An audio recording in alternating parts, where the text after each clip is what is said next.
talking about it. And you didn't feel it. And I was just like, no, because OG has a very, very specific playstyle, and they have very specific strategies, and I think everyone's well aware of them by now. Kind of the same reason that I don't rate Secret as highly is because they have been seen so much by many of these teams. You feel that teams will be able to read them? I mean, everyone has more information on Secret than they do any other team. It's true. Right? And it's the team that everyone will be doing the most research about almost certainly. Everyone's going to be talking about Secret and sorting out how they're going to deal with them. So. Yeah, you know, Secret are very likely to be running some sort of dual lane scenario. They're going to try and give Misery a favorable matchup. Yeah, it's just Pieliedie is going to be playing a very disruptive support hero, whether that's, playing the mid Bane or playing Winter Wyvern or what about Alliance Bounty Hunter? We've not talked about Alliance. I mean, where do you kind of place them? Alliance is top 8 for me. Top 8? I had them. Okay. So I stuck to my guns when Alliance beat Empire recently. I said Alliance is a tier 1 team. And I got flamed the ever-living hell out of me. People flamed you for that? Yes, they were like, Alliance is bad, tier 1 team. Yeah, okay, nah, really? I'm surprised they flamed and then what you. happened, okay. they went on to beat OG. Yep. Then they beat Empire again. And then... They destroyed Vega. They destroyed Vega Squadron. That was not a pretty game. I remember that was... Yeah, Alliance for me is actually one of the teams. I have them placed top 8 well before this tournament. I think that they are actually one of the teams to look at that potentially establishes the meta of this tournament. Okay. If they do well enough, the trend says. Right? If they do well enough and they establish enough of a playstyle and strategy in this tournament, they can actually do better and place like top 4 potentially, and they would be one of those teams that kind of establishes the meta for this tournament. And I think there are a lot of different things that Alliance can do in this current patch that most other teams cannot because they have so many special signature heroes, right? Yes. In particular, I've preemptively thought of a potential strategy that Alliance can run against a Doom first pick. Okay, S4, if you're listening. There we go. No, I'm not going to talk about it now. Oh. I'll save it for the panel. I'll keep the good stuff in. I'm keeping the good stuff in right now. Well, for the main stream, what's wrong with this stream, Cap? I mean, it's the hipster stream. It's the hipster stream, all right? The people who are listening, they already know enough about Dota. They already know this strat. Yeah, they don't need Cap, me to you don't tell need them. to tell us. Exactly. But the thing is, I feel like Alliance... The two best ways to put pressure on a team when it comes to drafting is to let the best meta heroes through and prove that you can counter it, and have very strong signature heroes that the enemy team has to worry about. And Alliance can potentially do both. I don't know if they actually are going to ever let Doom through and establish a counter and then potentially have that open. Because what happens, right? If you have proven that you can counter Doom, similar to what EG proved at TI5, you establish a setup where the enemy team is then forced to either take a pick that you're expecting, right, and they go, oh crap, we're going to get countered by it, but we have to pick it because it's so strong, or they leave it out in the pool, and then Alliance is actually the one to pick up Doom and saying, okay, now it's your turn. See if you can you can counter this like incredibly, strong hero in the meta. I mean, so in your kind of eyes, what stops you from putting Alliance higher than saying just top 8? Do you feel there's just, even though they've given us a pretty good show over the last recent matches and tournaments that they've been involved in, but you feel it's just been a small period, whereas the other teams, they've over months, maybe even years, consistently shown us that they're kind of top best in the world material. Yeah, it's for the same reason. It's time. Yeah. For the same reason that I would place like Fnatic. I think if you just all of a sudden fast forwarded through Fnatic stay together and you go into the second major, I would place Fnatic higher than I would have placed them here, just because of the fact they need time to be able to work out everything, and I think Alliance still kind of need that as well. But then again, they are also a team that perhaps teams won't be looking at, right? Okay. That when you're establishing, so you can catch people out. Yeah, the top tier teams, going into this tournament, your Secrets, your Vici Gamings, LGDs, eHomes, like those kind of teams, they're looking at each other, right? And they're not necessarily putting as much effort into thinking, okay, how do we deal with Alliance, and perhaps won't respect the drafting that will come out from Alliance. But we'll see. We shall indeed. Once again, apologies, I don't know if we've had any update on the situation, did we? No. Well, we had someone. I think Ice DC'd and reconnected, so that's some progress. it's something. It's something happened. We're still waiting on FY to sort his stuff out, and we should be able to get the game underway. But yeah, stuff like this happens. We just got to take it on the chin, move on. Once it's all been over, all blown over, we'll all forget about it. No one will even remember the fact that we had quite a long pause. It's been quite a long pause. It's been a few minutes or so. But we'll see. As we move on. Cap, are you getting a break after this game? Or are you you're back at the panel? I believe I'm back on the panel, Dang. and then the Force series I'm casting with Blitz. Oh, so you're a busy man today. You're everywhere. It is. It's going to be. You already had to run straight over here from the panel. I mean, you didn't even get a break. Bless you. I'm very hungry right now. But being hungry makes you cast better. If you guys hear like slight rumbling, it's not thunder in Germany. That's probably just my stomach. Okay, it's no big deal. You'll be fine, Cam. As you said yourself, you don't see this game going late. You may have just jinxed yourself when you said that, and you may have just said that because you're hungry, and it's kind of your wishing. It's like, this game won't go late, will it, Odie? Tell me that. Chat, you may hear me fanboying over one team or the other, but it's not going to be specific to either one of them. It's going to be the team that's winning. I'll just be like, yes, go team, end it faster. Do it for my stomach. You know what I mean?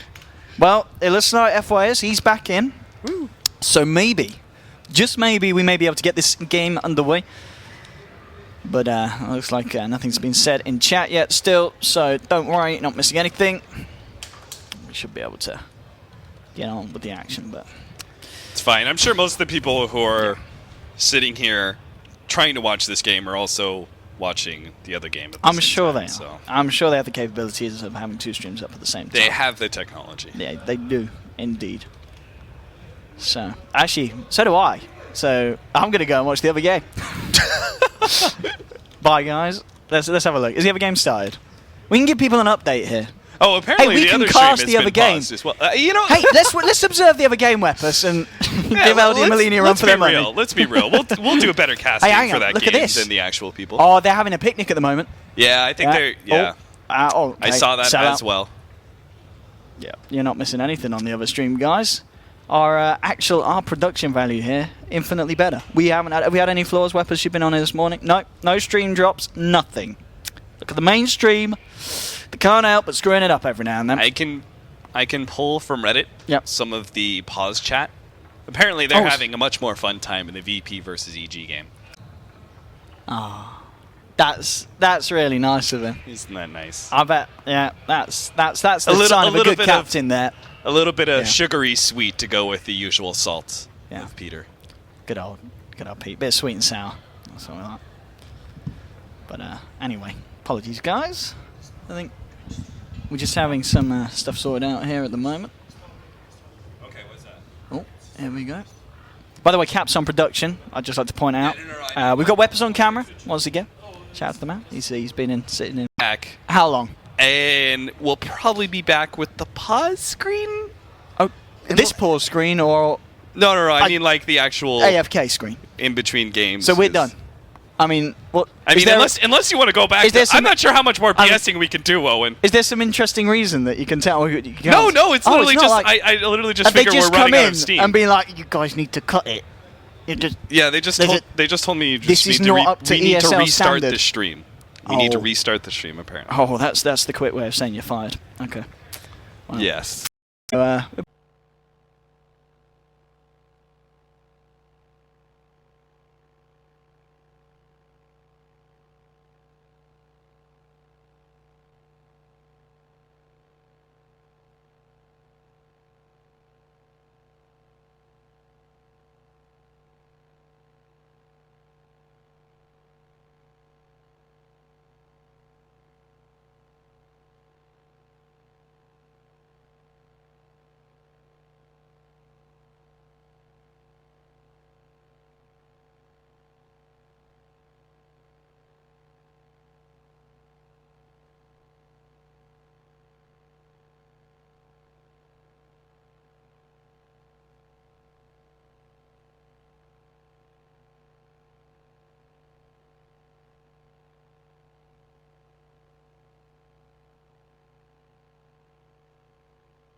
Get it on, get it on, get it on, get it on, get it on, Cap. As you guys can hear, yes, the game's begun. Owen is very excited that we're starting this game. And let everyone know that, what's going on the mainstream, Cap? Oh, they haven't got any Dota. That's too bad. That's cute, isn't it? I mean, we've got the actual action going on here. VG Gaming versus Vega Squadron has now kicked off. Once again, apologies for the pauses, but it was only a short pause. I think it was only like a couple of minutes. This is game one of the best of three. And, well, me and Cap have already talked the drafts, the lineups to death, so we've just got to wait for a little bit of action. And I guess at this point, we can start to see what kind of lanes are coming out, but I don't think there's anything too surprising coming out from either side of Cap. Yeah, I don't think so. I'm interested to see how Solo plays this early game. I'm presuming he's going to be going top with the Darkseer to start with. The Winter Wyvern, of course, doing the typical Winter Wyvern things, which is going to be using Arctic Burn to harass the middle lane, but probably won't be there for too long.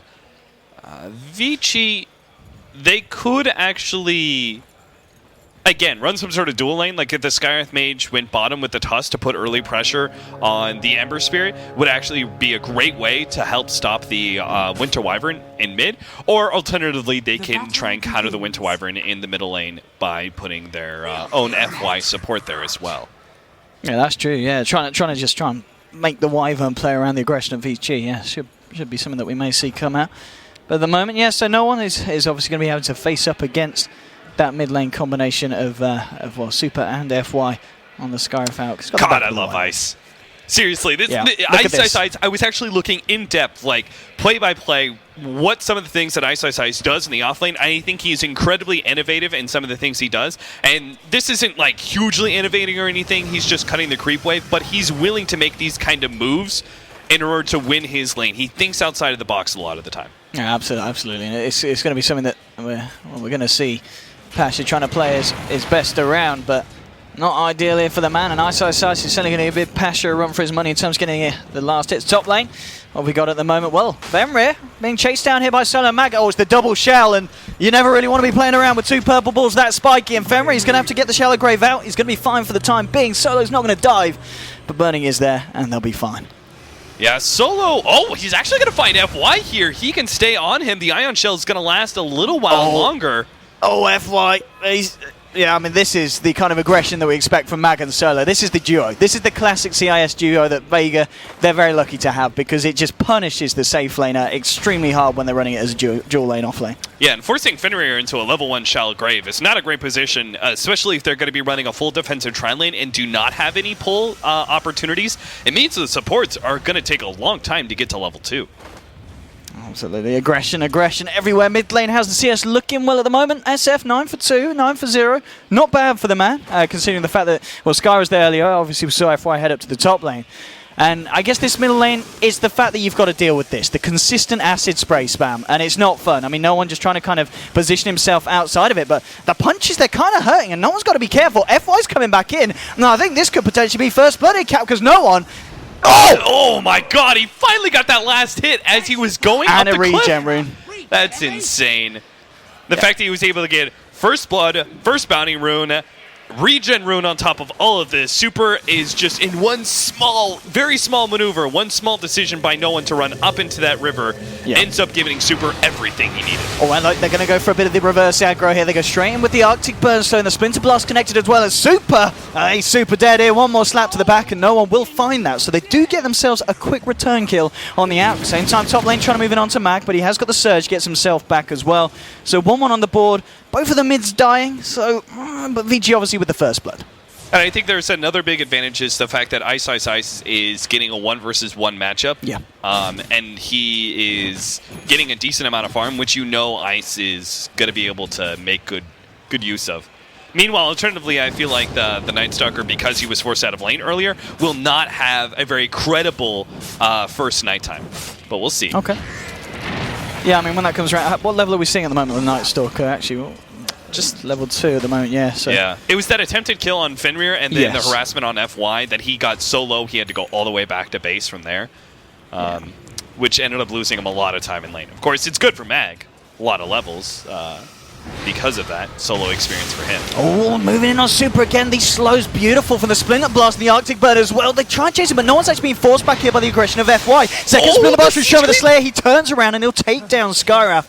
So FY does manage to fend no one off, stopping him from getting the kill on Super, but it does cost him his life as Shoma comes up with the cleanup. I completely forgot that the siege creep was no longer magic immune. So yeah, the fact so he was able bounce it off it. Yeah, he throws the Splinter Blast onto the siege creep and ends up getting the kill because of that. 6.85. Brilliant play, and I also think there's also a chance that FY maybe forgot about that too. He's going to learn his lesson off that one. No way. Solo. I mean, what level is he at the moment? He's level 3, I'd imagine, on this Night Stalker. No, still just level 2, so it's only the level 1 Void. But he can try and move in with no one as well. There we go, wraps around, and he's going to go in with the slaps here. Super takes a Void to the face, and now no one's trying to close the gap. He's moving in. He's got to line up the razors, and he will. Solo will be able to find the vision, and no one gets that one bang on. So a nice kill there for the man. Ice actually coming in with a haste rune, and this is a level 5 Tusk against your level 2. Yeah, not a chance in hell here for the Night Stalker, and Ice just gives him the rundown. And should be able to find it. Solo looking for the Jukes, Is he going to be able to find it? No. No. Shards will finish off the job. And they do find themselves the kill. But nonetheless, they do once again losing Super on that Alchemist in the mid lane. He needs to be finding his farm, and he's not going to be finding it when he's dead, Cap. Yeah, that was a huge kill for the Night Stalker to be a part of. Unfortunately, still not yet level 3, but trading away the level 2 Night Stalker in exchange for the level 5 mid Alchemist. Great play from Vega Squadron, and they're already showing some of that early aggression they were talking about. I mean, Sioma repeatedly visiting this middle lane to put pressure on the Alchemist, the rotations of the Night Stalker. Oh, bottom lane. FY turns up, but he didn't want to. Vega just, Mr. Pash, he went in with the Remnant spamming and was enough to nuke down some of the squishiest guy. You know, once you haven't got that Ancient Seal available, if it's already been used, Ember's just going to jump on you, and you're going to melt. Yeah, I think it wouldn't be necessarily a terrible idea if they could have the Skywrath Mage in the bottom lane. It looks like dive mid. Yeah, they'll set it up with the Void Slide, trying to get in as well with the rest, but the TP reactions are there. They haven't quite got enough damage to deal with Super's regen. Now with a very aggressive snowball straight across the 3, the punch, killing no one. They might even find more as well. They've dropped down the acid spray. Joma will sit there and heal up for the time being in the cold embrace, but they should be able to just bring it down with the right clicks, and they certainly will. A second kill for the side of Vici Gaming in the mid lane. Only Solo surviving. And we are seeing VG deal very nicely with the aggression that we expected from Vega. Yeah, I think this couples with exactly what I was about to say, is that Ice, once he picks up his level 6, can rotate around the map, and that can leave that bottom lane open for FY, who obviously his level 6 can be very critical, especially in conjunction with the Tusk. Look at this Ancient Seal. Is it going to last long enough for the kill? It looks like it will. Oh, he hasn't got any remnants out because he used them earlier. They've only just now come off cooldown, but here's Joma turning up with the cold embrace. He's going to say patch for the time being, and he's just going to use the remnant to go in. He wants the kill. He's going to get it. Takes down Ice there on the Tusk. Now we'll see if there's a turnaround. Femra's coming on the Dazzle, but Pasha and Shoma, they're going to be fine. And again, we're just seeing the team play from both times. This time the Wyvern turning up and saving the backside of Pasha. Yeah, really well done. The cold embrace just coming in at the perfect time, and Sioma is actually... He's already level 5. He's been involved in a lot. He's been playing really well. He's been towards the mid. He's been all over the map wherever he's been needed. Some really nice Winter Wyvern performance from the man. And, well, in the jungle, Mag. Oh, Mag. Are you going to take some of this, you cheeky bastard? Look at this. Yeah, I'll have that and I'll have that, he says. And Super's like, hang on. Is this Reborn? I'm not getting the money. I'm not getting the money, guys. What's going on? Oh, hang on. I'm losing life. What's happening? Yeah, okay. Super's been... That was... Well, Mag... He's going to be very happy with that bit of play. Just imagine if he got level 6 off of that and then throws down the wall and potentially kills the Alex. That would have been so BM. Oh, hello, Pasha. He should be fine here. He's got, once again, Solo backing him up this time. They won't try and reinitiate, as they haven't quite got the firepower to do so. Yeah, part of it was Pasha actually attempted the chains against the Tusk and missed it. Okay. So if they still had the chains, I think they could have turned and gone on to Ice. And who knows what happens from there, but... Missed opportunity, perhaps, for Vega. Yeah, I mean, one thing whilst all this action is going on, and one person we haven't really talked about, burning on his gyrocopter, having a pretty good time in terms of the CS department.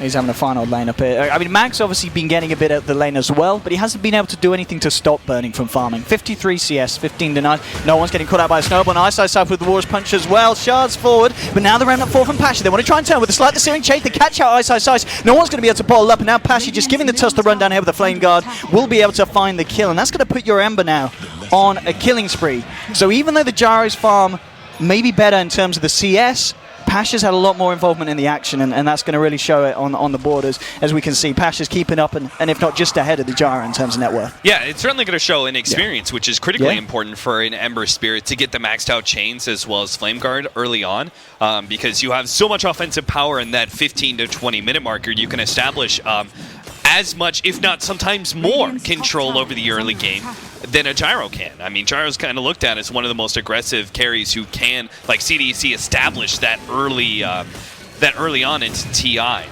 What the Gyrocopter can do when you rotate it out of the lane in 15 minutes and put it with the team. But something similar can be said about the Ember Spirit.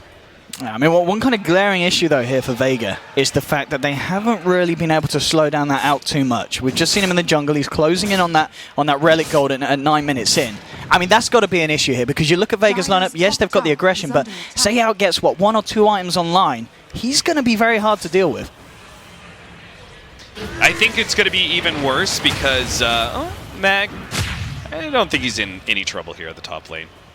But I believe Burning will go... I don't know, I kind of feel like the Helmet Dominator build, I'm not a gigantic fan of it, but because of the fact that you have both the Gyrocopter and the Alchemist that can farm up Ancients, I think in a certain regard, you need to get that extra bit of farm on the map, just because you have 2 relatively greedy heroes like this. Burning, smoked up with FY, but now no one is Shovel's fan. They're going to drop down the Winter's Curse straight away, and with the raise, he's bringing him low, but the Ancient Seal's there to stop the final one. Pasha comes in, remnanting forward. They'll get the 1 kill, the cooldown's there, but the Cold Embrace is enough to top no one back up. He's going to be fine, and now it's FY that's got to be on the retreat. They've lost Burning. They may lose more as well, but Fenrir moves in with a Shallow Grave. There'll be a TP in from Ice on the Tusk. Can he get there in time to help? There'll be the Snowball. He picks up FY, saves him, stops him from taking down the Flame Guard, and he's going to be fine. Ice saving FY there. Now no one turns forward with the raises, bringing Ice low. Pasha looks for the change, won't connect. Splinter Blast flies through, but the heal from Fenrir is enough to keep Tusk safe. So they do lose Burning, but some nice play once again from VG there to make sure they don't lose anything more off the back of Vega's aggression. Another interesting thing is going to be the SF's build. No one who's... Yeah. I want to re-emphasize the fact that I feel like he's probably one of the best, if not the best, SF in the European scene. He's actually going Morbid Mass, so no early mech. That's obviously going to be the Darkseer's job, most likely. And he instead can go for like an SNY build. I don't think you build the Morbid Mask in anything. I think it's just decent sustain early on that helps you keep up your... Oh no, he's actually going to go the full Helmet Dominator. Wow. Okay. All right. Okay. I thought just the Morbid Mask and then into the early SNY. Then again, the armor is really good from Helmet Dominator. The dazzle and the out, yeah, it's true. Well, bottom lane, there's going to be Ancient Seal to set this one up. They close the gap with the Snowball and the Solo. I don't think he's going to be able to get himself out of this one, or maybe with the Nighttime Speed. Now, in comes the magical missiles of FY, and that will be able to bring down Solo. So they get themselves a kill on the bottom lane there, VG. As we saw that out, as he actually got the recipe gold jet, I know it was very close. So that is your Radiance now online, 11.5 minutes, not bad at all. There's actually a movement from Vega. It's unfortunate for them they weren't able to get him before he picks up the recipe, but nonetheless, they should be able to find the kill, and they do. No one will pick that up, so more money into the bank of the Shadow Fiend. So they are killing him, but he's got that Radiance timing, and we already know just from previous games how well Super's going to be able to use that to keep himself almost certainly on top of the net worth board, unless Vega can amp up this aggression to the next level, because no one's still sitting very close. 6.3k on your Shadow Fiend, it's not bad at all, and as you keep saying and praising, he knows exactly what he's doing on this hero.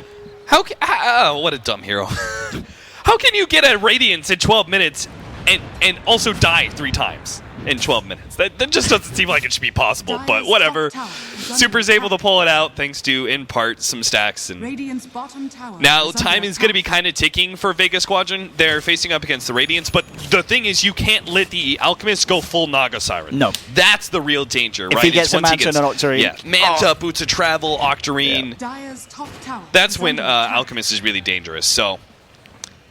Vega Squadron got to keep up the pressure, and they got to take down these towers, and that is slightly problematic because Vega Squadron, they don't have the greatest tower-taking team in the world. They especially don't have very good high ground. The best high ground that they have is in the SF, but Ember Spirit is particularly bad at being aggressive and going for objectives. Yeah, I think that's sort of the one thing we were looking at when it was the drafting stage, just the fact that this goes late, and Vici, as long as they can hold their base, it is indeed going to become just harder and harder for Vegas to try and take it. But they continue to do what they need to. Be aggressive. They're looking to try and take the tier 1 mid. They've already found the 1 top.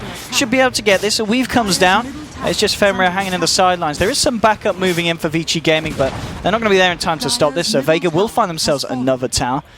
And I do kind of like this as well from the Ember. A lot of Ember Spirits nowadays, we do see them just go for kind of the Aquila bots rush. You know, here Pash has realised we're probably going to need to be a little bit more active, so he picks up the drums on the way. And that's exactly what you need to do when you're playing in a lineup like Vega against a team like Vici. I do want to emphasize something, that Vega Squadron, while I think the impetus is on them to actually push and try and take objectives before the Alchemist gets too big, it is potential for them to go late game, but it has to be like super late game, where the Alchemist's gold advantage doesn't mean anything. But right? Super's playing for Vici. That's like... You know, so I mean, in terms of super late game, Vici have got that covered with their out. I mean... But yes, the super late game. The super late game isn't as strong once he gets 6 slotted and he can't really do much with the Aghanim Scepter, because then you're facing up against an Ember Spirit and an SF, and I do believe those cores, if net worth is even, is stronger late game than the Vici Gaming one. But the big thing for me right now is whether or not Vici Gaming can establish tempo with the Tusk Skyreth Mage. I mean, we saw their duo already doing a lot of work, putting pressure on the Ember Spirit, getting the kill on the Night Stalker earlier, and that was pre-level 6 on the Skyreth Mage. Now that they have Mystic Flare, their burst potential is insane.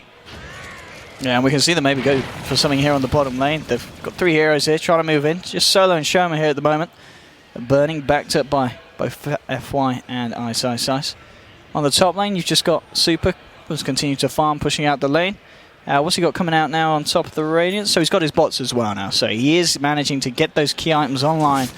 Well, he's going to be a right little bugger when it comes to getting that farm efficiency across the map in terms of Vega dealing with it. But Vega, now they've got the mech picked up here on Max Darkseer. So we very well may look to see them try and go for the fights. You're going to have no one working towards his S and Y on top of the helm. And he's, as we've said earlier, keeping up very nicely with the farm of the Alchemist. Being very efficient across the map, just 700 behind him, which is not bad considering this man's had the Radiance now for a few minutes. But 8-5, 15.5 minutes in, it definitely still feels like it could go either way at this point. I don't think there's really any clear winner at the earlier stages. Yeah, we're going to hit a very big peak for Vega Squadron here quite soon, and this is where they need to take the rest of the Tier 2 towers and pick up Roshan. When the SF finishes up S and Y, and they may wait for BKB, though I'm not quite sure if that's perhaps too much, but they'll have the pretty statted up SF, and they'll also have a mech on Darkseer. Okay, and I think VG themselves, they say, right, well, we want to kind of hit them before they really hit that peak of getting the BKB and the SF as well. And they're going to go straight in. Snowball onto Solo. He does get out the nighttime here with the burst with the Weave as well, the physical damage. Now the cooldown. Solo. Cold Embrace from Shoma is not going to save him. And now the slow connects as the Wyvern as well. Vici, are they going to move for more here? Well, now actually they're preparing for Pasho. Remnants forward, trying to burst down Ferrer and will get it. Now with the Winter's Curse as well, they'll find Burning as well. It's a turnaround from Vega as they take down 2. And they should be able to get 3 as well here. Chasing down FY. No one closing the gap. He'll have a few raises in a minute, but he might be able to just do it with the right clicks here as he closes forward. There's the right click. There's the raise. Beautifully calculated there by the SF, and they take a 3-for-1 off the back of Vici Gaming smoke, and that was not the smoke that they were looking for at all, Cap. No, certainly not. The fact that they ran into one of the tougher heroes to kill very quickly, the Night Stalker is actually quite tanky because he's got a lot of physical armor, but then the Winter Wyvern was there as well. Aggression. I mean, Pasha wants to try and go for it. There's going to be the vacuum. Oh, God! Holy goodness gracious. That was a vacuum wall combo and a half. And now Ice. He may be dead. He gets the snowball out. But look at this aggression from Vega. They pop the mech. Venra's got to run. This might in fact be a team wipe here, but where's Burning? No, he's not going to turn up. He says I'm out of this one. Venra will be able to get away. Now with TP actually coming in from FY, they might want to try and go back into this, but they've lost the Tier 1. Vega is still pretty healthy, but it looks like they'll play it safe. They're back off. They don't want to get caught out by Vici's return there. But, what the hell happened? That wasn't a battle fury on the Ember Spirit. I mean, he has a good amount of damage. I almost feel like the wall spawned 2 different illusions. Like, I think maybe Ice like threw out his shards or something at the same time. And they exploded. Yeah, so he ends up killing the illusions that the wall produces at first, and then once the illusion dies, right, then it does another tick. Right? It almost felt like something weird like that happened, where because they just took so much insane amount of damage in such a small period of time with that like vacuum raise and sleight of fist combo. But that was quite nasty, and boy, Vega Squadron, this game could be over in another like 10 minutes potentially. I don't think it will be. Look at the graph, Cap. It's just it's. I mean, That was the pause, I'm guessing. I was going to say that can't quite be right, that flat line. But it certainly steered off quite violently towards the side of Vega after that fight.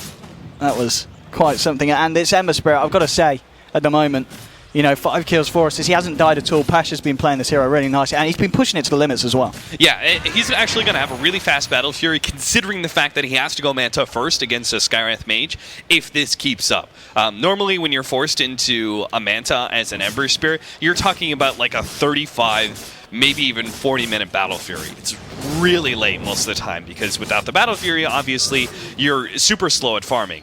Much slower than you normally would be, but at the same time, the Manta is essential against these strong silences. Yeah, this game's going really well for him. It is. In terms of burning, obviously, as the carry, he's not really been involved. He's not been involved across the map a lot. He's only been involved in 1 kill. He has died 2 times. I mean, he certainly hasn't had that kind of impact that we see a lot of other gyrocopters playing, where they look for those mid-game fights and involvements. And in terms of playing the farm game as well, he is slipping behind here. So, I mean, what's the plan here for burning in terms of kind of stepping it up? He's finished his S&Y, but I still feel he needs a fair bit of time, really, to be relevant and to be scary against the lineup of Vega when they come running at them. Yeah, for sure. I think they do need a lot of time for Burning to kind of catch up, for Super to establish his dominance as an Alchemist via split push. But I almost feel like if we were watching, despite the fact that I feel like VG Gaming is a better team, it wasn't VG Gaming, but CDEC that were playing this, and they use the gyrocopter aggressively like they normally do, that CDEC would be in a winning position against Vega Squadron in this exact sort of game. I think VG Gaming are not playing correctly with their gyrocopter. Given the fact that Vega Squadron are very clearly meeting the Ice and FY aggression with just overwhelming numbers. And they're going to try and go for it again. This didn't go well for VG last time. Smoke's going to be the spot. They found the same target. It's Solo. Is the reaction going to be there for the rest of the time? It looks like it will be. They've got the Winter's Curse onto Ice. The Mystic found Solo. It's just not enough damage. This Night Stalker's too tanky. He'll try and walk it off. It gets himself out of the cooldown. Rocket Barrage isn't even enough to bring him down. There'll be the mech it from Max. Solo's going to be fine. So at least VG Gaming don't lose anything in response, but again, it's a smoke where they just don't find anything positive. Yeah, despite the fact that Vega Squadron are actually in a pretty good setup there between the Cold Embrace and the Winter's Curse, no one really great discipline. He's like, he saw that, he washed his hands of it. He was like, I'm out. I'm not a part of this whatsoever. And that's fine. Like, if a 5-man smoke kills the Night Stalker, that's a 4-position Night Stalker, but you're getting push up in the top lane via your Ember Spirit, and you're farming mid as your SF, that is a fine trade-off. But they don't even get the kill on the SF, or on the Night Stalker, rather. I mean, at the least they will find the tier 1 by looks of it at the bottom. Yeah, Burning will be able to take some more money into his pocket. And what was that? Was that the... it was the Greaves recipe straight up. So Mag's now got Greaves at 21 minutes in. So these fights, when VG Gaming try and take them head on 5-on-5 on Vega, they're just going to be infinitely harder. And I appreciate what they've been trying to do here with these smokes. They've realized that they can't really just fight when Vega look for the fights themselves. They've got to try and find these solo pickoffs and then try and make something off the, off the back of taking off 1 or 2 heroes away from Vega happening. But it's just not going to happen at this point. It's getting harder and harder for them. And they've really just got to rely on Super getting that farm and maybe being able to provide something in terms of just later game dominance. But with Vega's progression, it's going to be really hard to do so against. Now that they've got the Manta style, they have the BKB, the Guardian Greaves on the Darkseer is obviously a big pickup. I actually want to mention something about the Guardian Greaves. Most of the time you see mech into Blink Dagger, but here, because he's facing up against a Silence, straight up, it's better for you to have the Guardian Greaves on Darkseer. Okay, Pasha moving in, he's found Ice. There'll be a very early shallow grave here, and they've got the Void to cancel this one, so Ice isn't getting himself out of there. He'll pop himself into a snowball, but it is only going to prolong the inevitable. He's going to go down, and they're moving in for more. They managed to pick off Fenrir as well on the Dazzle, and it's an unstoppable streak now for Pasha, and they'll probably get Roche off the back of this one as well. And Vici Gaming, 22 minutes in, it definitely feels like they're beginning to crumble against the CIS aggression.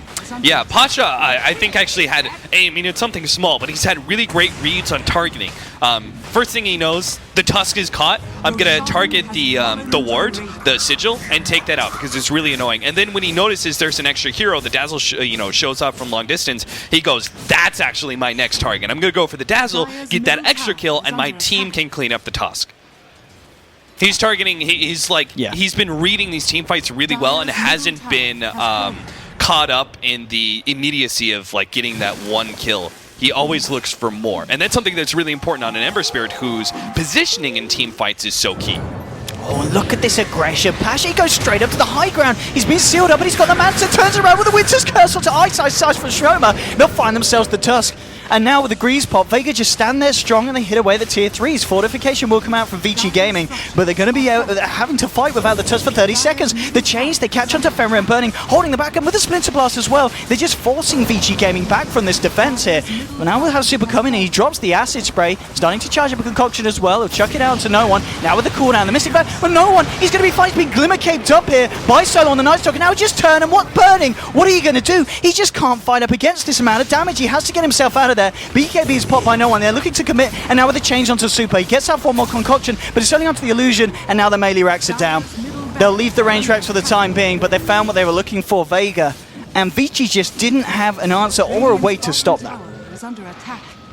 First melee racks down by 24 minutes, a very good sign for Vega Squadron, and again, they can still look for a little bit more aggression early on. They can still force more fights, take down the rest of these tier 2s. That's more gold on the map waiting, essentially, for Vega Squadron to claim. And they can probably push uphill for a second lane of racks because Vici Gaming still aren't ready to go with their stride. They just now got the Manta, but there's still no Octarine on the Alchemist. So you're talking about another 5 minutes at least where the Alchemist needs to farm, and Vega Squadron can take advantage of that fact. And I mean, you were talking about the fact, like 22 minutes, the fact that Darkseer went for the straight up Greaves. Now he's got a Blink as well after that fight. So this is a man with Blink and Greaves. I mean, Vici Gaming have to be very, very smart about this one if they want to turn it around, because it's getting harder and harder for the side. That's obviously going to combo exceptionally well with the Winter Wyvern, Winter's Curse, and then if you have a good hold like that, you're going to see potentially lots of damage coming out from our Ember Spirit, whose Battle Fury is not that far away. Ice, just casually losing half of his health. Oh, the Sage proc! Oh, and now Pash is there with a follow-up. He gets tagged in the seals there with the Mad Star. Now the Vacuum Wall gets onto 3, and Vici just have to get themselves the hell out, but they can't. They're going to be getting themselves out in caskets. 2 are dead, 3 are dead on the side of Vici Gaming. And again, some beautiful play from Vega there in the bottom lane. As you said, they get the Sange proc. That allows the Ember to close the gap, jump in, and then it's followed up by the Blink reveal from the Darkseer. And that couldn't have been a better Blink reveal if they'd wished for it. I mean, they get 3 heroes in it, they kill them all, and now they're potentially going to look to take a second set of melee racks. Yeah, I don't think there's anything Vici... Oh my god, Super just stunned himself. He's dead. He is. Vacuum. Well, the walk of the vacuum comes... I think there was just nothing to say about that. Vici, you're just gone. Yeah. That Vega. Vici are going to have to do something different game 2 for sure. I don't know if this Alchemist strat will work necessarily against this kind of aggression, as he's just not really... He's found the farm, but what's he been able to do to offer to the team when it comes to the need? And that FI's just getting bursted down. He dropped down a Mystic Flare, but Solo says, hey, is it raining? Because the damage is just negligible at this point. Super gets outstunned. Maybe they can try to, but the Cold Embrace is there on Solo. Solo's going to be fine. Now the damage from Pasha. Mag's there in the middle of it. 3 heroes down at the moment on the side of Vici, and GG's called. Vega do it 23-6 at 26 minutes in. There's no mercy from the Vega Squadron, and that was pretty much impeccable play there from the side. I don't think Vici knew what hit in there, Cap. Go Vega. I mean, they brought the strategy and the aggression that was needed to take on Vici Gaming. Absolutely. They gave No One a comfort hero. They established somewhat greedy support that Solo could, move around the map and do work with. And I think this is where Solo goes in 6.85. Rather than the split pushing Lina or Visage, he now plays like the roaming Tusk or Night Stalker that is able to have impact. And obviously, Pasha was doing incredibly well in the Ember Spirit. He and Mag did not die in that game. Yeah, some really standout performances there from the players of Vega. And I think it was just a case, maybe, you were talking earlier about other teams, how maybe some teams don't look into how to deal with certain teams. Maybe Vici didn't do their homework on Vega, at least to the extent that they needed to. And I think now they'll realize, okay, we can't just be the standard Vici. We've got to step it up and be the aggressive Vici. We want to see stuff, maybe the burning gyrocopter, but be a little bit more aggressive, not to be as passive as he had to be in this game, and maybe just not... I don't know if we'll see the Super Alchemist again, because it just feels like it's not going to work against these sides like Vega. I completely agree. So we're going to have a short break, and we'll be back with game number 2 between Vici Gaming and Vega.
ladies and gentlemen, welcome back. It's Vici Gaming versus Vega Squadron here on the Major 2 stream with myself, Odie Pixel, and of course, Capitalist.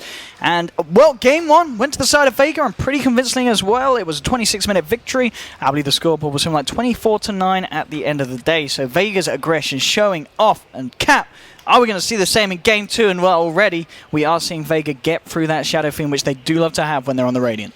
Yeah, and they've got the Dazzle to be able to back it up against the Slardar. I feel like both Winter Wyvern and Dazzle, depending on the team, are very highly valued supports when a Slardar's picked up in their opposition. But Vici Gaming are going to just double down on the power of their offlane. They're going to get Slardar and Lich as a duo together. This is probably one of the better duos you can get, only to be outdone really by Lich Doom. Oh, absolutely. And I guess this is what we were kind of talking about as well at the end of the game one, that Vici, they've got to step up their aggression. They've got to do something in the lanes. They've got to try and punish Vega a little bit heavier than they were able to in game one. We obviously saw them being able to react nicely to the aggression. That was when they were running Ephemera, for instance, on the Dazzle. They did have the turnaround potential in some of the earlier skirmishes, but we saw them time and time again really struggle to find the fights themselves off the back of pretty much two unsuccessful smokes in quick succession in the opposition jungle. With a hero like Slardar, if you're able to get a good timing on the blink, I mean, even without the blink, if you've got something that's going to allow you to close the gap like Lich is slow, it's going to be very nice if you want to start to look and take and pick the fights around the map yourself in the early to mid-game portion of this match. Yeah, I mean, even just having the Slardar means, like, first of all, your dire side, so you've got the very clear Roshan advantage that's going to be seen even more as we may see a Templar Assassin pick out Vici Gaming. Oh, that'd be nice. That would actually just be synergistically possible. I'm not sure if Vici Gaming actually want to go for that route, but it works well against SF. It obviously is strong with the Slardar in your hands and great on dire side. But you also have the fact that when in those scenarios, right, we're talking about the 5-man smoke in, if you find a hero and amplify damage and 5 other heroes are hitting on him, it's just going to disappear much faster than we saw them. They ran into the Night Stalker 2 times in a row, and they couldn't actually pop that hero fast enough. Yeah, I mean, actually talking about the amplified damage, I'll tell you one hero that would be pretty nice to see this game. I'd like to see FY's Wind Ranger come out. I really would. I mean, that kind of with Amplify, it doesn't matter if it's a support Wind Ranger that doesn't have any items, because Focus Fire is still going to rip you a new backside. Yeah, Wind Ranger is definitely the... I mean, so many teams, I think, value the Slardar Wind Ranger. Like, most teams are obviously going to be looking at the Wind Ranger mid, but it could still be great for Vici Gaming, as you're saying here. It's just very surprising to me that Vega Squadron don't ban that out. Now, they do have a slight counter to the Slardar here. They pick up the Sven. This is obviously something that they have practiced, that they're ready to go against the Slardar with this. Teams have theory crafted, and they tried out running the Sven against the Slardar, and it's not half bad, mainly because of the early Warcry. It does have so much bonus armor. Yeah. And at max, so the plus 20, it totally negates the level 16 amplify. Mm-hmm. You know what I mean? So it is a huge, pretty high, heavy counter in that sense. Okay, picking up the Brood here as well. We know this is one of those heroes that Vega tried and tested. I mean, you more specifically saw it yourself back at ESL, where, of course, they managed to carry themselves to victory there off the back of some very nice Broodmother games. These guys are great at playing this hero. Yeah, Mag, exceptionally good at Broodmother. I think he's better at... greedier space-making heroes in general. Yeah, but I'm looking at this, Vici Gaming. I mean, the Winter Wyvern was probably the right choice. Sven as well as SF, single target focus, a lot of physical damage. The Cold Embrace is going to help buy you a lot of time. You still have the Winter's Curse, obviously, as a good holding mechanism, and it makes up for the lack of disables that... Lich obviously brings to the table, no real hard stuns there. And it also serves, obviously this wasn't the plan, but it also serves as a pretty decent support to run against Broodmother.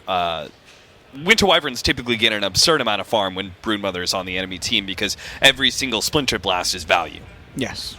Yeah, and it's going to be interesting to see as well what kind of lane Vici try and put up against the Spider. I mean, we see some teams with the Slardar as well, where they can try and run it on its own against it, which is something that I always feel on paper isn't ideal, but I swear I've seen this matchup time and time again, and the Slardar does alright, because a couple of crushes, you're killing off the Spiderlings, you're making it hard for Brood to harass you down, and then if you, as you were saying, if you get the backup from someone like Wyvern, coming in, the Splinter Blast and a crush, you're going to be able to deal with the Broodlings, and maybe you never find the kill as well onto the Broodmother. Once you get the 6 with the Amplify, there's that point as well where you just don't care about the Spinelings. You run straight for the Brood Mother. We're going to see it. We're going to see it. We've seen Timber already once at least in this tournament when Samael picked it up, and he didn't have a bad performance. But if there's someone who's going to have an even better performance on the hero, it's going to be Ice Ice Ice. And that's the way of dealing with the Brood Mother as well. I mean, that's that. I guess they'll look for the Timber versus Brood lane, would you imagine? Timbersaw can win the matchup against Broodmother. He's exceptionally good at getting out because there's no hero that actually holds a disable except for the Sven right now. His armor, especially since that got buffed up, I believe 2 patches ago, reactive armor now goes up to 510, 15, 20 rather than 4, 8, 12, 16. It means he's even better against physical damage than he used to be. All around, I love this pickup from Vici Gaming. I think that now, the weird thing is going to be that this means that they're going to have burning on a Slardar, and that will be a bit different, but Ice Ice Ice is obviously going to be given a lot more net worth priority here in this matchup because he's so strong against Vegas. One thing I'm wondering as well is this, I mean, we were saying ourselves how it didn't really work out in Game 1, but is this potentially a game where they say, all right, we're going to put Super back on the Alchemist? I think that's perhaps a bit too much melee, and perhaps too much greed as well. I think you need a tempo controller because you can't get that out of your supports, Winter Wyvern as well as Lich. They're lane dominators, but they do not set up the 15 to 25 minute control of the game. They don't offer you the same kind of pressure that many other supports, Disruptor, Lina, those kind of heroes that are very kill-oriented and can actually do a lot with your offlaner. They don't offer that. So I think you actually need something out of your mid that does something along that regard. The heroes that are left in the pool, I cannot believe there's still a Wind Ranger. You think that's perfectly they might pick up the Super Wind Ranger, yeah. Yeah, that is actually absurd to me. Puck would be a weird pickup. I mean, that would be a fun pickup, but we never ever see it. Yeah, I think it's actually okay here, fun to watch. It's oftentimes not good enough in lane. It's just not strong enough against heroes like Quap and SF. Yeah, I mean, I think you're right. You definitely need a hard hitter here. You've already got the setup, you've got the control in the team fights, you have got the Slardar, but someone like just a Wind Ranger. We keep saying it, but it feels like it would just fit absolutely beautifully into Vici's lineup. But there's a little bit of me that wouldn't be surprised if they just go and pick Super the Alchemist again, because they do love it. And there are, there's several reasons why it could work in this matchup. An extra bit of kind of the physical, the armor reduction there to line up with the Slardar. The fact that you've got the Amplify to set up, the long-range concoction stuns. You also might be able to farm up a few Spiderlings with the Acid Spray as well. So Brood's got to be very careful in the team fights. But we'll see what Vega at least go. I mean, we've been talking about Vici. What do Vega go for? I actually would go. Vici Gaming actually could pick up Razor here, just because it matches up okay against SF, but mainly the main thing for me is that it is a pretty decent counter to the Sven. Obviously, any melee hero is going to have issues with that. Vegas Squadron go for the Skywrath Mage. They needed some damage output, and they have a really great kill combination now with the Sven. I'm not sure if they're running this like aggressively, or obviously they want to be able to dodge the Timbersaw Lich, but if they have to have Broodmother against Timbersaw Lich, that means that their Skywrath Mage Sven may win against the Slardar Winter Wyvern. 5 seconds remaining. I don't know. I feel like Vici Gaming is throwing us kind of a curveball. Oh, Tiny! That is a curveball. Yeah. All right. Okay, so the Tiny has actually been picked up a lot more in previous patches, in this patch, by himself without the Wisp. Particularly in the Chinese scene. They're actually been doing that quite a lot. Super's been playing some Tiny. Maybe's been playing a lot of mid-Tiny. It's a tempo controller. It just needs to get the Blink Dagger fast enough, and then you can go around killing these, one-shotting these heroes like SF, Dazzle, and Skywrath Mage. Yeah, I think, that's true. When you look at this, the Tiny does fall into place very, very nicely. I mean, obviously, Vegas, with the Pasha Sven, they've got their own kind of AoE cleave man fighter. Tiny, he's pretty much he's similar to Sven in that sense. Obviously, Sven's going to be a bit more active potentially with this, but I don't know. Sven, Tiny. I mean, who's the better hero in these lineups? Do you feel is there one that's going to be the driving force more so for their team here, or do you think we're going to be seeing a similar level of aggression from both? Both lineups are in a way a bit disjointed and don't have like this very clear synergy.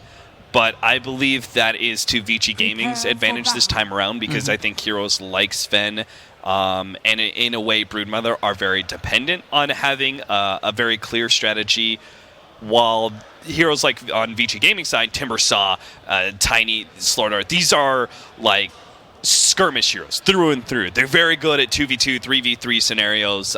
They're even good at getting solo kills. So I think that the game is going to draw out a bit, and I think it's going to be the favor of Vici Gaming, and you're going to see Ice just tear it up on the Timbersaw. I think this is a very favorable game for them. Again, a lack of disables. He unfortunately has to face up against the Skywrath Mage, which is terrible, but that's kind of what's going to happen, honestly. If the rest of the pool doesn't have any real good disables besides the Sven stun, it's very clear Vega Squadron are going to make up for it when something like a Disruptor or a Skywrath Mage.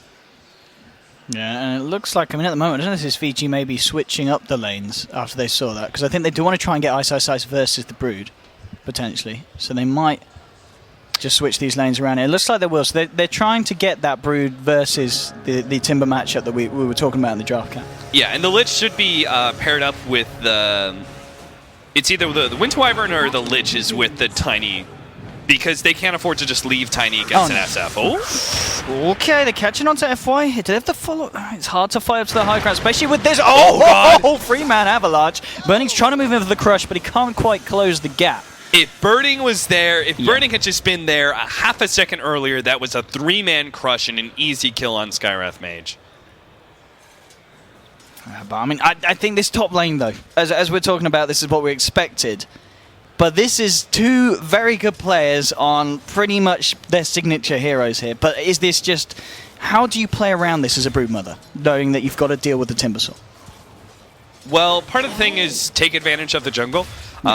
It's the same thing when you're matched up against an Axe in many ways, is that you just get your Broodlings, but you throw them in the jungle as much as possible and get the extra farm there. Because there's no real kill opportunities against a Timbersaw. He is so good against you because he also has an escape mechanism. The downside of Axe is that you can actually lose to the Broodmother when she goes webs and incapacitating bite, and a level 6 can just hunt you down with insatiable hunger. The same cannot be said against a Timbersaw because he has that escape mechanism, and he oftentimes will just out-DPS you with his burst once he has that chakram. So you just try and get as much farm as possible via jungle, and that's pretty much it. I'm looking at the other lanes at the moment. No one having the slightly better time at the moment. 6-0 against the 3-0 Super. Both did have their respective supports, the Wyvern and the Scarf hanging around. And bottom lane, we may see a bit of action going on. It's Burning and Fenrir moving quite aggressively. They might look to turn this. The Warcry's pop from Pasha, gets the stun out to Fenrir. The wrap rounds from Solo, and they'll look to take one. The Crusher's come out, catches onto Pasha, but he gets out of the stun. He gets the kill onto the Lich. And now Solo looking for the body blocks. Can't quite find it though, and Burning will be able to walk this one off. And nonetheless, first blood there for Vega, and some very nice movement there from the supports towards the bottom lane, which was always going to be something we were going to be aware of, because Vici, with this dual lane situation, maybe trying to force some of the focus away from the mid lane, so SF's left on his own. But it doesn't work when it ends up you giving away a hero to the side of Vega. Yeah, that was very clearly bad positioning from Fenrir. I can't think of a scenario, unless you're getting a kill, which he definitely was not, where a Lich is that far forward. It just should not happen. Look at this.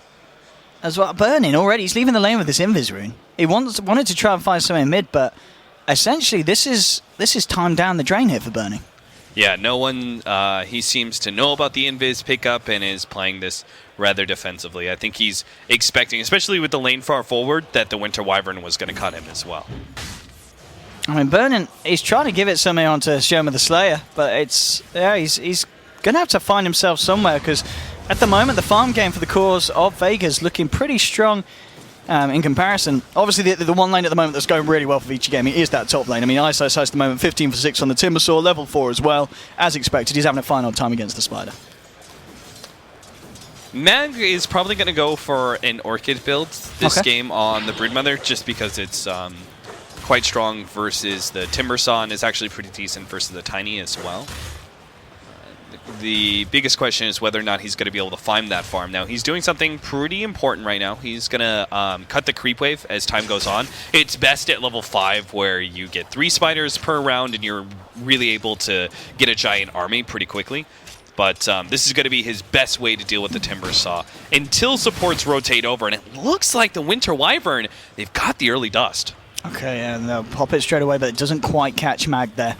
Nice positioning, keeping himself in the tree line. He should be fine. Top tower is under attack. And yeah, Mag, he's well on top of this rotation. He's going to be A-okay. And bottom lane still, I mean, I know, but I really feel this is an issue. The fact that you're effectively position 1.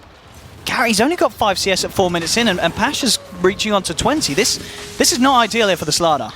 Yeah, and Burning, I think, has a very distinct playstyle, whether it's the, AFK, farm real heavy. And if he... Oh my God! My bloody God!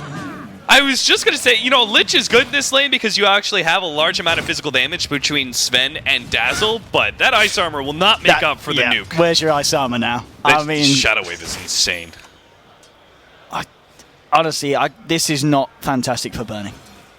It really isn't. I mean, whether it's on the AFK, split pushing Anti-Mage, or it's on more aggressive, Queen of Pain safe lane, Burning is, guaranteed early farm a lot of the times, and that's just his playstyle, and you will, as a team, have to play around that, and this is very clearly not the case. Burning is going to be one of the most gimped heroes. I said early on in the draft that you have to change up your net worth now, where Ice is going to be given a lot more priority. I'm not sure how that's going to fit with Burning. Yeah, I mean, I guess one thing that Vici really have to rely, they have to rely on Ice to make something happen. He is level 6 now. But as a Timber Saw, what is the plan here? Are we going to see rotations for him, or does he have to sit in lane and kind of farm up his first big item, really, before he can afford to be that effective across the map? He does actually need to sit in lane because they don't have a better hero to match up against the Broodmother yet. Eventually, the Sven can do it rather easily, but for now, when he doesn't have any splash and he doesn't have those heavy stats that can deal with the Broodmother nuke, he can't do it. So... the Timber Saw is going to be spending a lot of farm time here. I'm very... Oh, mid lane as well. Super. I was going to say, he was the other kind of saving grace at the moment for the side. He might be fine here, so the razors will miss, but the second ball connects onto him. He's going to be fine. And now Burning has come in, but this is Solo there. Solo with the Jukes, able to walk himself around, and he will get himself away. That was absurd juking by Super and Solo. The fact that it should have been a guaranteed kill on the Tiny and a guaranteed kill on the Skywrath Mage, and neither one of those kills happened, is so weird. But Burning, he finds the bounty rune to bump him up to level 4 now by 6 minutes in. It's not great. No. I mean, that was that was the second time really he's left the lane trying to find something, and it's just not paid off. Very high risk, maybe high reward situations that he's looked to put himself in. And at the moment, and the fact that, well, we haven't really mentioned the man, but we already talked his ass off in the first game. No one Shadow Fiend. He's having a fine time. 41 for 9. His progression, it's not been hindered at all by the side of Vici Gaming, and this Shadow Fiend's got the potential to just be as scary as he was in game 1. Yeah, if by 10 minutes or 15 minutes the Radiant side SF is not top of the net worth, you've probably done something very wrong. So he's well on his way to continue that tradition and be the top net worth. He's hit that level 7. Looks like Vega are going to go for a kill on Fenray here. Yeah, Burning's going to come with a wraparound here. Has got a crush, but the Ancient Seals there, beautifully done. So Fenrir almost, we're going to know, he's going to be fine. The crush comes out in time now, Super with the rotation. This is the turnaround that VG need. They're trying to find Pasha. He's got a lot of armor, and he might be able to ward this off. He gets healed up by the weave. He's going to salve up as well. Turns around with Storm armor. He gets Burning, and Pasha's going to be fine now with the Ancient Seal onto Super. Pasha just turns, and he's ready to go with the aggression. The toss is there, but it goes onto Solo. No one's going to die here apart from Solo. Gets an avalanche to the face, and now it's Pasha trying to chase down Super. Won't be able to do anything about it. But they get the kill on Burning. They do keep Pasha alive on the Sven, and they do just lose the Skywrath. So it's more positive action here, really, for the Sven. And Vici Gaming, they just don't quite find what would have been a crucial kill onto Pasha at this point. And this is one of the big downsides of the Timber Saw. Merlina and I were talking about it in the Samael game where he had Timber Saw. Is that Timber Saw is a really bad offlaner right now because he just doesn't offer much in the laning phase, and he also needs such a significant amount of farm that he's not really viable, because if he has a bad laning phase, and then he can't do anything going into the 20-minute marker. And you could see here, Ice. Most other offlaners would have been able to rotate to that fight to bottom lane, but instead it was forced on Super's mid, and they don't end up winning it. And what's the turn? Like, Ice is getting farm, yes, he's getting a decent amount here, but is he going to have that critical team fighting item, which is probably still Bloodstone, for him to be viable enough? Is this going to be fast enough? Is it going to be enough? Either way, I think Vega Squadron will gain an advantage. They'll either take a lot of objectives before Timbersaw is ready, or they'll have such a net worth lead over the Timbersaw that his farm doesn't matter as much. I mean, I was just looking at the Super as well. I mean, in terms of net worth, he's on 3 cap. It's 1.3 behind this SF. In terms of items, I think he's just got a Bracer coming out and 600 gold, so it's still going to be a bit of time before he'll be able to be effective across the map. But I guess that's Vici game, and they just need time. But if there's a team that's not going to give you time, it's going to be Vega Squadron, because they're going to realize that they're in a good position, and they're just going to step it up. Top lane, Mag might be in trouble. The dust comes out here from FY. Mag, he'll try and get himself away, but Ice, he chomps on the mangoes, goes forward with the chain, and with the Whirling Death, and they will find themselves a kill onto the Spider there. So it's a bit more money onto this Ice Timbersaw, helping him towards that inevitable Bloodstone, as you were saying earlier. But it's small things here for Vici Gaming, but that they do need them. Oh, bottom lane burning. I think he may be dying here if they have another slow, but no. Again, the crush just enough to save him. But it is just saving him at this point. I mean, at this point of the game as well, the Wyvern has got more farm than Burning. And bottom lane, the push will come in. Stormhammer's available as well. Burning, he's going to salve up. They've got the wraparound from the Skywrath Mage. Yeah. Burning's build is also very weird. He went for the quote-unquote value level of Bash. So he started off 0, 2, and 1. But he had to go back for the sprints because you can't just not have sprint. That's absurd. And you also need early levels in sprint. And level 1 and 2 are not valuable enough, which is why you see oftentimes offlane starters actually go for 2 or 3 levels of sprint ahead of Crush. They will actually sometimes prioritize sprint over Crush because the movement speed is it's not good enough oftentimes at level 1. Yeah.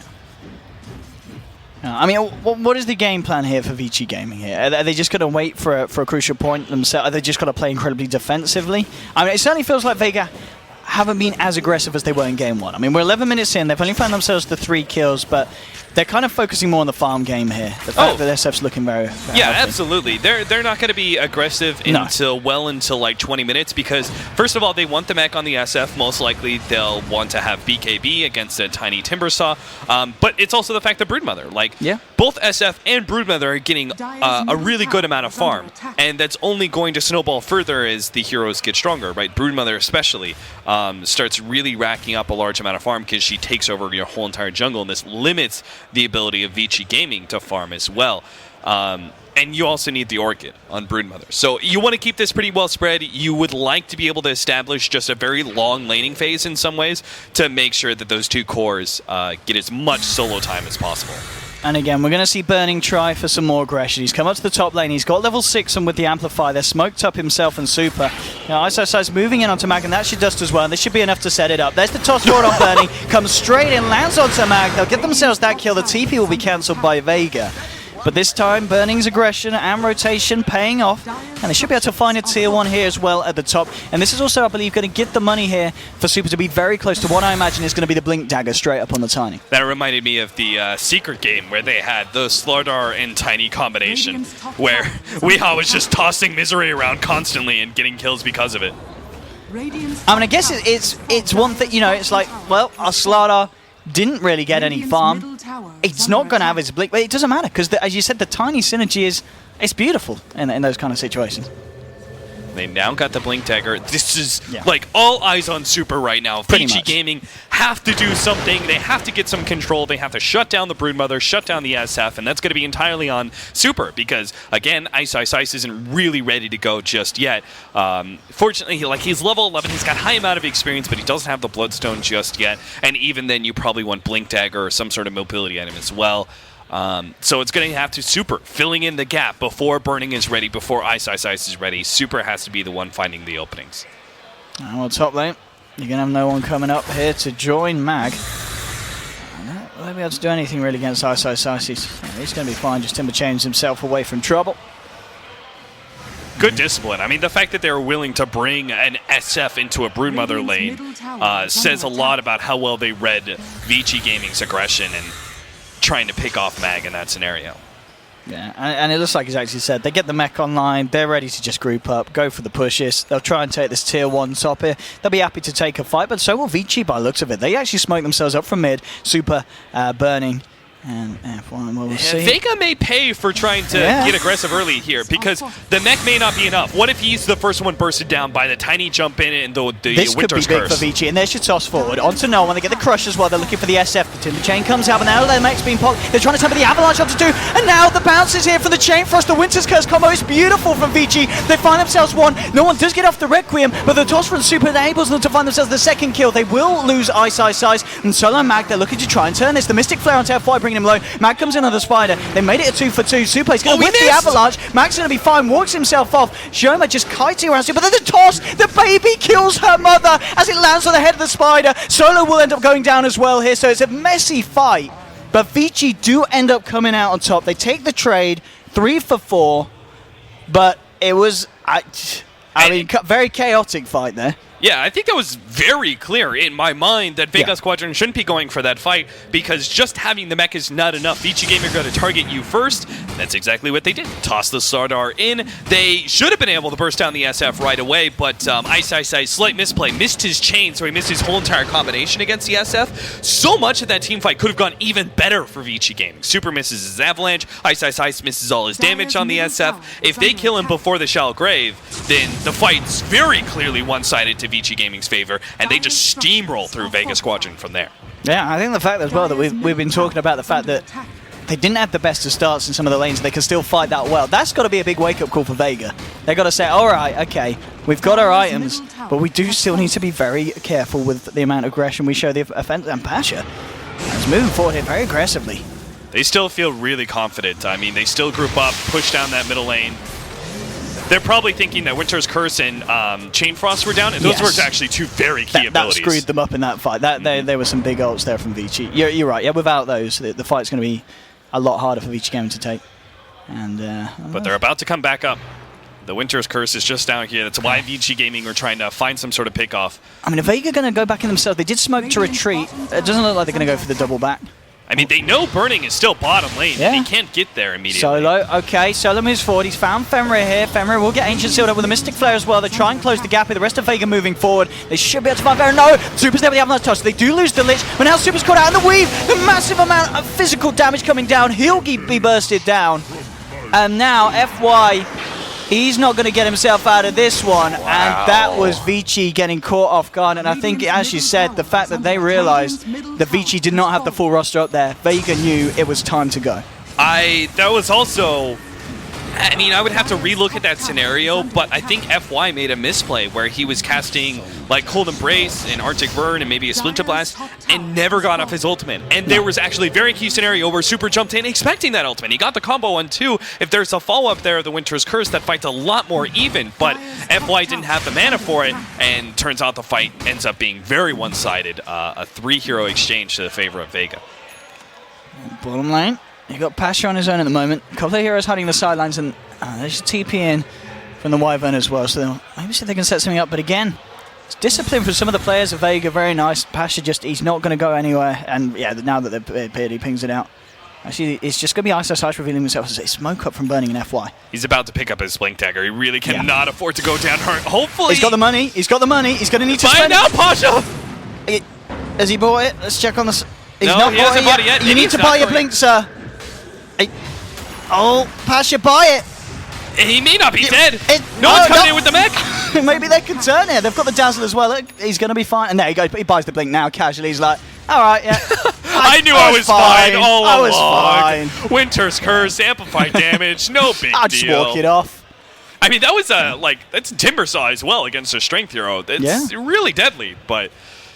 Pasha correctly reads that he's going to be okay. Now has his Blink Dagger, so he'll be in. That's what it was like. Guaranteed, it was a Blink Dagger for him and not a BKB because they don't have an initiator. Ice, he's really going in for it here. He's seen the supports and he wants to try and give it some. There's the backup from FY as well. Gets his Arctic Burn out, but he's not going to stick around for that fight. And as you're saying, Blink Dagger for Pasha, but also Blink Dagger for Burning as well has been found. So he has now got that Blink as well on the Slardar. FY's going to take a Stormhammer to the face here. They just ban themselves. The Roshan is up as well, so it'll be interesting to see if we see either side go for it anytime soon. Both have fairly good potential for taking down the Roshan. Watch for the kill combo to happen here. Okay. Pasha jumps in, stuns, and Skyreth Mage ults. Well, we are going to see some kind of jump in here for Burning. He's found Mag. And there's your Amplify, Mag. Oh, get out the Orchid, but did still get the Amplify on time of Vega. I want to fight, Pasha. Oh, that's a beautiful storm. Oh, no, 2! And now here we go. Fenrir gets taken down. There'll be the blink out just in time from Super. Now with the Spencer Blast as well. Ice moving back in. Oh, burning with a Blink Crush onto 2. There's a Shadow Wave as well. Heals them up. The mech as well. Stormhammer onto Ice. They'll move forward. Pasha tries to go for it. The Requiem comes out. Cold Embrace. I don't know if it's going to save Ice. And it's certainly not. 2 down on the side of Vici. So Vega just being a little bit more careful with that fight. And okay, the Vici aren't done. They try and move in with the combo to Pasha. Stormhammer will hit onto Super. With the Ice Armor as well in the backup of FY. And burning, they're not going to go in for that one. So Vega again, just pulling out at the right time. They realise that they come out top in an engagement, and they say, right, we're done. We'll take the 2 kills. We're not going to give you a chance to get anything in return. I think, again, Ice had a misplay there. He threw the Timber Chain, not looking at his hero, and ended up like chaining a tree right in front of him, which was a very critical play, because if he hits the tree on the far end, he passes through that stun area, gets his whole combination off, and the fight's much different. He's not as grouped up with his team, etc. But Vici Gaming just seemed very off point. I very rarely see misplays out of FY. Ice's play is usually a lot more successfully aggressive. Well, hang on, what did that have won as well? Mag's Ogre Club. All right. Well, free courier there for Vici. I'll be happy with that. I mean, I guess at this point, the Tiny, is he almost certainly going to be looking for that Ags pick up here? Is there any reason for him to avoid that this game and look for something else? On the Tiny? Mm-hmm. Yeah, it's definitely going to be Aghanim Scepter. It's just going to be a long time until the right-click Tiny is good to go. He needs not just Ags, but also casual AC. plate Mel, or is he going to go AC first here? Why would he go? Physical dance. Okay, the Sven as well as the Shadow Fiend, and Tiny is a very low armor hero. So yeah, okay. It's a casual plate mail, and then he'll get the Aghanim Scepter afterwards. Okay. Yeah, I mean the Axe is very good against, especially this lineup that's looking to just man fight. My mind started going down some sort of rabbit hole where Shiva's Blink Dagger is the new meta on Shiva's Tiny. Blink. Well, but if it happens, that's no way. We heard it here first. We'll see. But anyway, Roche is going to be on the menu here for Vega. Vici, they've got all the ults. I mean, they have got the potential to try and fight. They've got to do it soon, though, because Roche is falling very quickly. Okay, and it goes down. SF will be able to pick it, and I don't think Vici will want to do anything off the back of that. So, I mean, maybe if they could have gone for the YOLO jump in and the follow-up with the ults, they could have tried for that, but it would have been a bit risky. Yeah, the problem was that Arctic Burn, and this is why people do not usually level up Cold Embrace at all and leave it at level 1. The Cold Embrace, or the Arctic Burn cooldown is critically important for this hero. The fact that he did not have Arctic Burn and couldn't fly over that cliff prevented any sort of initiation. Because if he can't get a follow-up to Tiny's jump-in combination, if he can't get a good Winter's Curse, then Super jumps in for nothing. And here we go, we might see something kick off here. Both teams poised on the edge of a possible war here on the bottom lane. No one. Nice, stepping forward carefully here. Super, just with a toss back on one of the creeps. And blink away, disjoint the projectile there from Sky. This is a very crucial, but Pash is on the sideline with a blink as well. He's ready to try and find the setup if multiple heroes group up. Looks like both teams just not wanting to jump. There's an amplifier at the moment. I know. Oh, loss of free gold there for the Ice Timber as he cleans up the spiderlings. Yeah, he needs it too. He's trying to pick up PKB right now, so he doesn't have to deal with that silence as much. But Pasha is, I mean, if he finds one hero, like if he, for example, FY is too far forward, blink in, Stormbolt, you're going to have an ultimate draw from the Skyreath Mage, and there's nothing Vici Gaming can do to stop that. That'll just be an instant kill on the Winter Wyvern. I mean, this is just both teams really try to wait on each other to jump, and there's a jump. Pasha goes forward, he spots the Wyvern, and that's the big issue. If he can get him out, the fight's going to be big, but FY gets the Arctic Burnout. He's going to be able to get himself off to the sideline. No one actually pops his BKB here. He's not going to be able to do anything with it. There's a fortification. Vici might be ready to go back in. Burning and Super moving forward. They've got the blinks. So they're going to go for it. No, they're just going to be happy with Vega walking off. Super continuing to chase this down. You've got Shoma on the sidelines. Moving forward. The Timber Chain won't catch on with the slow. But Vega will be forced back in. Okay, Shoma. Yeah, they're not out of the vision. They don't know he's there. He's going to be out. So Vega trying to jump in, but they just don't quite have the damage or control really to just deal with Vici Gaming. So a bit of an anticlimactic fight there on the bottom lane, which both teams hung around for about a couple of minutes for. Yeah, it seemed like the accommodation wasn't quite there. Skywrath Mage was a bit slow on the Mystic Flare. I don't think he got any Arcane Bolt damage out. His damage is also going to be a bit limited. Was. Talking about Skywrath, solo. He did not want to be up on this top lane. He's fairly tanky, but there is a Tiny here as well, and they'll find themselves the kill. Solo was very far out there on that top lane. Yeah, that's Solo through and through, though. He's always going to go the 4 position, split push. Seems like that's not going to change no matter what heroes he's playing. He's not Alina, but he'll still try and do it on a Skywrath Mage. Not at all. One lane. Mag trying to force it back out. It looks like, is that going to be Isaiah going for the BKB on top of the Bloodstone?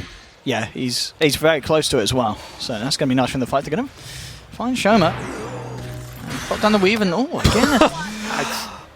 This is a signature hero for him, and he is not hitting the Timber Chains like he should. I don't think there's no way he kills the Dazzle there, but it's still just another display of misplays from Ice, which you normally don't see. Well, at this point of the game, Vici certainly looking in a lot better state than they were 24 minutes into the last one. And, they certainly seem to have adapted and are dealing a lot better with the way that Vega plays this game. But Vega's still in and they have their very good kind of upsides of the fact that they've got the Shadow Fiend. 2.8k now on top of the BKB and the Mechanism. They're by no means feeling in any kind of terrible position themselves. They're slightly ahead in terms of net worth. But Vici Gaming, they're not going to be feeling as bad as they were in Game 1. They've got a lot of potential to grow, and the Tiny certainly is going to be doing so shortly. And it was, as you said, the casual plate mail. He's got the point booster. I believe on the Courier as well, he's got one of the two, in fact. So he's only 1k gold away from the Aghanim. So this Tiny's going to come online. Was that intentional? What? He's Tiny has room to grow? Yeah. Level 16 coming in, so well done, Owen. Well done. But this Tiny's going to be the issue. We talked earlier. We said this is going to be kind of the super show. You got to watch him. You've got to see if he's got what it takes to kind of step up to the level that Vega were progressing at earlier on. And he certainly is. He's going to have that axe very, very shortly. I can't say that that this game drawing out has given Burning time to recover, because he certainly hasn't. His net worth is abysmal, but he has gotten to a point where, because he's essentially the 3 position Slaughter, let's not really say otherwise, Blink Dagger and Force Staff is all you truly need on a Slaughter. Yeah, the luxury absolutely. items like AC and those kind of things, they're nice, but the essentials is having those 2 mobility items to couple with Slardar. And in that regard, Slardar is now in a good position. Even if his net worth is abysmal, he's still gotten late enough into the game where he's good, essentially, for potentially the rest of the game like this. It's going to be up to Super as well as Ice Science to carry, and Burning's going to be more utility. Yeah, and it's certainly something that the Vici Gaming has shown us. It can work. I mean, they still, at this point, they've not yet looked for another smoke. They're kind of playing it a bit more careful. I guess kind of hoping that Vega were going to look for some aggression themselves. And they might do so, because SMY's now been picked up on no one. You've got a BKB now done on Mag, on the Broodmother. And, BKB, how's it looking here for Pasha? Yeah, he himself, he's just half the gold short of a recipe. So when those BKBs come online, they may well try and go again. But you've got to remember, Vici Gaming, as well as the fact that they have got a fair bit of magical, they've still got a fair bit of physical as well with the Tiny Slardar. The one thing that Vega Squadron still have to do, besides pick up their BKBs, is when they go for the 5-man, they have to be the ones initiating onto Vici Gaming. They can't allow Vici Gaming to get the initiation, to get a combination out from the Tiny, to get the Slardar stun, the Winter's Curse, etc., and stop you from using the BKBs in the beginning of the fight, because potentially heroes can be deleted in this lineup from Vici Gaming because they have so much magic and burst damage and so much disable time that your BKB may be a very fancy 4K item that gives you a little bit of strength and some damage, right? So it's very essential that when Vega do go for the push, that Pasha is able to find the opening to blink in first. Even if it's not... even if it's a subpar initiation, he still has to be the one determining the tempo. What if they can find no one here?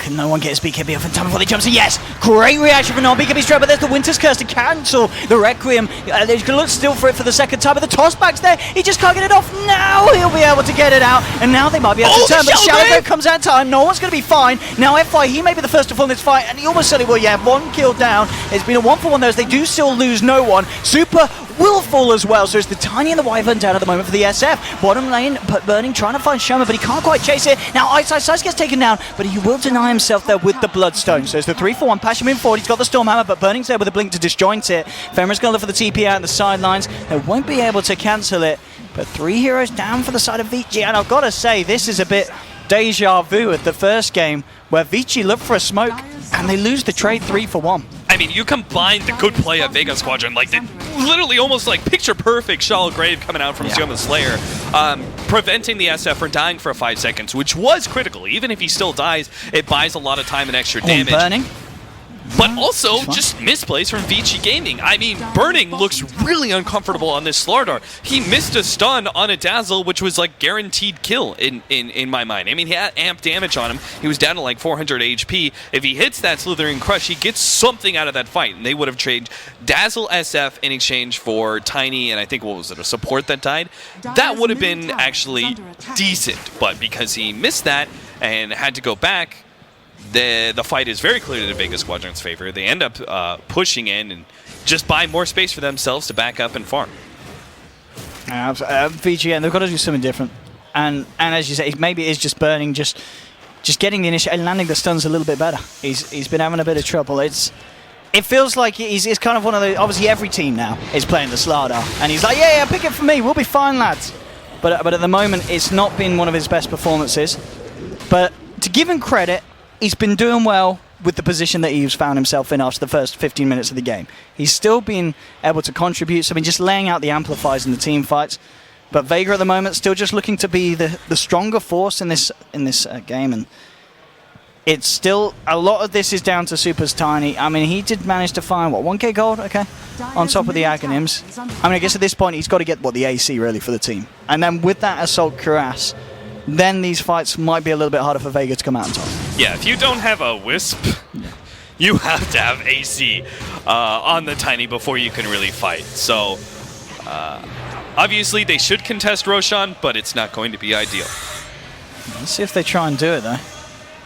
Are they going to go for the Super? Oh, Super! Well, the stun's there, the Agency as well, but the Cold Embrace will be fine, and the double 4-star's taking him right out of the fight. Actually saving him here for the time being. Mag's trying to move forward. And now Pasha moving in with the BKB.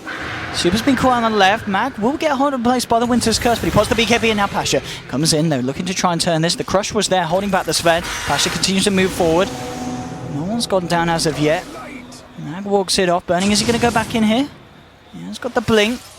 Is he going to jump on? Okay, he's going to try and jump, but the Agency was already casted on him, so he can't do anything. Gets himself forced up to the high ground. Cold Embrace is there. Now at the bottom, Super might find Shoma the Slayer, but the Shallow Grave comes out. Now comes your Chain Frost. Zola's going to fall. Finally, a casualty in this fight. Shoma will go down as well. There, please damage. Super finds it. As it's 2-for-1, and make that a 3-for-1. A Super kind of cleaning up. FY, Cold Embraces himself. No one to Mag. They're kind of all alone here, and Super's moved back in. As Super might just look to chase down. No one here. No one. Again, these avalanches being whiffed. No one's going to walk this off, and he might be all right for the time being. I'm sure they're going to die this. Yeah, let's just go. Let's get Ice in on the Timbersaw. The BKB now available again. It's got to toss back in a second.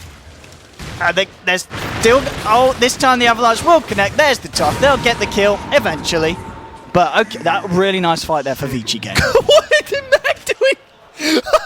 He's actually like, all right, thanks, no one. Thanks for buying me space, buddy. I'll do Roshan solo. Is this going to work, though? I know I this is going to work, Cap. This is definitely not going to work. Yeah. FY's just like, oh, hello, Roshan's low. Cheers, Mag. You've lowered that one down for us. Oh, look at him. He's going to go for the steal. He drops his Orb of Venom. Oh, Solo's turned up as well. Drops the Mystic Flare. Oh, they're going to fight. Mag? He's going for it with the BKB here. He's looking to man up against Super. And he might just do it. Super turns around with the toss, tosses back the Spider, but the Spider comes back in. The cold embrace is there, so Super's going to be fine. F5 are going to Pasha, turning up all the god strength, the damage, the humanity. 2 are down here. Roshan falls, but Burning does snatch the Aegis. Vega got the kill on Roche there with the Sven damage, but they lost the Aegis to Vici. But now the blink forward, Pasha's not done. He gets the Stormhammer out, and this man, triple kill for the Sven. My goodness, Vici Gaming. They thought, all right, easy Roche. Mags made it, gone down. They didn't notice the fact that Vega had all respawned, and Vega were heading straight back to the pit with a very angry Sven. And Sven, he just cleaved the hell out of them. I mean, ultimately, it comes down to the fact that Vega Squadron went into that fight with a net worth advantage. The fact that Vici Gaming, they played it really well, right? They had certain engagements where they were able to force out the BKBs, didn't actually get anybody caught in the process, then tried to re-engage, and they won that fight. It just took them so long to kill no one that he got 2 different BKB charges off. You know how long a fight has to be in order to get 2 different BKB charges? That's just absurd, right? So it takes them really long to kill him, and then by the time they kill no one, the rest of the team is almost back up, and obviously they're able to respond in time for the Roshan. And, I mean, at the moment, the pressure's coming in on the mid. They've got to pop the fortification. Vega will now back off, respecting the fact that Super's going to be back up in 5 seconds. But look off at the back of that fight. So what have we got? So we've actually got... What's that? That's Halberd. Halberd coming out. Is that for the... Who's been the Halberd? The Broodmother? Okay. Has a yeah, Sage. with the sound. Yeah, I saw that coming out. I was wondering whose that was, yeah. I mean, Tiny is a hero that oftentimes doesn't build BKB. He's got a bit of gold, so he has got that potential if he notices this Halberd. If he sees that Sanj coming out, do you think he says, screw the AC, I need the BKB, or do you think you still just get Assault Crash nonetheless? I mean, part of the reason, Tiny doesn't go BKB a lot, and part of the reason is because he's oftentimes paired with the Wisp, and there's some dyssynergy there, and that Tether doesn't blah, blah, blah, right? I think you do still go BK. I think you definitely go BKB if the Halberd is picked up on Super, because it's still going to have a certain amount of value. You don't want to be silenced. There's still a decent amount of magic damage against the Orchid and stuff. So I still think it would be okay, but it would slow down his late game item progression, which would include things like the Manta and the Butterfly. It looks like he's going to go the Manta before the AC. So neither the AC or the BKB. I mean, you mentioned the fact that there is, of course, the Orchid in the game. But, of course, Manta's not going to save you against that disarm. So, but nonetheless, it is one of those common pickups here for the Tiny. And actually, Vega are looking for something. They're smoked up. I'm going to move forward, but looks like Vici aware that something might be happening here. Actually got 3 at the moment in the jungle here of the Radiant, just the 2 back towards the base, and Vega are actually going to now wrap back round here. We'll see if they're able to make it back over to their half of the map before the smoke runs out. They've still got a bit of time, and they might find someone here. They're going to see the smoke dispel here, and there's the blink forward. They found Burning. Burning, he's got the blink. He'll blink down into the lane, and they chase this. Pasha with the war cry moving forward. There's going to be the TP out there from the Lich. They'll all get themselves out. So Vici Gaming very nicely avoiding the wraparound gank there from Vega. So I want to bring something up.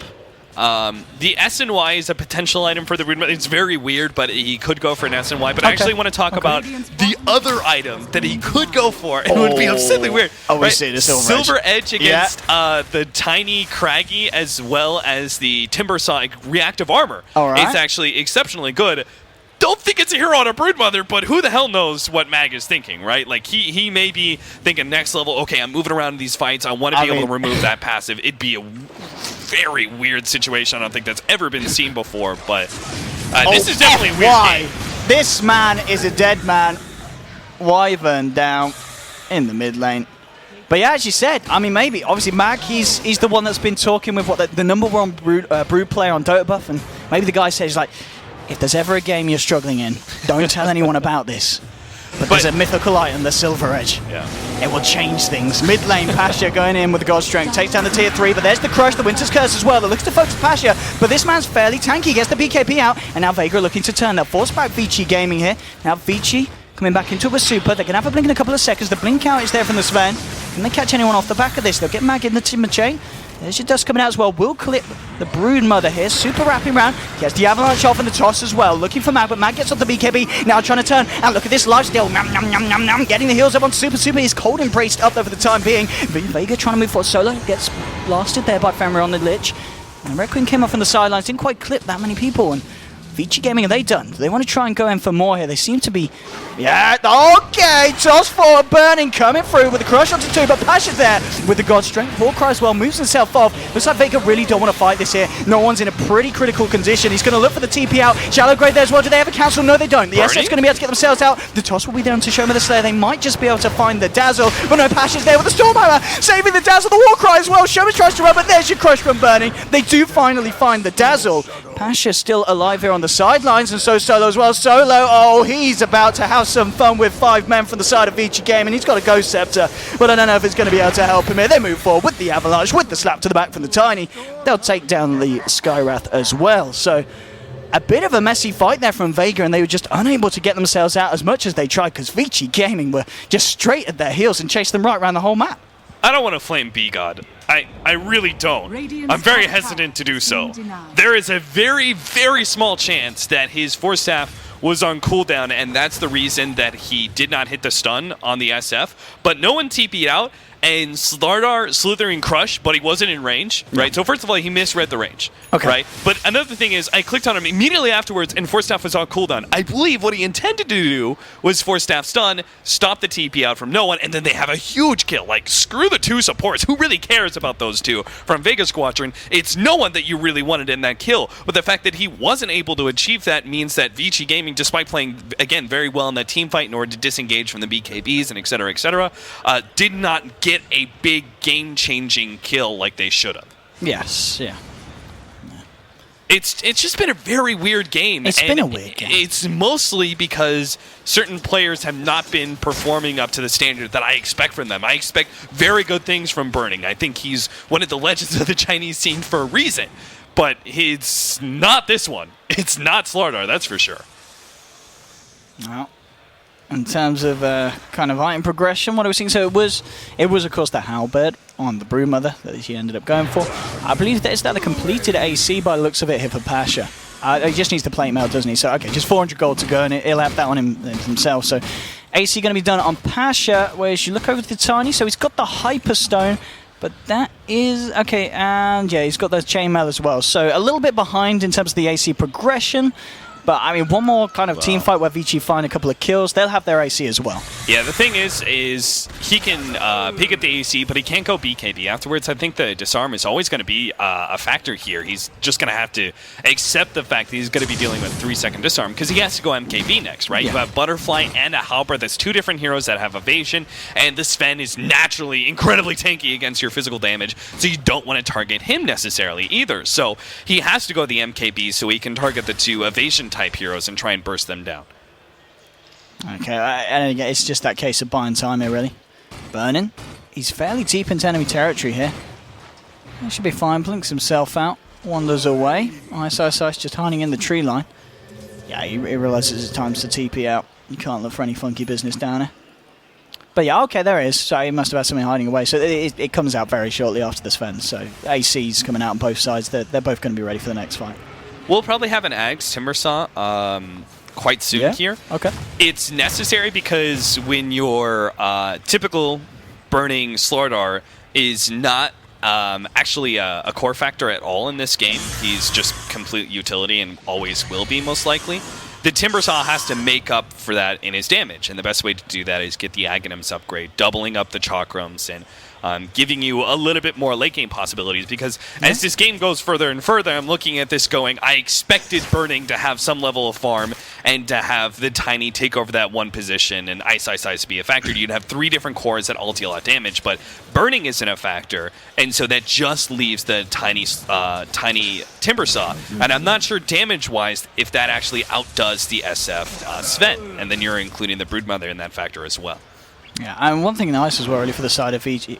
Okay, Mag. They'll find the crush this time, and here they go. Moving forward with the Amplify. Mag pops the BKB. Maybe hoping to try and turn around with some lifesteal. It's not going to work. Mag goes down. He walked into range there with the mech, but it wasn't enough to save him. There is some reaction here from the side of Vega. We'll see if they want to try and take a fight. And it looks like they certainly do. Solo moving forward. We'll get the slow out onto Super. They're going to be able to jump on this one. F5 turns around. Oh, that Winter's Curse, but the Shallow Grave comes out in time. No one up with the BKB. And look at Pasha moving in with the God's Strength, tried to cleave through the side of Vici Gaming. Now Super will get the toss back onto Pasha. Pasha continues to move back in, and Ice did Timber Chain him very aggressively there, but he's fine.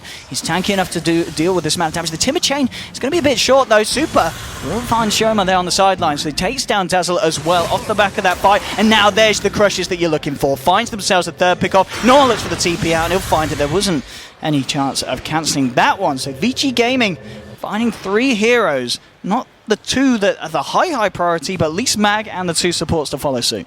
Great, very small play, but has a lot of impact in that fight, and will have a lot of impact in future fights, is the way that Tiny tossed back the Sven, basically ensuring more kiting time against the Sven during that critical God Strength BKB timer. Yeah. Ice, is he going Chivas? I think he is. He's got the recipe, and he's got the money for the Mystic, and he's got the plate mail on him.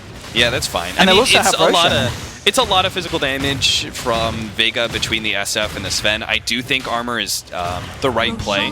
I thought that he was going to feel the pressure of like, oh god, I need more damage, but apparently that's not needed. Vici Gaming win yet another fight as Vega Squadron. I mean, part of it is they tried to force it, and it was a very awkward, staggered initiation. They didn't have Mag there as well, but it's still the fact that Vici Gaming were able to win a fight and don't obviously need more damage out of Ice. Apparently, the Shivas is going to be better pickup, obviously utility, greater defense on the Ice Timbersaw, and greater catch as well, as the mobility of the Timbersaw is now going to be paired with a very nice, easy-to-land slow. Super. He's going to jump straight in here onto No One, and with the Burning Crush to follow up as well. There is the armor on No One, so he's hard to bring down. He'll look for the Requiem, he'll find it. Oh, burning right down, so he's got to get himself the hell out of there. Now Super will be chased up. The Cold Embrace comes out, but the Mystic Flare's there to negate the heal of the Cold Embrace. Mag's there with Chomps. There'll be the toss onto the Spider. Super trying to turn this one around now with the Winter's Cousin to Pasha, but now No One's be Shallow Graved up. Ice pops the BKB, continues to try and fight, but No One looks for the TP out, and he'll get himself away as well. Ice, the BKB's going to come off in a minute here. Still trying to move forward onto Solo. The rest of Vici's there. Super blinks forward, but Pasha blinks straight across them with the BKB and the God Strength. He'll take down Burning. Now he's got to run though, because Super fairly tanky. Not going to be able to man fight this, and there we go with the combo, the toss, and the Avalanche. They'll take down Sven as well. He's down for 75 seconds. Mag's trying to fight here, but there's still 4 heroes very healthy on the side of Vici. Now no one's been caught out by the crack. He gets his BKB out. Ice trying to move forward, and now the ancient seals come off. He's ready to continue the fight. Gets the Timber Chain out onto Solo, but Shoma with these Shallow Graves. They've been huge, but not huge enough. Solo still goes down here in that mid lane fight, and Vici Gaming will find the tier 2. And again, we talked about how Vega hit their peak earlier. It's starting to feel that peak is certainly falling away, especially now at the point where pretty much every hero with a BKB on Vega is now down to 5 seconds. Yeah, I also think Vega Squadron are just not taking very good fights. Again, first of all, they were kind of initiated on. Second of all, like the Pasha, it looked like a next level play where he turns around and kills Burning and tries to get out, but the trade-off of him for Burning is very clearly not worth it, and the following fight afterwards wasn't good either. Mag is trying to fight here with the BKB, moving in onto Super. Now he's going to turn towards Ice, who's still on the high ground. Ice will be able to Timber Chain away. Now looks like Vici will be forced back, so they don't lose the racks here. Vega are able to keep those intact, but still a pretty costly fight here for the side. And just look at the amount of money here on Super. He's just brought someone straight up, hasn't he? What was he? Okay, yeah, he's going for the MKB here, and he's pretty much got the money. He needs to actually just turn and fight onto Mag. Mag's trying to move with No One. Pasha's there as well with the Stormhammer. It's going to connect onto Super with the God Strength as well. F1's on the high ground. Mags continues to try and chomp him down here. They've got the help of Shoma and Solo, so they will find that kill. No one's trying to move forward, but Vici have backed themselves away. So there's Yags now on Timbersaw. So still some big item pickups coming out for the side of Vici Gaming. MKB done on Tiny. These fights just got so much easier now that they have essentially double damage on Timbersaw with 2 different chakrams. You now have are able to deal with the evasion as well as, I forgot to mention, the miss percentage chance of incapacitating bite that Mag brings to the table, all cleared through by that MKB.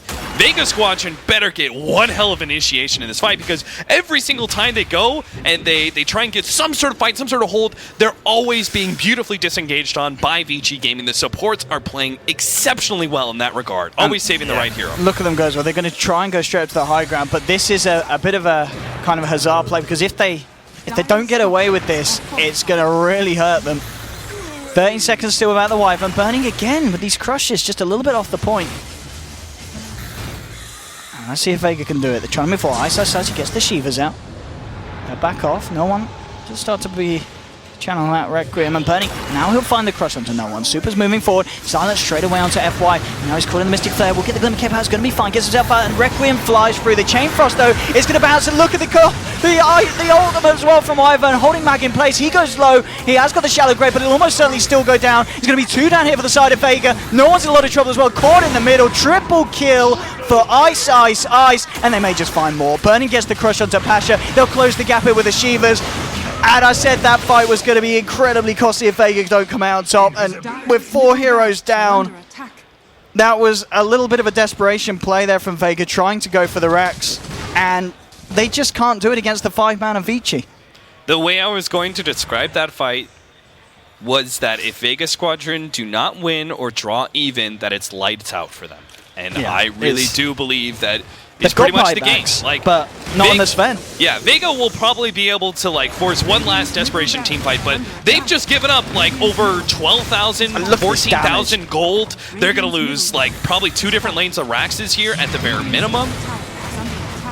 I mean, here are your buybacks, but they're going to be fighting without a Sven, and I don't know if they can do that. They're trying to go on up, but this Timbersaw is just so damn tanky. He moves himself out. Amplify's laid down onto Mag. The Silence is down to Burning, so he can't get the crush off.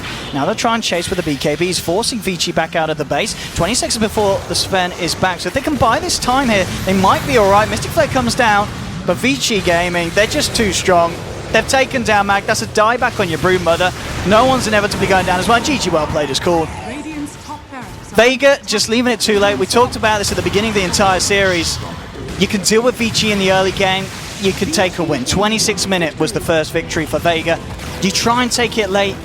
Vici Gaming are just a little bit smarter about the decisions they make. But hats off to Vega, because they certainly gave it their all.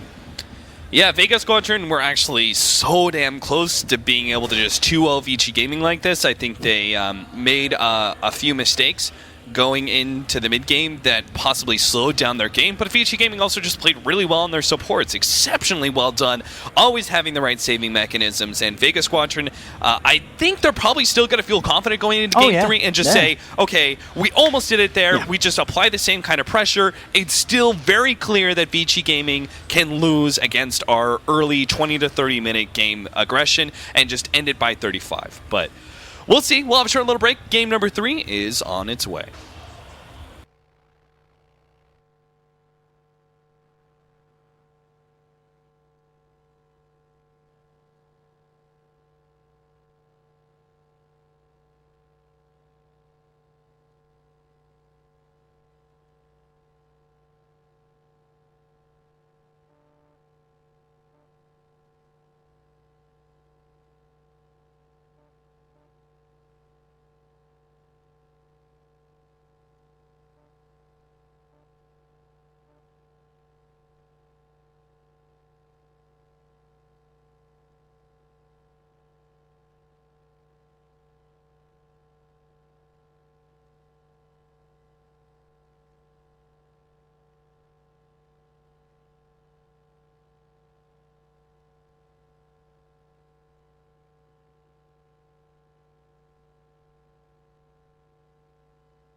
Ladies and gentlemen, welcome back to Vici Gaming versus Vega Squadron. This is game 3 of the best of 3. First game, of course, going to Vega quite convincingly, but second game, Vici were able to draw it out that a little bit longer. As we were saying during the game, they needed to buy themselves time. They certainly did that. And they got to the point where Super's Tiny was pretty much unstoppable. He ended up at something like 13 for 3 KD on the scoreboard at the end of the day, and it was enough to carry them through a game which Burning didn't have a great time in. Bless him. I mean, we had it wasn't great for Burning. That's putting it mildly. He was like, yeah, that was some of the worst Slardar mistakes that I have actually seen in a very long time. Vega's still bad at it, though.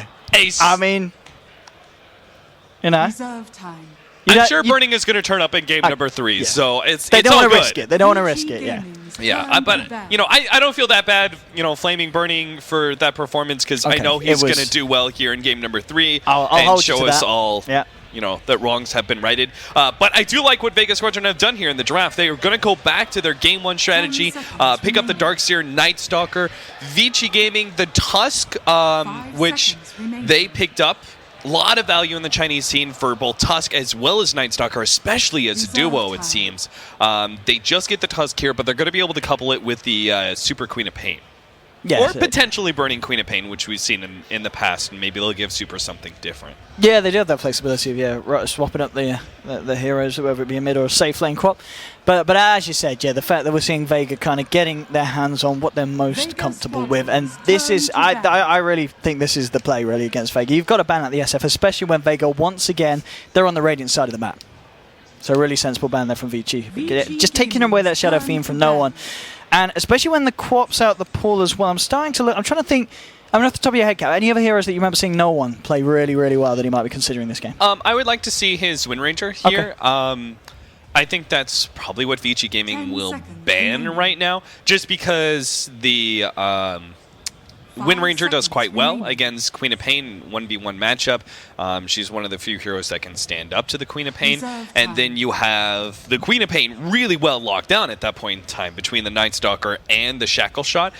You'll have the Queen of Pain, I feel, pretty directly countered and force her to try and go for a faster BKB, maybe even like first, but I doubt it'll go that far. Much more likely we see something like a perhaps Yule's first Queen of Pain if she's really feeling that much pressure.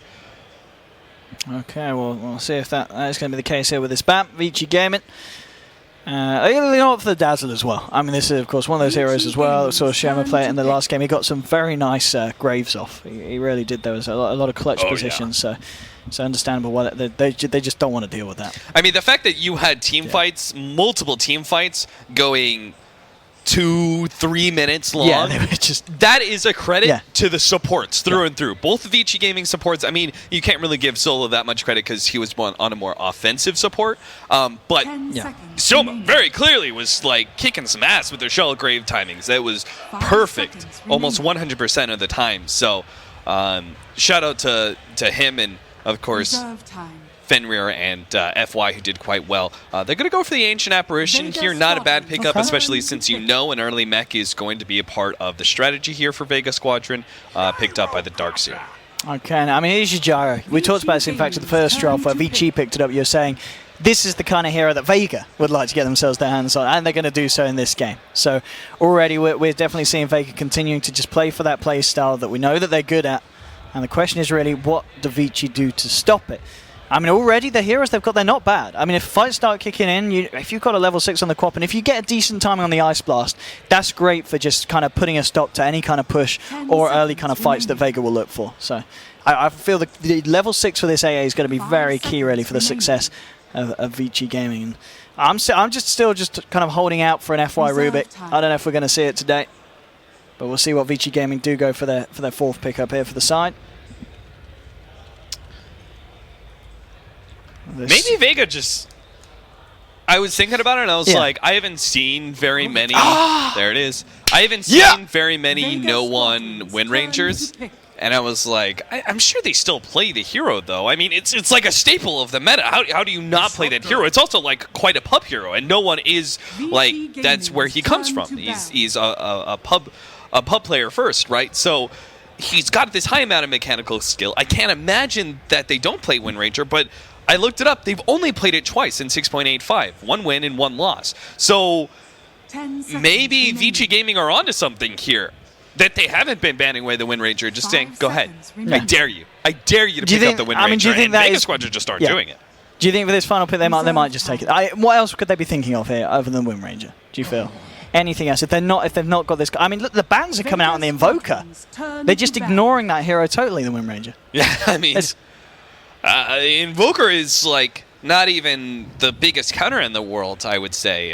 It's just like a good team fight hero that would set up, have good amount of synergy with the 10 vacuum, the seconds gyrocopter remaining. ultimate, etc. You need an initiator here for Vega Squadron. 5 seconds remaining. Again, Wind Ranger is not a bad initiator with the Blink Dagger, but I think we just go past that point and talk about other heroes, in which case, well, it's tough to say because it's matched up against a Queen of Pain, so some of the mid heroes you normally talk about, like you can see a Tiny here picked up for Vega Squadron. That's not really an option because the Queen of Pain should be able to beat you out, especially if there's like a support rotation in. VG Gaming's turn to I mean, oh, the Wraith King coming out here. Final Vega pick for Vici Squadron's Gaming. turn to pick. All right, so they're ready to go, and so are Vega, Okay, Viper. the Viper, and that was actually something that we saw Vici were aware of in earlier Yeah. drafts, where they have. I think it was in the first game they banned it. So, not necessarily wanting to go against it. The question is, are they going to be happier this game? I mean, Viper, I feel that's a pretty solid pick against this lineup of Vici. Yeah, I kind of feel like this. The ban kind of surprised me, and I was like, okay, maybe there's some games that I haven't seen, but I can't actually remember Viper really being played by Vega Squadron. This could be something that I'm sure they played it once or twice, but this could be something that they've shown in scrims before. Yeah. I mean, Yeah, they haven't played Viper in 6.85, and they've only played it twice in 6.84, so I'm not crazy. No. It's. I mean, I guess it's one of those. It's not really a hero that anyone is labelled as a signature player of. It's. I mean, in terms of skill cap, maybe it's not necessarily that high on this one. But if it fits the bill and it's going to work in the lineup, there's no reason for Vega not to take it to the match. And here we go, ladies and gentlemen. Game 3, the deciding match here between Vega and Vici Gaming. And of course, I believe so. The winner of this will guarantee themselves a spot in the upper bracket. And the loser will have another chance, but they'll be knocked down to play against the winner of, I want to say, who did Vici? It was Newbee and OG, isn't it? Newbee and OG is the other game that we're going to be playing out after this one. The winner of that will play the loser of this one. So, boy, what a tough group this is. Jesus. Yeah. This is. I think this is one of the most exciting groups. This was Group B, right? Yes, Okay. Yeah, it was. Yeah. I believe, right, because when we were talking about it on the analyst desk, I was like, Group B is like I think the groups were pretty well even.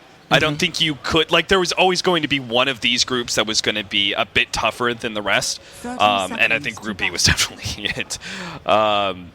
When the weak link could be OG, I think that says a lot.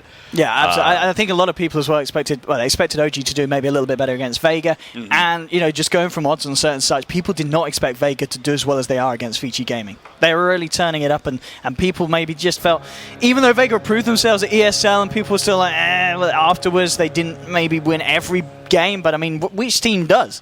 You know what I mean? And Vega is just showing us today that they can stand toe-to-toe with the Chinese giants like Vici Gaming are.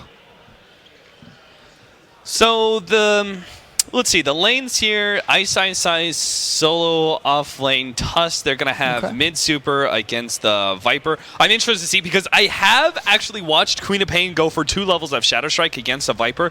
I want to see how Super plays this matchup because I think the typical build is 0, 2, and 3. That's I believe, the proper way to play against Viper, but maybe this is something that I've missed out. No, he's going to go the Shadow Strike again. Okay, yeah, we'll see how this works out for him in the mid lane. Part of the reason you don't do this is because the Corrosive Skin, level 1, Shadow Strike actually deals more damage, I believe, to the Queen of Pain via Corrosive Skin, because every single tick of the Shadow Strike activates Corrosive Skin if you're within range, but it's very likely you are because the range is something like 1400. Bottom lane, I mean, Ice already. Hang on. Wait, hang he's on. dead? Oh my god, Ice! Okey-dokey. First blood. That's not how Vega want to be starting the game. Losing their position 1 there to the solo offlaner. Ice just outplaying a gyro, came too close. He had the creep wave behind him, Tuscan. Well, that's your first blood, Cap. This is why Ice is revered as one of the best. For me, it's top 2. Between him and Universe, the question of which one of those two is better, the offlaner, but among the Eastern scene, he's definitely the best offlaner out there. It's because he's able to find kills like that. That was just absurd. He shouldn't be able to get a kill on a gyrocopter in this scenario, but he does. And he's done it before, especially on Tusk. He's done absurd 1 versus 3 matchups where he's gotten kills before because he's so on point with his ice shards. Yeah, and Ice, for me, he really feels like he is the kind of the tempo setter for the team. If he has a good game, then the whole team will. It's Ice performance really at the earlier portions that if he can find that early momentum, Super's very, he can feed off that and kind of join in the fights, and then Bernie's going to get the space that he needs to find the farm and then join him in return. And Solo. Super's going to bring hard lefts. Good response there. If he had blinked backwards in response to the illusion coming through, who would have been caught by Solo? And obviously, he didn't really have anywhere else to blink but far left. So, good response there. I mean, talking about the mid lane at the moment, 11 for 5 on the Viper, 10 for 1 on the Quap. Well, even, but of course Viper has had a bit of help there as the supports have been both rotating around. And how's the offlane going here for okay, no, the Darkseer's already sacked the lane, so he's backed off into the jungle. So that's going to give a lot of space here to the Wraith King. And of course the potential for the Vici supports to now be a little bit mobile around the map as well themselves. Yeah, this also means that Solo's going to be forced to... his experience is going to be shut down pretty heavily because he doesn't have a dual lane to operate around. So he's going to start, taking experience in the jungle. Mid lane as well. They're smoked up. No one. Is he going to come down? No, he's playing it very, very sensibly. No one's so good at these reads. He knows that they're going to start to look for movements across the map as soon as Mag leaves the lane. And okay, they will find the lift here. They got the damage. He's got 2 points here in the corrosive skin, and that's going to be just enough to save him here. The kinetic feels nice. It catches all 3, but they haven't really got any follow-up. But yeah, the 2 points in corrosive doing a lot of work there against the aggression of the 3-man of Vici. Yeah, well played by no one. Seeing that coming forward, I mean, even if he did get hit by the telekinesis, he was far enough back that he'd be okay. And Solo is going to rotate in once again, holding off on a skill point here because he may need the silence, even if it is only 3 seconds. May be critical for getting this kill on Super. Yeah, he picks it up, silence, he's got Super. Yeah, really nicely done there by Solo. Lets the kill go to no one. TP will come in from Ice. Might of course be soon enough for a snowball save. Vega getting themselves a kill onto the board nonetheless. And of course, we talked about the fact that Ice is one to really kind of get the momentum going for Vici. Solo, he's certainly that player for Vega. If he starts to make things happen around the map on this Night Stalker, we already saw in game 1, Vega can quite quickly turn a game into a stomp. Another kill, or potential kill on no one with the Invis rune on FY. They're going to go for him now. Gets the drag back, this time with the shards, no effort to no one to run, and yeah, it doesn't matter about the magic resistance there when they've got the control and the damage. They'll kick a bit back with the corrosive, but yeah, nicely done there with that Invis. This is one of the upsides of running a Viper mid. The meta is very stack heavy, right? In that what it means is you usually have carries or usually mid cores that will benefit off of stacks in the jungle. But Viper does it, which means Darkseer is actually able to go down there, and he's gotten a pretty fast level 5, but they could kill Burning pre-level 6. Here we go, closing in with the Iron Shell on Solo. Burning, he's so close to finding that level 6. He's going to have some backup here from Fenrir, and looks like that's going to be enough to spook the side of Vega, so they won't be able to chase it down, and as you said, that would have been a pretty big moment to take down the Wraith King before he hits a 6. But he'll get that now with those next couple of creeps coming up. Yeah, perhaps they should have waited a little bit more until the Soul Ring is up, and they could have gone in with double Ion Shell on themselves, and maybe they could have burned through the Wraith King a bit better that way, but still they force rotations, they push Burning back, and it's still something to be said. You do need to probably get another kill on the Queen of Pain, though, as the Night Stalker. That's where I would look to Solo to rotate. And there we go. Bang on cue. Solo TP's towards the mid lane. Gonna look for a potential wraparound here. Ice just scouting out the rune spot. Solo. I got that ward down, so he was there. Pasha's been, he's getting a decent amount of farm. In fact, he's pretty much on par with the farmer burning here at the moment. Very close between the two position ones. VG Gaming know the Night Stalkers, man. Okay. Yeah, they're prepared for this, with the supports around as well. It's like you failed your gank at top lane. You're unlikely trying to put pressure on the Tusk, who's been kind of rotating around anyway. So you've got to be looking at mid lane. And maybe Solo realizes that in turn. He says, screw the mid lane, I'm going for the bottom with the wraparound here. Ice could be in trouble. He hasn't got mana boots here for 12 seconds. And I think this should be a kill. They get the Void Slow, moving in with the cooldown. And again, Solo just rereading the reads of Vici. Yeah, good call. Level 4 Tusk kill, not the greatest in the world, but he did just pick up his urn before that, so he now has a potential offensive urn charge to use on the kill of Fenrir. Mid lane, here we go. So, as you said, Solo, the Solo show. Is it going to be enough points now to take down Fenrir? It will be, but now with the Sonic Wave to know, and he's actually looking for the straight TP out. Oh my god, he got away with it! He gets away with it, and Solo's out as well with the movement speed. Holy cow. Vega, great play. Just knowing their limits absolutely perfectly there. Yeah. And that forced a burning rotation as well. They don't even get anything out of that. Man, that hurts VG Gaming's economy early on so very badly. Mag's just taking full advantage of this. He's pushing in the lane. He may even try and farm up the neutrals a little bit or something. But this is, like, the farm time of Wraith King early on is actually so critical because sometimes you want to go on Midas, and the timing on Midas is very key. You need to be ahead. Ice. He may have made an uncharacteristic mistake here because, he's not going to go for it. He's not going to go too deep, and there's going to be the shards coming out, but Ice taking a lot of harassment there from the Jara as he gets caught into the cooldown. Good call by Pasha not pursuing a Tusk underneath the tower who can respond with Snowball and Ice Shards and keep you locked underneath that tower for quite a long time.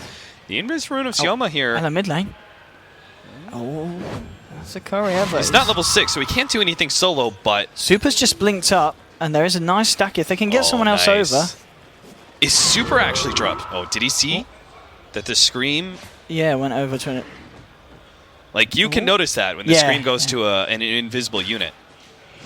I think it looks like even if he did, he's not phased. He's going to just still clear out the creep, so Sherma should be able to find the... No, he's going to run out. Get out of here. He's running into FI.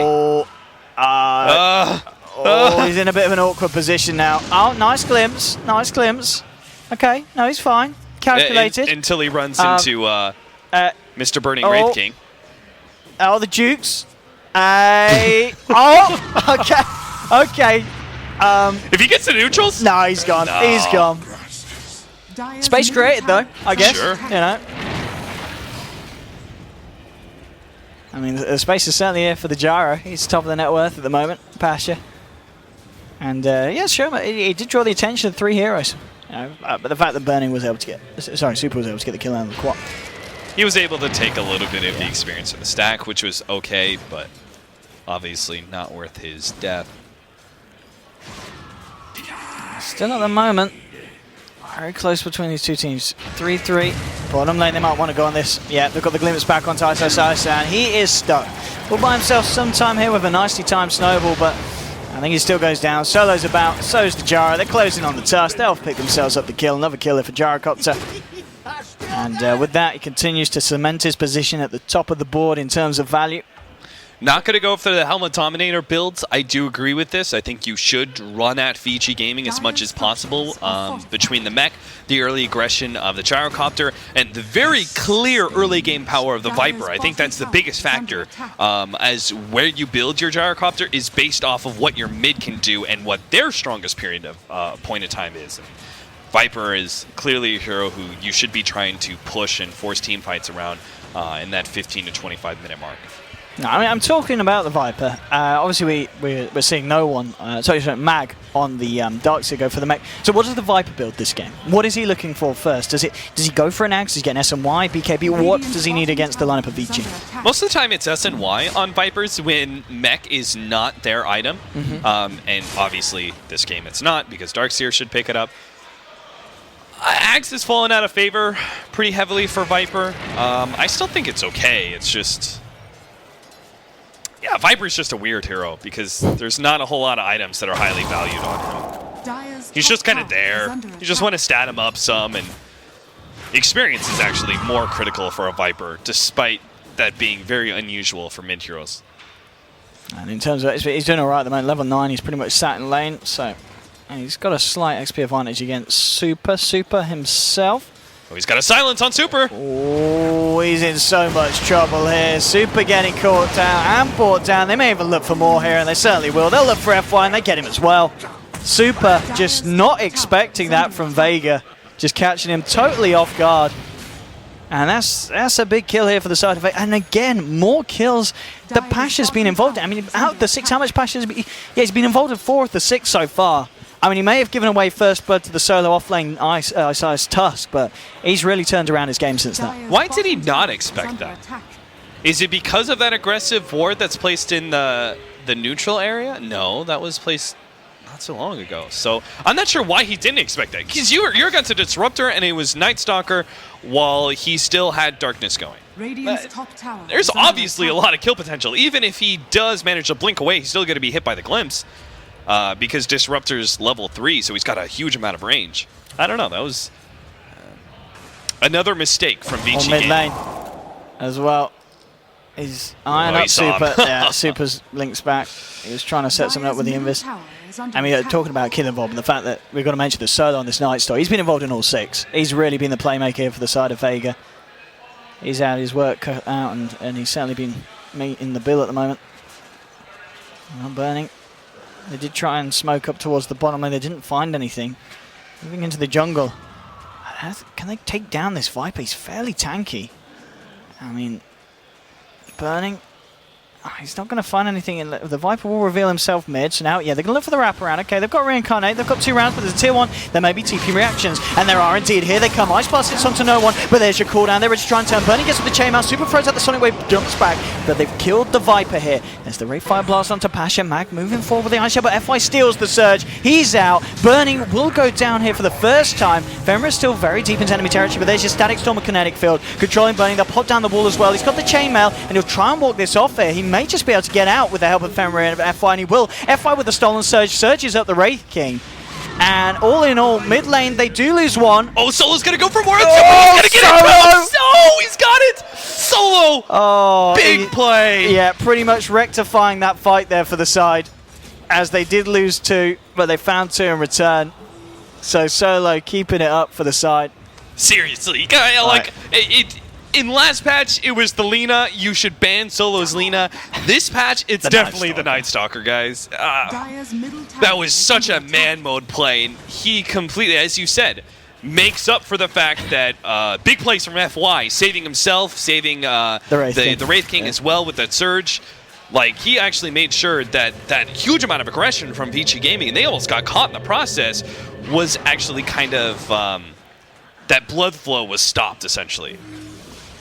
I mean, the question is, well, he picked up the Sange first. I mean, against a Wraith King, is there a situation where you do build the Halberd instead of the SNY? Or do you just always go the SNY? No, I think it's still the SNY. Okay. The Halberd, the Sange first is pretty common on heroes like Viper and specifically Gyrocopter, who tanking up is first and foremost in their mind. Just because the fact that the longer they live through the fight, the more damage they're going to deal. Gyrocopter has insane amount of magic damage from his abilities, but Viper just puts out continual damage. And oh my god. I am literally the only person who stayed in the game. Oh, Cap, what have you done? Go me, guys. Cap's still in the game. all of a sudden, Owen, Weapons, and all the players all DC out. So don't worry, we're not missing anything. But are we still even streaming? Yeah, the stream's still fine. I can hear the. I can hear. Oh, can you guys hear that at home? Nose. There's moans coming across the entirety of this place. The server after several attempts to connect. Thanks Dota 2. Thanks for that message. I mean, well. Don't worry, guys. What were we talking about? I don't even know. I kind of lost my... Oh yeah, the longer the Viper survives, Yes, you talk about don't need tanking to, up. you don't need to increase his movement no. speed or his attack damage necessarily. You just need him to frontline and soak it all in. Yeah. Oh, we're just reconnecting. The players aren't back yet themselves. I'm sure everything is going to be fine, so don't worry. Yeah, we're just sorting it out here. I mean, actually, how's the other game going? Looks like they've got the same problem. I believe this is, both servers. Both servers, okay. Yeah. All right. We'll switch to a pause screen. Let's Because do you it. don't want to see all the boring behind-the-scenes things, do you? No, you Twitch don't. But don't worry, it's coming back. It's coming. Everything's going to be all right. We'll be back for you. We'll be back. We're fine.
We're back. Hello. 2 minutes. 2 minutes. Okay. Oh, we're back. Are we back? Hello. Weapons gave me the call, so I put us back. We're back. It's as I said. Well, we did say everything would be fine, and we weren't lying. Yeah. It was. I think that was actually, I guess, Dota server because we didn't lose internet ourselves. It was just the game servers for some reason. Which means Pit Lord. Since did you hear about the Pit Lord controversy on the desk? Oh, I said that Red Eye referred to someone as a Pit Lord, and then everyone was like, "Oh, Pit Lord's going to be announced." Yeah, I and was just having a Animage. Yeah. Jacob was Pit Lord because his armpit smelled. Yeah, it was actually just because it's really warm over there. Oh, and he was getting pit stains. But then Reddit took it and freaked out. Pit Lord? Pit Lord. like Valve is gonna be like, yeah. Red Eye, we want you to drop this one for us. And then no one will believe him. They're like, he's just having a joke again. And he'll be like, no, really, Pit Lord. Pit Lord. Well, one day. There's going to be that big old patch, of course, after the event. 6.86. So do look forward to that, ladies and gentlemen. And here we go. The G's are cool. We should be able to get this game back on the road. Vig Squadron versus VG Gaming. Game 3, of course, if you've just joined us. Dire's top The tower is deciding under match between attack. these two who have already won a best-of-3 series to get to this point, so Radiant's looking to middle continue tower their is under streak. And attack. Solo, well, he's pretty much been man of the match at the moment. He's been all over the map. They'll be able to find themselves a tier 1 on the bottom. And as you were saying, I believe just before the break, the Solo Night Stalker is something that teams really need to be scared of in this tournament, Cap. Yeah, absolutely. He's looking at a point where he can probably pick up that really value point booster soon, increasing his HP and bumping up his somewhat low mana pool. And you're going to see that turn into a pretty fast Ags at this rate. And then that kind of control. I don't know how VG Gaming win against an Ags Night Stalker, to be honest, because they have more of an early game lineup. And if you take away the initiation factor, and Night Stalker is always able to see them coming, I don't know how you actually win team fights at that point. Vegas Squadron should always be able to outmaneuver you. I think Sioma just got spotted. Okay, Sioma. Yeah, he's gone. He's gone. Yeah, he was pushing that, put the ward, behind enemy lines, and then he just popped out at the wrong point when the Queen of Pain was able to spot Well, him. mid lane, is he FY? He's trying to move Yeah, in he with the is. setup here onto Mag. The cooldown will be down to Burning. They've got the silence, but the chainmail is out. Now Super blinking forward, trying to get Pasha here, trying to bring him below the threshold. They've lost already. The Wraith King there didn't have the Reincarnate up. Now with the Sonic Wave from the low ground, but Super straight up, just get the blink away. No one trying to man up against Ice. It's going to work out. Second kill here for Vega. Now they might try and move forward for more. They get the glimpse back here onto Super. Oh, he got the Oh, silence. here's Solo turning up. He'll take a third here for the side of Vega, and it's only Fenrir and FY left alive with no one to support. And they're back to base. And once again, Vega do it. Yeah, Vegas Squadron just take the game by storm as soon as the unpause happens because they know that this is their... I'm sure they talked about it too during the pause. It was like getting into that push at the bottom lane right before the servers went kaput and we had that pause. It was very clear Vegas Squadron had advantage, right? Especially during nighttime, they should just be able to destroy team fights. And they went from taking that tier 1 tower bottom lane to immediately grouping up and taking the other most important tier 1 tower, which would be the mid one. This is really going to lessen the hold of Roshan for VG Gaming. They're going to have less an advantage there. They do have an early game lineup as well, and they should try and fight Vegas Squadron, but this time on their terms, especially since it's daytime. Top lane, smoke up from VG. They'd love to find something here. There are a fair few heroes on the side of Vega. Has been denied. But they do still have that tier 1 here, and they're holding close to it. And with it being daytime, as you said, they're not really they're going to smoke fight up that much. themselves. Oh, they are. Okay, I mean, it is daytime. There's no ult on Solo, and here we go. The fight begins. Ice Blast comes out onto 3, but Pasha gets the cooldown. What does it matter, though? The Gyro's now gone. This could be the fight that Vega weren't necessarily looking for. Burning, he has got Reincarnate here, so he's going to be back up for round 2, and he's going to need it here, because no one will bring him down the once. They've already lost 2 on the side of Vega. No one's trying to bring down Fenrir, but Burning now back up. They'll find the kill onto the Viper, and it's a 3-for-1, maybe more. Ice moving forward, gets the snowball onto Solo. Blink forward from Super, and VG, they're turning this one around. They'll look for a 4th kill. They should be able to find it. Solo does manage to turn around, get a cheeky kill on the way down. But VG Gaming there, I mean, we saw Vega smoke up, but trying to fight when it's daytime, it's proving to be quite an issue there for the side. Yeah, I think they probably were looking at it and going, okay, we'll force a rotation up to the top lane, and then we'll... Oh, God! Oh, Jesus! That was a vacuum wall onto 3. And now Pasha moving forward. They found themselves a double kill on Mag, and they might be able to get themselves more. Pasha, he's trying to find Burning, and there's the cooldown. The slow, will it connect? Yes, it will. Gets him just on the tip. Mag goes forward. It's a triple kill for the little purple man. And okie dokie. I mean... Just whoa, like that, God. the team fight turns back to the favor of Vega Squadron. Oh, they did not expect that, Peachy. They were still celebrating about the last fight. They were like, this is jolly fantastic, lads. Let's take down a tower. Mag turns up, saying, "Oi!" And a beautiful combo from the Darks here. I mean, Mag, we've talked about signature heroes. This is certainly one of his. Yeah, his choice of grabbing the Blink Dagger, which is pretty standard after the mech. And he's got the Greaves as well now. Yeah, like after that minutes triple in. kill. Yeah. Guardian Greaves before the 20-minute marker. This is going to be one of those Dark Seers that has like Shivas by like 28 minutes. I'm guessing that's going to be his next item choice, though a Scythe of Ice wouldn't be bad. Just extra initiation against the Queen of Pain and potentially more kiting power against the Wraith King. But I feel like... I kind of feel like the Shivas is better. And Oh, F, why you do this? Oh, he's gone. He's been rumbled. Solo's there with Pasha to back him up. Another kill for the side of Vega. And VG Gaming are certainly going to need to kind of just get themselves back together, maybe go for another smoke, because these little scrappy engagements off the both sides of the map, Vega are just coming out on top with their draft and with their playstyle. Good aggressive warning here from Sioma, trying to make sure he gets always vision on the enemy side of things, and that's critically important for a Disruptor who plays really well with early aggression. In fact, this matchup, the Night Stalker Disruptor is actually one of the duos that I think is strongest right now in the current meta. It's something that LGD have developed extensively. They love to be able to run the Night Stalker Disruptor together because it's the natural aggression of the Night Stalker plus the vision advantage that Disruptor perfectly synergizes with. And there we go. Vici Gaming, are they going to be able to do anything about this? They are coming in. And they are actually going to be, it's going to be enough to spook Vega back there. ISO just with the sigil, showing that Vici know that Vega are there. I love this decision by them not to continue to do Roshan. Yeah. I think it would have been a hasty choice to try and do Roshan, while Vici Gaming very clearly know. Double back. They smoke up and they go back across. They know that if they can win a fight, they can take the Roshan. And Solo's leading the way here. They're still a tier 2. FY is going to tank the gank. Here we go, cool now Mag with the back in the wall, oh he's scared, it connects to the model, but they do get the snowball out in time. They'll be able to bring people out of the static storm, and now they can maybe try and turn. Fenrir's going to go down, but he did get their Ice Blast out, but the damage from Pasha, he's already found himself a second here, so double kill for Mag. 3 heroes down on Vici, they only lose the Disruptor. It was a very nice play from my size with the snowball, just getting the heroes and the team out of the static storm, but it wasn't enough at the end. He ends up snowballing them straight into a gyro, he just turns around at this point. The damage output is more than there.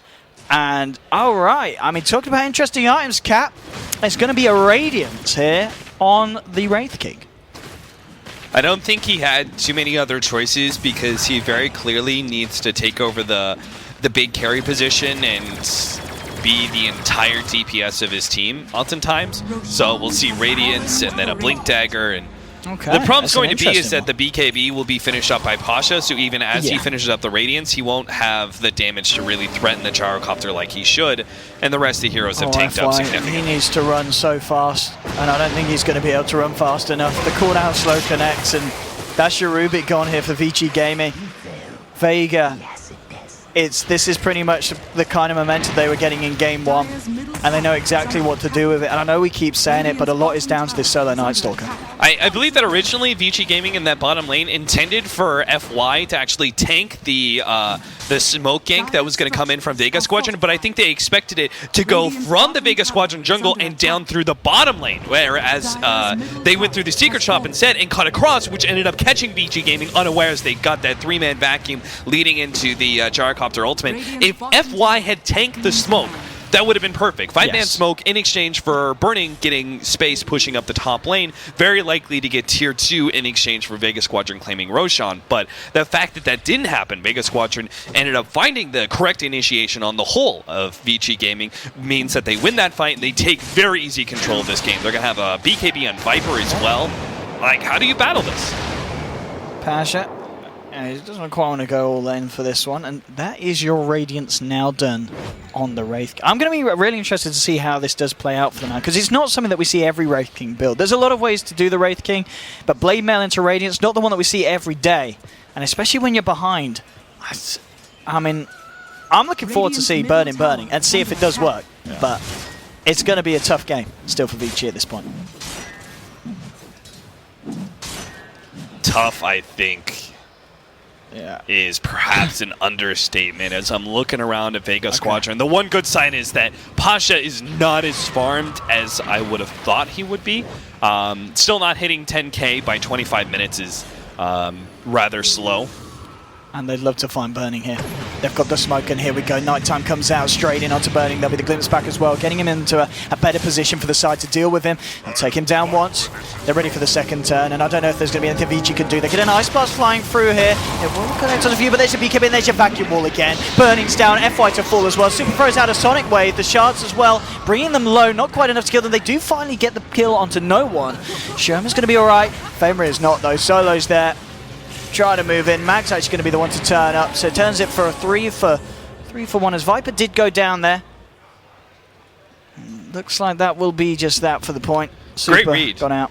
Great read from Sioma. First of all, they caught the Wraith King, but it was his Static Storm used without Kinetic Field that stopped VG Gaming's aggression. This is, yeah, I mean, Solo, how much gold is he away from the Aghanims? He's got to be very close, yeah. 400 gold away from the Aghanim Scepter on the Night Stalker. And that is quite legit. It's going to be a nightmare for the side of VG, especially when you're going up against a team with the Disruptor, because the glimpses are going to be there every time. You've got to be so careful about not getting caught out if you're on VG now, especially when you're a team that literally has, well, no BKBs at the moment. Maybe Quop's going for it here with the Ogre Club, 2.2k gold on top. But the glimpses with the Night Stalker Night Vision, you've got to be so careful if you're VG now, and you've got to be very, very aware of the fact that Vega are going to continue to just run at you every night time. Let's see, Ice has got the mech. I'm trying to think if Guardian Greaves is better for him against heroes like the Viper and the Silence of the Night Stalker, or if he needs the Blink Dagger to be able to save some of his allies or maybe force the initiation. Because there's also the question what Burning goes. Like, does he go the Blink Dagger, which is usually the pickup for the Wraith King, but at the same time, if you think your initiation is not going to be effective enough and you just need more physical damage, maybe there's other items that would be better fitting. But there, I mean, I started off early on describing the mid-game where if Night Stalker has Ags, I don't see how VG Gaming win this game, and he's now completed it. This is going to be hugely problematic for VG Gaming. They're going to need to get very good smokes. They can't afford to mess up a smoke pretty much ever. They need to find these pickoffs when they go for a smoke. But this is still, yeah, it's in the timing realm that favours the side of Vega as well. VG Gaming, they still have the potential maybe to hold off and try and take it later, but you look at some of the heroes like the Gyrocopter on Vega, and they're still going to be very strong the later this goes. And now smoke up from Vega themselves. Oh, if they get super here, this is the kind of pick-off they want, and they should be able to find it. He pots the BKB, will be able to blink off. Okay, so the BKB that he literally just picked off, saving himself, and there's Mag with the initiation. The wall of vacuum onto two, and now the cooldown comes through as well. They'll move forward. They've found one, they've found two. They take the reincarnate being the second one, and now the litter kill burning a second time. They should be able to do this without too much trouble, and they will. 2 kills for the side of Vega, double for this Viper, and he'll move forward for more. Super gets the blink off. That's nice. And FY there, able to fend off the rest of the side of Vega. They did end up losing Mag, but again, just taking the favourable trades here, Vega and VG Gaming. Not quite sure what to do at this point. They have, as you were saying, they did go for the Greaves now on the Tusk one, and they will have that ready for the next engagement. Yeah, I don't think that was the greatest initiation in the world, but it was still an initiation that allowed them to be able to take a team fight. And any team fight at this point is Vega Squadron's game. Because they're just so far ahead. Like, even the trade-off, the Darkseer, like, it's the fact that they got the Wraith King that was so hugely important, but they start off with a pick-off and an Ancient Apparition who already threw out his Ice Blast, right? That doesn't sound very good. But Vega Squadron just have too strong of mid-game heroes with too much net worth for VG Gaming to really contest. So, Ice does go for the Guardian Greaves rather than the Blink Dagger. Yeah, I think, as you said, there's a lot of reasons why against this lineup. The Greaves are indeed going to be nice. And VG now, oh, let's see if they try and go for some kind of action here. They were kind of grouping up, but it doesn't look like a smoke's going to be quite the plan here. There's now a gem here on this Disruptor, and yeah, it's given straight away, I imagine, to the Night Stalker, or at least might be on its way out to Solo, so they'll have that map control. Why did Solo stop? I mean, he could have forced out the... Oh, I guess he probably would have been Orchided.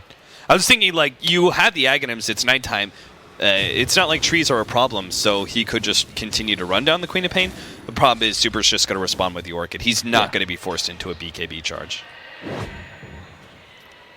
VG, they're just very careful about these fights that they look for now. They back up on the bottom. I mean, well, what is the game plan here now for VG? Is it just try and create space once more so Burning can kind of really come into his element on this Wraith King, which he's still got a little bit of a way to go before he's going to be scary enough for the side of VG to just throw him straight at Vega? I'm looking at this, and I mean, this tier 2 is forfeit. Yeah. Vega Squadron, the question for me is, do they wait on Roshan? I think they have to. I don't think there's that much of a panic for them to end this game early. Well, mid lane. Nice deny. Mag. Super left it with just like 1 HP or something. It was really unfortunate. Trying to chase down Super now. He has got the BKB. And he's going to use it, yeah. He TP straight out as well. Back to base. Jay said Roshan around the corner potentially if they want to try and go for it. Radiant's top tower is under attack. But we'll see what the plan is. It looks like, well, the tier 2 is not going to be really on the menu anytime soon as the creep wave's actually pushed right around here for Vici. Yeah, they should just 5-ban and take that tier 2 top. Obviously, the creep wave is going to delay them a bit, but they should do that first. If they're fast enough, they'll be able to go from that to taking Roshan. But if they're not fast enough, Vici Gaming may be able to sneak it away from Vega, and that would be really big because that opens up. I think Vega Squadron, their biggest chance to come back in this game is going to be contesting Roshan and somehow taking the Aegis for themselves. I think that having 3 different lives on the Wraith King could actually pose enough of a threat because with just 2 lives, there's potential for the BKBs to still be effective on Vega Squadron, but a 3rd life on Burning, the BKBs have definitely run out, in which case both his Blade Mail and his Radiance become very effective. Super. Oh, he's just blinked into this one, in fact. He's not got a BKB here for 4 seconds, but didn't quite have the follow-up there solo from the rest of his team. So, Quat will be okay. And yeah, all about this Roche now, potentially. If one of the sides wants to head in and Vega just say, let's go for it. Straight into the pit. And I don't know if Vici are going to be able to do anything in response to this one. No vision around the pit. The Ice Blast will fly through, so they'll know that Vega are up to it. Still got a bit of distance to bring their heroes in. Vega just going to stick to it, sticking in the pit, and now the reaction is kind of coming in from Vici Gaming.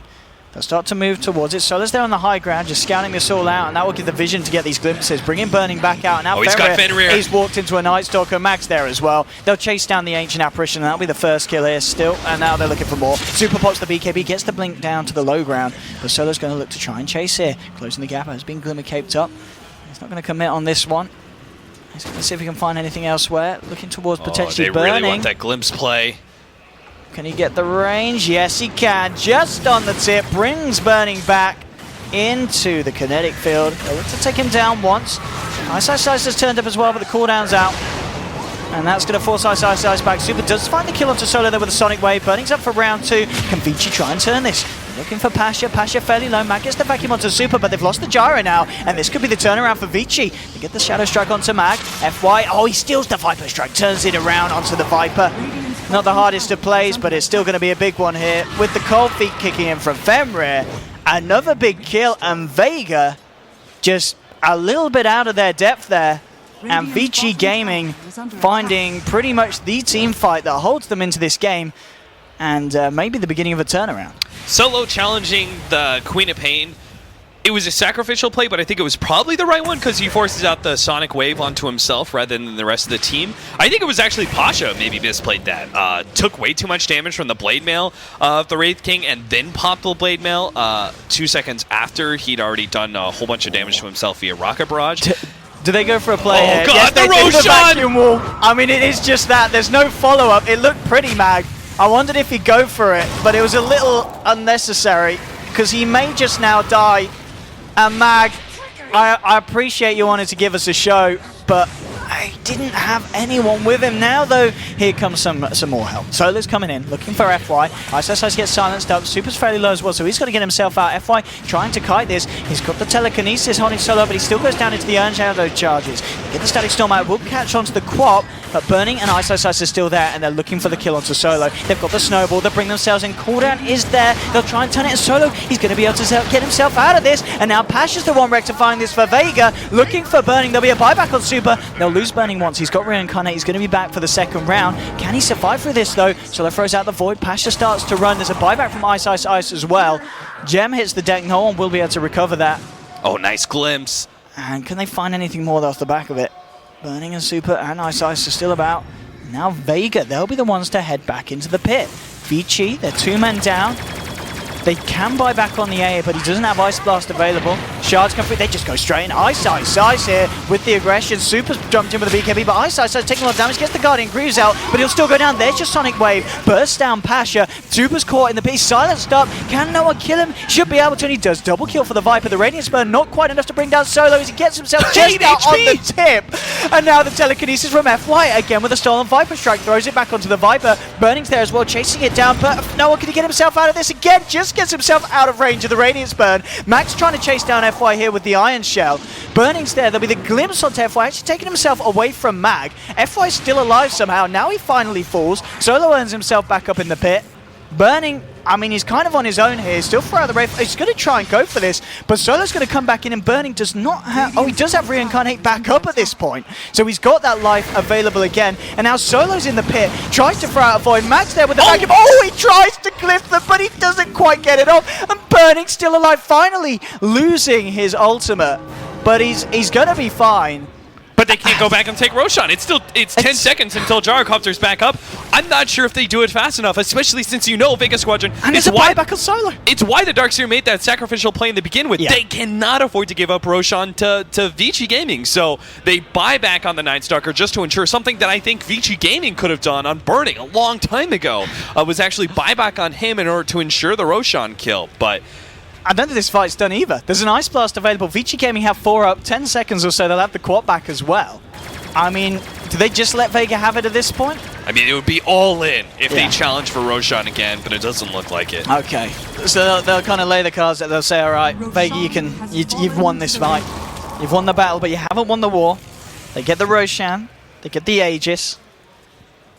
So, still 35 for 19. Who ended up with the gem after? I think it was Vega. Didn't the Viper pick it up? Who's got it at the moment? At mid lane, in fact. Moving in onto Solo, but the big glimpse back, bringing Burning out of this one. FY and Super are there. Glimmer cape up onto him. He's going to be fine. Where's the gem gone? It's in the Radiant base. Yeah, I thought the one picked it up. Yeah, just took it back to base. That's fine. I thought Vega Squadron did recover it. I just kind of lost track. I don't blame you in that fight. Yeah, they will still have the vision advantage at this point in time. Nighttime with gem as soon as they pick it up again. They'll clear through the many, many wards of Vici Gaming, and this is pretty necessary for Vici to actually play aggressively and try and find some good initiation, because against the Night Stalker, you can never just sit back and let the Night Stalker do what he wants, because you're always going to lose out in the game because of vision advantage. Bottom lane, Vici. They're feeling a bit stronger now. Maybe ready to try and force initiative themselves, as they are over on the Radiant side of the map.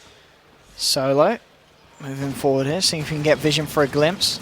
Shen would certainly love that, but the blink out's there from Super. He's out.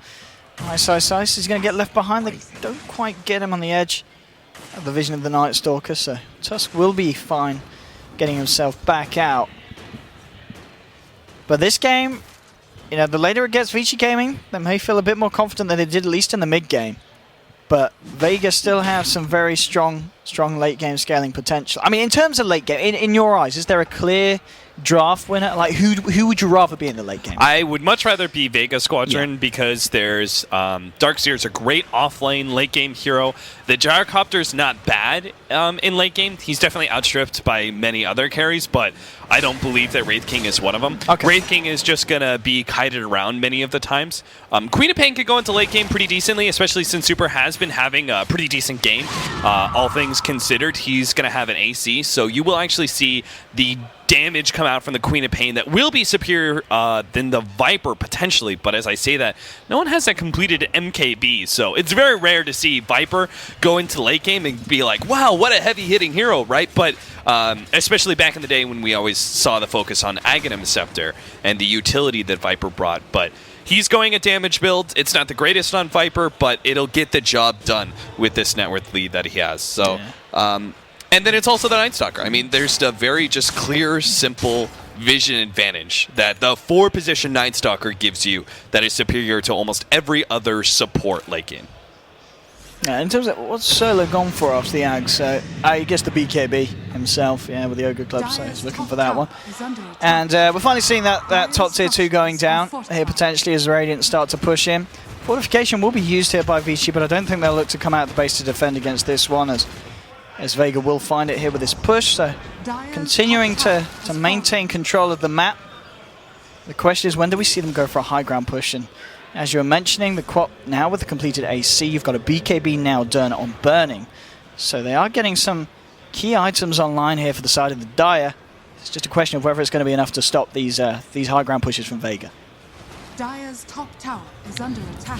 Why? Oh, the quick initiation! Oh, no one getting hit straight in the face with the Ice Blast. Just the BKB and now the walls drop. They're trying to fight, but they've already lost their Viper. He's down for 75 seconds. Super tries. Oh, the glimpse was there as I blinked away, bringing him straight back. Pasha's looking for Burning. Burning does still have the reincarnate, so he's going to be ready for round 2. There we go with the slow as well, affecting Solo, Shoma, and Mag. The kinetic field's down with the static storm. Pasha's able to walk out. Burning pops the blade mail. Pasha's actually going to be held off from this one. Shoma taking a lot of return damage from the static storm once the blade mail. They'll lose the disruptor, so it's a 2-for-1. And let's see if Vici can get anything more here. The TPs are going to be there. The snowball. No, I think I was going for one of the people TPing out, but yeah. I was rather confused as I well. was like, hang on, who's he going for? But yeah, he got it onto one of the targets, but yeah, wasn't able to close the gap. But nonetheless, that's not bad. And that was a push where Vega had the Aegis on the Gyro, and it wasn't enough. Yeah, the Gyrocopter, again, just destroys himself on the blade mail oftentimes. If this does... The problem for me was looking at Fenrir going, okay, he went for the Force Staff, which means we're very likely never to see an Aghanims upgrade for him. But if this game does draw out long enough, and Fenrir is able to stay alive and perhaps be part of some kills, we will see that Aghanims upgrade, and that can destroy Vega Squadron. Particularly since Pasha is probably going to be very dependent on the Satanic that he will go next. At least I believe that's his item build. Could be Butterfly as well. But I think they do need a bit of sustain on him, but that can be countered by the Ancient Apparition Ice Blast, so maybe he's trying to think 2 steps ahead in that regard. Yeah, I mean, Burning as well, off the back of that fight, gets a bit of cash on top of the BKB, so 2k gold.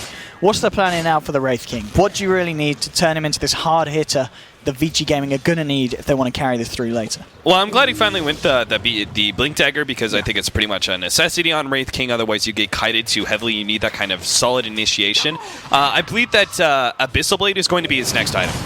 Here we go, trying to go for Pasha, pops the BKB as well. Hasn't really got the backup though, and that's going to be the BKB down.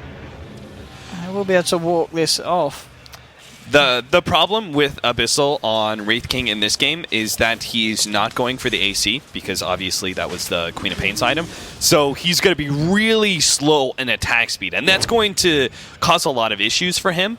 But I don't see a better choice, personally, than the Abyssal. It still brings you that hard disable against the Gyrocopter and his 5-second BKB.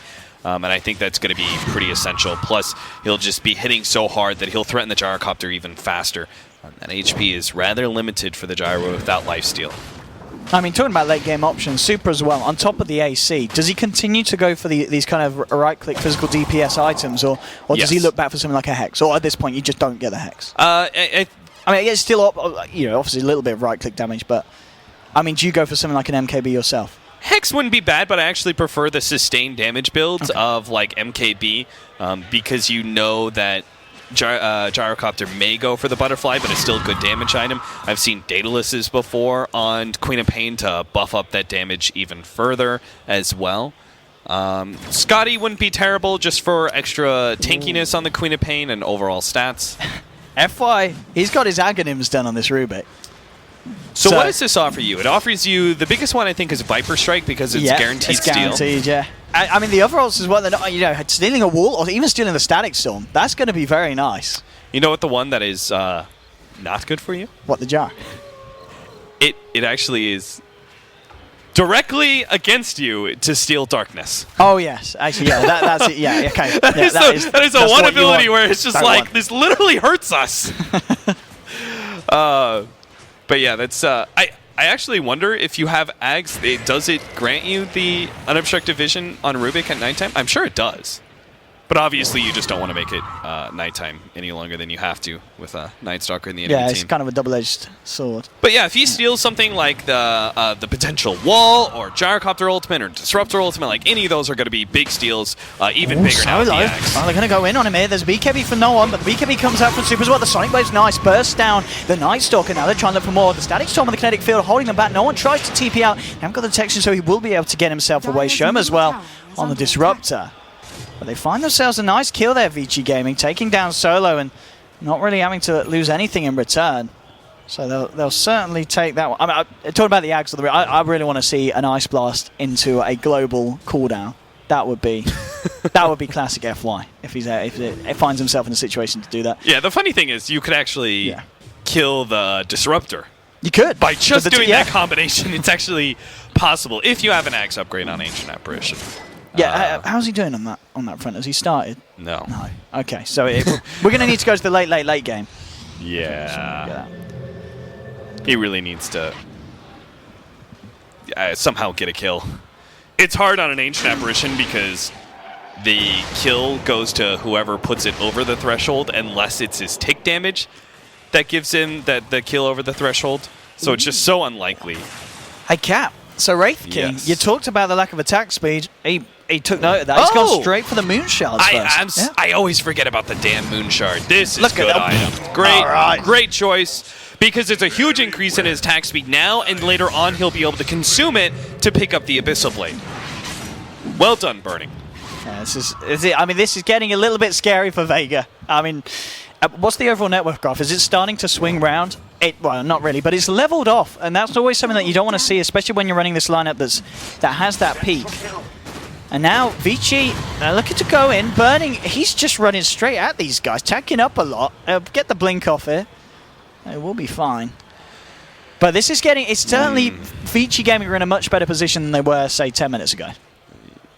They get Roche now as well, Cap. So Mag went for the Shivas first, and we'll have a Scythe of Ice soon.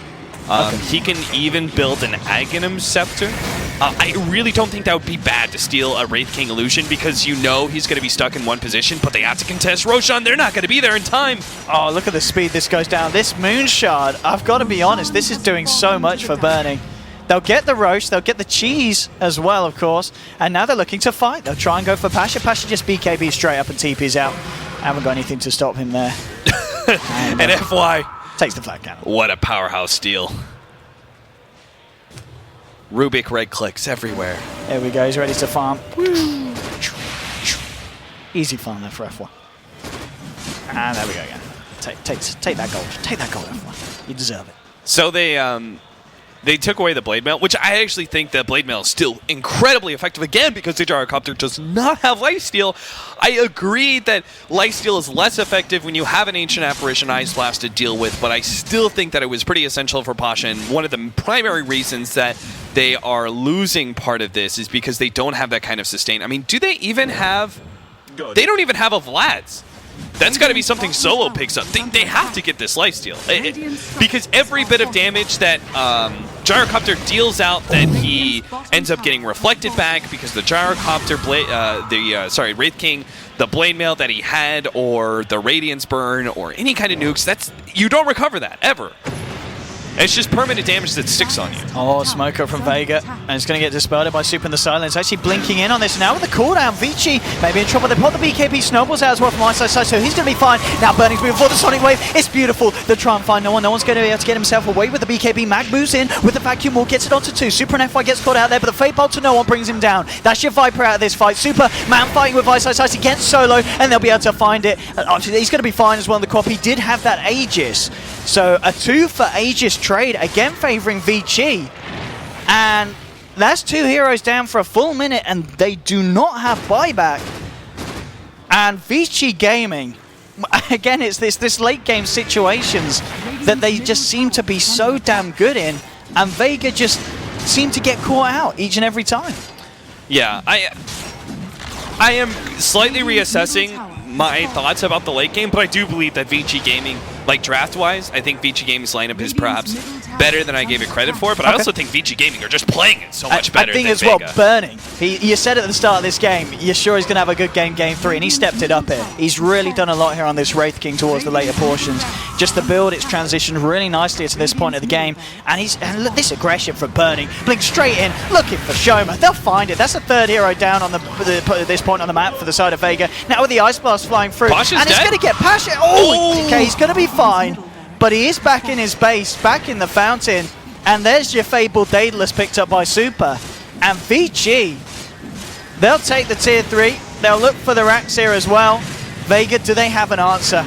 Pasha is going to drop the cooldown, but look at this again, Burning just blinked out of the cooldown. Super's there as well, and there's the damage for F5. He stole the vacuum, brings them all in nice and close for Burning to start chomping on with his blade. He'll take down Mag as well, 2 down. The rest of VG getting themselves out. Solo's going to try and TP away here. He's not going to be able to do it though, because F5 was there with a stolen void to cancel the TP. Burning in a bit of trouble. He will go down. There'll be a buyback on the Darkseer, but they've lost the Viper. He's got a buyback as well, so 2 buybacks coming down the side of Vega. Mag moving straight into the front, feeling a bit more confident now that the Wraith King isn't there for VG.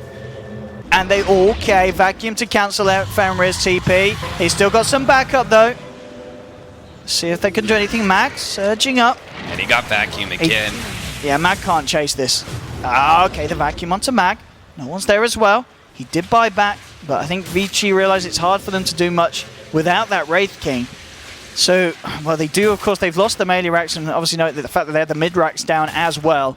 So, not really much of a defense from Vega, and at that, it was a very costly one. Look at that gold swing and XP swing. It's over 7,000 in both aspects.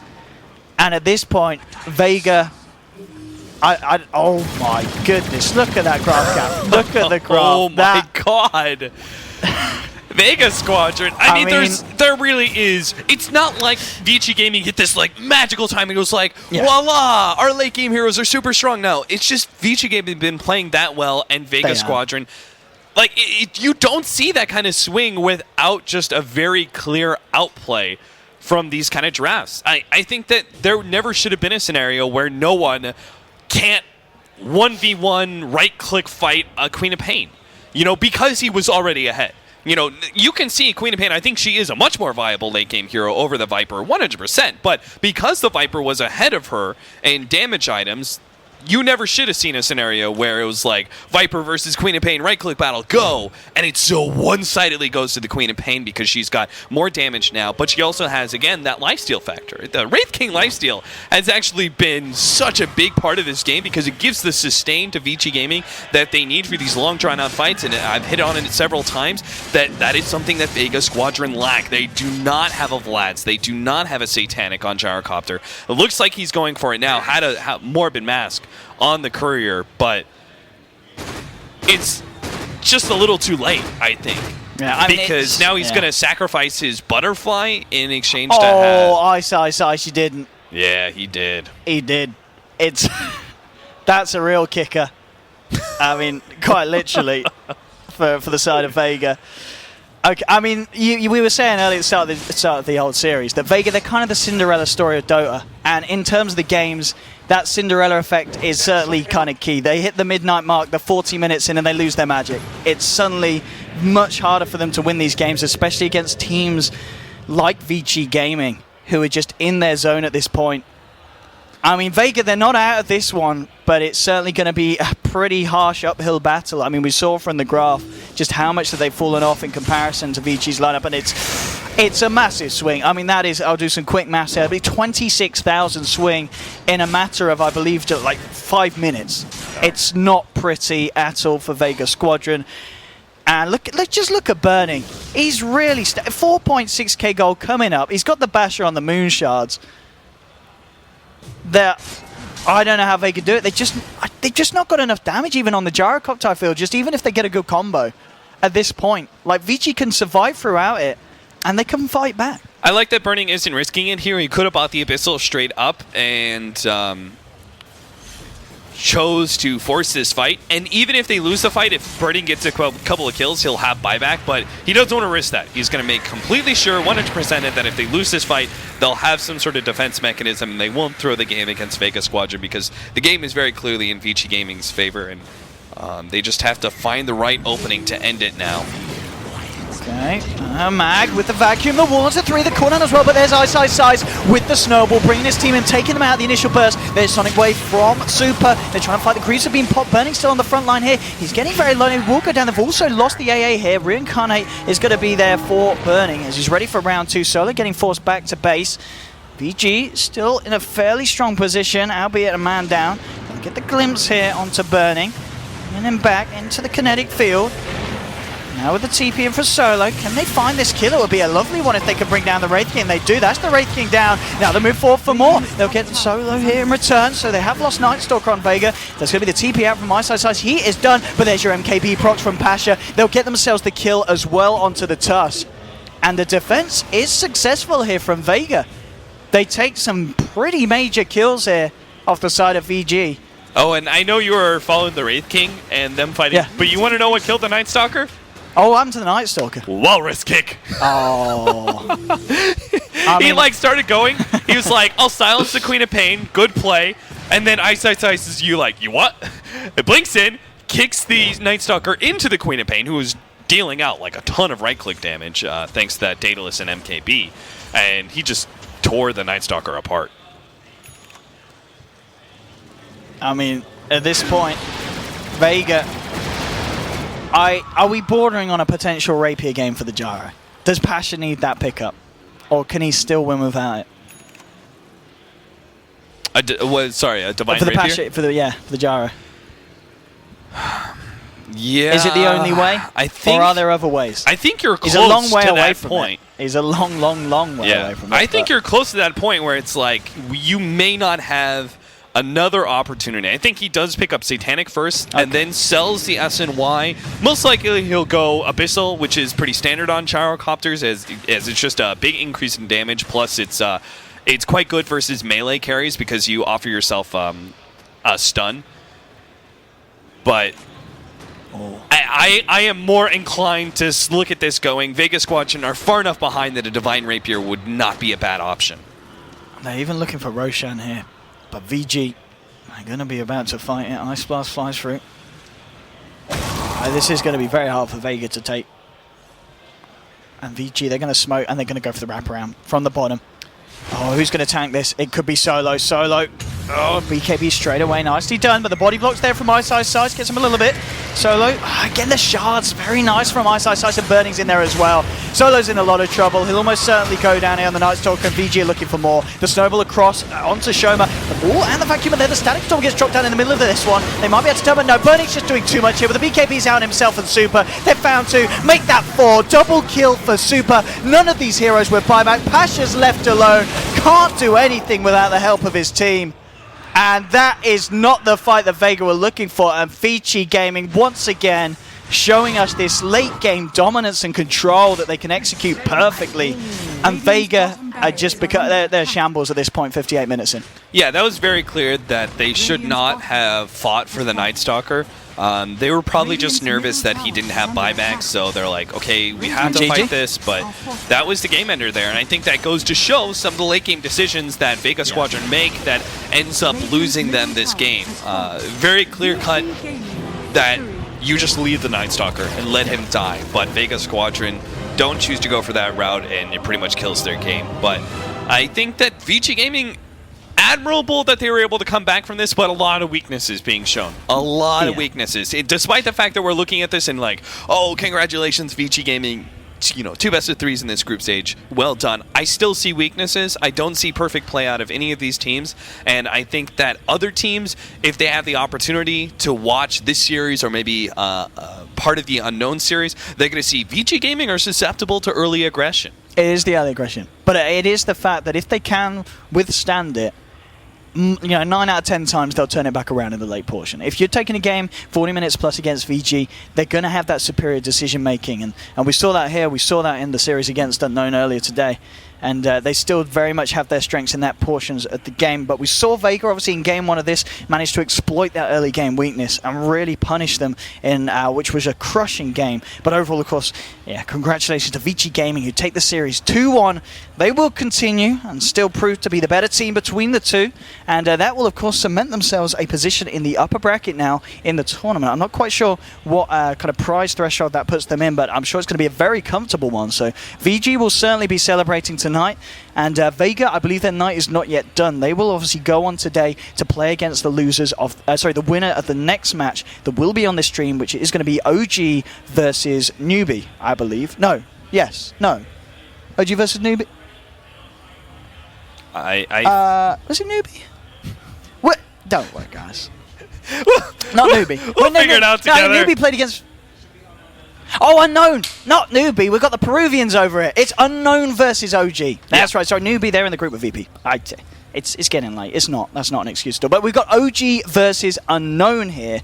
That'll be casted by myself and Sind. Cap, I believe you're going to be heading back over to the mainstream for the next series? I believe so. I think they replaced me because they already start off the third series. You've been binned. We'll figure it out. Understood. All right. Well, we'll see you guys about. Hopefully you enjoyed the series. But VG Gaming taking 2-1 against the side of Vega Squadron.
Okay, hello ladies and gentlemen, welcome back. This is OG versus Unknown. We are with the bunch of losers, so these guys, they both lost the series today, but they're ready to win, aren't they, Sind? I mean, at least one of them is, because you can't have two winners, I'm afraid, in the game of Dota 2. Someone's going to go home. Well, they're not going to go home. They're going to go to the losers bracket. The winner, of course, will play up against the side of Vega Squadron in that fight for the final position in the upper bracket in this group. The draft's well underway. OG Dota, they get themselves straight in with a foot in the door with the tiny IO, and Unknown, they pick up the Slardar and the Quap, so nothing too surprising so far, Cinderin. No, this has been... I think Slardar has been the first pick of the tournament so far. Yeah. It's pretty much getting grabbed every single game when it is possible, and this is one of OG's best combinations. IO Tiny, they've had great success with it. Queen of Pain for Unknown. I gotta say, Unknown is probably the team in this tournament that I've seen the least games of, but... a very standard opener for them, and the general vibe I've got from what I've seen is that they like to play very aggressively. So it's a solid pickup and a good start for them just to find openings across the map.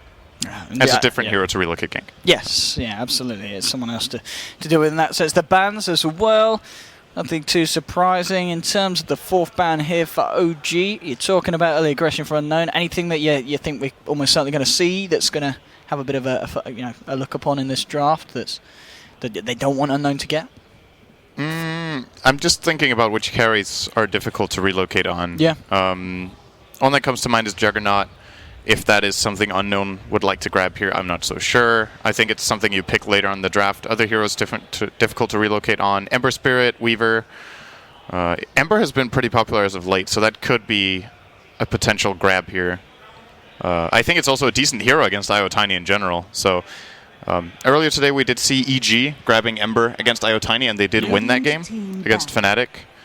Arguably a wounded Fnatic, though. So yes, not the best of days so far for Fnatic, but we may see them, of course, to get the chance to pick it back up in the main event. They're in a series at the moment, I believe, up against the side of Newbee, and I believe, spoilers, they did just lose the first game. They got destroyed. Yes. Say it. It wasn't... I don't want to... I'm not a harsh man, Cinderin. I know. I'm a nice guy. You, on the other hand, you're brutal. You're savage. What? It was objectively they got destroyed. Okay. Unanimously, everyone would probably agree if they saw the game. But anyway, the bans. Dazzle gets banned out. Again, one of these supports that is certainly flavour of the month. And talking about the other one that is, Winter Wyvern will be snagged up here by Unknown. And well, OG now with their third pick. What do they want to follow through with the Tiny Eye? It's going to be the Tusk as well. So, I mean, there are a lot of strong heroes in this patch, and we're seeing them all here at the moment. Not really a weak link on either side at the moment. Some very reliable picks. Very, very comfortable ones as well for both teams. Unknown with the fourth. We'll see if they kind of continue with this this trend of sticking with the meta, or if they want to try and break a side and pick something with a little bit more innovation in terms of the draft. But come on, give me some other heroes that you think we'll see here. So. I was thinking Disruptor is a possible pick, but I don't like Disruptor Wyvern that much as a support duo. On second thought, maybe it's good enough against what OG has, because Disruptor is also very good against Tusk. So I could see that being a nice choice for Unknown if they want to go for something like that. Also curious if it's a safe lane or an off-lane Slardar, because if they do want to off-lane this Slardar into any dual lane with Tusk, they have to be really careful. As far as OG goes, the Tusk is generally being played by Crit, but since they already have the IO, it's probably on to Fly. I don't believe I've seen Moon play this hero a single time for them. They prioritize other off-laners for him. Yeah, I mean, talking about Moon's off-lane choices, I mean, there's been a fair off-laners that have been banned out, obviously, some themselves with the Darks here. And the Doom, so still limiting the options. Nature's Prophet. I would like to see the good old Moon Nature's Prophet. The Spirit Breaker. That is a shit pick, though. Okay. It's pretty bad. It's good against Queen of Pain, but when you're playing into Wyvern and Slardar, it's very difficult to play Breaker. Okay. Just watch them pick it and own this game. Unknown here, taking their time. I mean, we're right to reserve time and up. Okay, so it's a bad pick for OG, but I'm sure Sinji would have said it was a fantastic pick for Unknown. It's okay. Okay. I think this hero actually does pretty well against Tiny because he has 2 single target stuns, and Tiny needs to have pretty good timing to land the avalanche onto charge. If he sees the direction, it's pretty easy, but the moment that's on cooldown, I don't think you can actually toss a charging Spirit Breaker before he stuns you with Greater Bash from the charge. I do not think that's possible. And then if you do that, you can immediately transition it into a greater, rather a Nether Strike. It's also a great way of catching IO, which is most likely why they grabbed it. It's good for getting in the backlines. And here is Moon's hero, by the way. Okay, there we go. The Shaker. I believe we've... Miracle could also I was going to say, the Miracle played it mid earlier today. I mean, they could do that if they wanted to keep the Tiny IO in the safe. I like that idea more. And then picking Moon's hero last. Who did he play at mid against in the first game? What hero was it? I didn't see the game. Okay. I'm not sure. Okay. He did have the vast majority of his team's deaths, though, I think, that game. He went 7 and 8. He died a lot, but he had a big impact he's still anyway. Pretty impactful, yeah. Yeah. I mean, yeah, I'd certainly love to see that. But it looks like Unknown, they don't think that's going to be the case. They ban out the Wind Ranger last. That's a Jugger ban. As you said earlier, for one of those carries that can deal with the relocate ganks. Huskar! Sin, talk to me about the Huskar. Is this the game for a Huskar?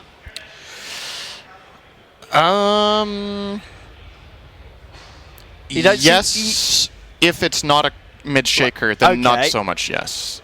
Huskar is all about whether the enemy team has enough pure or physical damage to kill you off when you get low and get all that magic resist. I'm looking at OG. They have a Tusk, which is kind of nice if you can hold your Walrus Punch until the Huskar is low. Tiny is not particularly good against Huskar, so I think that's a good read from Unknown here that they could go for it. But if it is a core shaker, it gets difficult. Okay, it's an Alchemist last pick for Miracle. So minus armor, more physical damage, single target. I don't know if this was the best choice. What they can do, though, is they can give the Ag Scepter to Tiny, which is ridiculous. I mean, if No-Tail gets the timing on the blink, which he almost certainly will with the support of Crit, and then, yeah, they give him an Aghanims. And then with the Aghanims, suddenly the physical DPS, that's something else that Huskar, you know, you get a few swipes in with the tree. It could be the play here from OG. And, well, we'll see if they have it in them. Obviously, it's Katara Hayama, isn't it? Even though the names aren't properly showing on the Huskar, of course, the side of Unknown. We'll see if he's going to be able to play it as well as they would have felt he would do, picking it up at the final pick against OG's lineup. But nonetheless, should be an interesting game on our hands as we go into the game one here at the best of three. Unknown versus OG. The loser will find themselves in the lower bracket, which is not a position you want to be in. Of course, the first round of lower bracket games of the main events are best of ones. And you just don't want to put yourself in that position. Winning this will give you a chance to redeem yourself, of course, once again, against the side of Vega in a second chance to fight for an upper bracket position. But this could be an interesting one here. Obviously, a lot of people going into this one, I believe, will be favouring the side of OG. But Unknown, you know, they are kind of unknown to some of these teams. Maybe they've got the potential to surprise some of the bigger sides and catch them off guard soon. I don't think OG were expecting the Huskar pick, at least. Their last pick, good at adapting to it, though. I would say Alchemist is all right. It's a physical damage source from Acid Spray that can kill him off when he's low, lower the armor so it gets easier. And more importantly, I think just for their own game plan should be all right, as I'm having a hard time seeing Unknown knocking down towers that early with Huskar. They don't have one of those very classic defensive supports with it. Cold Embrace is good, but they don't have, say, an Omni Knight who just allows you to push the towers immediately, or something like a Dazzle to grave him when he's low. So I do think OG are in a pretty good position draft-wise, as long as they don't get crushed early. Looks like we're not going to see any aggression at the start. Unknown did look for some kind of action with a smoke movement, but OG themselves towards the bottom, and Miracle should be able to find himself the bounty here. No contest from the side of Unknown, so that's going to be that straight-up burst of gold here for this Alchemist. And it is just going to be a question of how he plays this. I mean, you talked about potentially getting the Ags to the Tiny, but does he still go for the standard kind of Radiance, Boots, Travel, Man to Octarine, or do you pick up the Aghanims before one of those ones on the progress of this Alch? I think this is the kind of game where you could go Radiance into Ags. Okay. I would say Radiance definitely the choice, just so you secure that you can keep the farm flowing, because giving away on Aghanims is pretty expensive, and then if you don't have a good build-up, it's going to take too long, but with Radiance you can do it pretty fast, so I do think that is an option here for Miracle. He can also just go for the standard, like, self-sufficient build where he goes for the Manta. It's difficult to say, it really depends on what happens in the first 15 minutes of the game. Yeah. And in terms of the lane matchups that we've got across the map, do you feel that there's either side's going to be happier with the kind of the matchups that they've found in this first part of the game? I think OG can be pretty happy with shutting down Slardar. In my opinion, this hero has been very, very strong in the games we've seen so far where he got a key item at a decent timing. But if he gets shut down early, we've seen him have almost no impact. That's not just in this tournament, it's in other games as well. First picking that Slardar and putting it solo offlane, I think is a very dangerous choice from Unknown, and if they don't help him out, OG should be very happy with the situation as I don't think they can keep Miracle that much away from farm in the mid anyway. Yeah, I mean, we've already seen the Acid Spray just totally ruining this Quap's day. She's had to back up each and every time. Every time it gets laid down with it being level 2 at the moment. It's very hard for her to stick around and get the CS on top of it. JZ Miracle, 5 for 1 at the moment. He's keeping just a little bit up with the Quap. He's still slightly got the edge, but as expected, she has had the Spirit Breaker around. And let's see a bit of a fight here for this 2-minute rune. And Greedy will get it here with the illusions as well, trying to turn onto Fly. He pops down the shards, but Fly potentially a bit of trouble here. Greedy just sliding forward here with a sprint, and that's your crush again. And Fly, he's not going to be saved by the IO, and that's going to be your first blood for Unknown. And they might just not be done there. They're looking for more. The charge across onto Carnage. He will be able to tether away.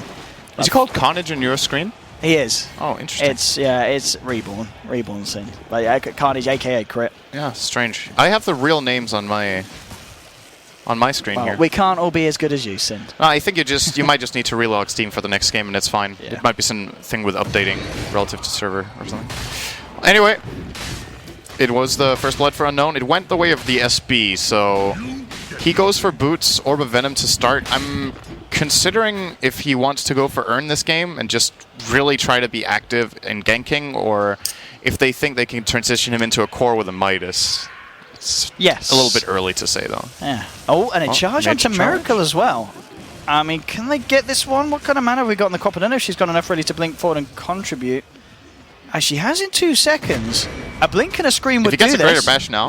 Hey, there we go. Just a blink and a dagger. Dead. Oh. Miracle's dead. Is anyone coming in to deny him? No, he's buying a TP. Accepting his fate. This is a very good play by Unknown. And this is a great start for Unknown as well. 2 kills on the board. And this Spirit Breaker, he's been doing work for the side. Setting it up each and every time. And bottom lane, the CS for Katara has been fine. 19 for 7. Moon's not been able to do that much to stop him on his own. And the early game for Unknown, I was actually talking about this with Cap earlier. This is a portion of the game that the Unknown seem to be good at. They seem to be good at getting this early game sorted. It's kind of when it comes to the later portions that they do tend to struggle. We've obviously got to note the fact that No-Tail on the Tiny, he himself, he's been having a final time top, pretty much perfect CS. There's going to be good progression on him. Whether it be, I guess when there is an Alk in the game, he does go for the Blink Dagger first here on the Tiny, do you reckon? Yeah, I would say so. They probably need to start not too late in the game. I think if both Alk and Tiny go greedy, they can get punished really hard. If it works out, they win the game, but it's maybe too big of a risk to take. I was going to say it's very important that this kill happened in mid, because Miracle's still at level 6 and the Queen is close to Sonic Wave. And there's a charge in as well, but there's the concoction to stop it. Moon's turned up with a TP, throws back a Fisher, and there's a TP in. Well, it was going to be for No-Tail as well, but he ends up cancelling it. Flies there with the shards to block off Greedy. Greedy should still be fine, so this time OG with the reactions does manage to save Miracle's life, or at least stop Unknown going for anything more here. And now Attune is almost level 6 on the Queen, just needs one last hit. That makes it very dangerous for Miracle. Even when he has his ultimate, this Queen of Pain ult takes away 1/3 of his health immediately. So he has to be very careful with what positions he gets himself into in that mid. Yeah, and any time there's a charge to lead in, you're pretty much, one bash, and that's going to be a kill as well. If they do find the opening for it, Unknown. Top lane. Okay, Greedy's going down there this time. No-Tail with the combo and the backup of crit. Finds himself a kill, and now they get the pressure onto the tower here. So No-Tail still having a pretty good game. We've seen Unknown try and deal with the mid lane. Bottom lane, they were able to deal fairly well with the Shaker, but it's the top lane really where the Tiny's getting out a little bit out of control in this portion of the game. The dangerous thing for OG in this bottom lane is the moment Huskar reaches level 6. Yeah, actually even now. I see Moon, good decision making here, TPing out. I think he would have died. But when Huskar reaches level 6, he can dive the Shaker solo almost all the time. So the OG have to be careful and ready to respond. Nice ice shards by Fly. Oh, and the snowball in. They're looking for both of these heroes now. There'll be the toss forward as well. They'll take down the Slardar. And now they're looking for more OG. There'll be a charge out. They won't be able to cancel it, so Spirit Breaker's going to be able to save himself, but Miracle's there. There's actually a charge onto Miracle, but they haven't got the mana for the Sonic Wave. In fact, he's not skilled it.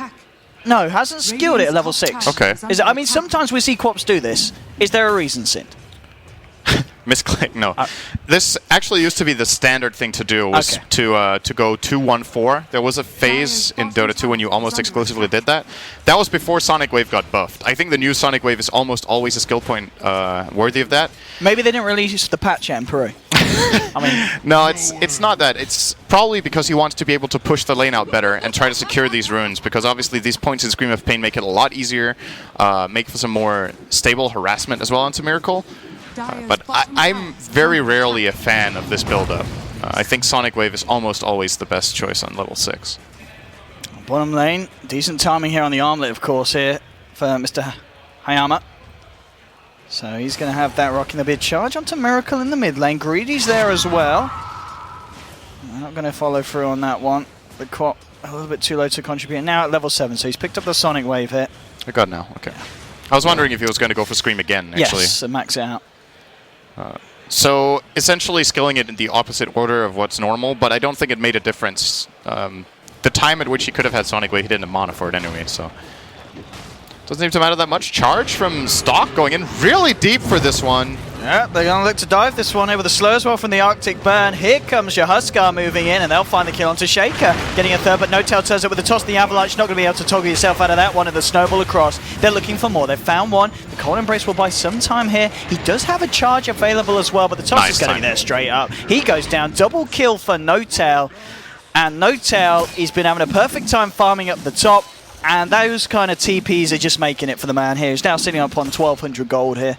And he's been involved in all four of the kills. So this is some really smart awareness from No Tail so far. This could have gone very, very different. I think if Huskar had one additional point in Berserker's Blood, he might have survived the combo from No Tail, and that goes the other way. But No Tail taking good advantage of the fact that 2 points in this Berserker's Blood is not enough to avoid or mitigate all the damage he needs to there. Yep, like I said, No Tail with a good amount of money in the bank. I'm still guessing he's cruising toward the Blink Dagger. By the looks of it. Quap, he's going to try and go. Fly has got a snowball here if he wants to go for some funky plays, and he does have a shaker as well. All right, the Fisher comes out.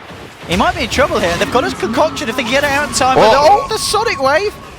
All right. Yeah, show the ground who's boss. Well, they got the kill nonetheless. The Sonic Wave was there in honor. You know what would be nice right now? Sonic Wave.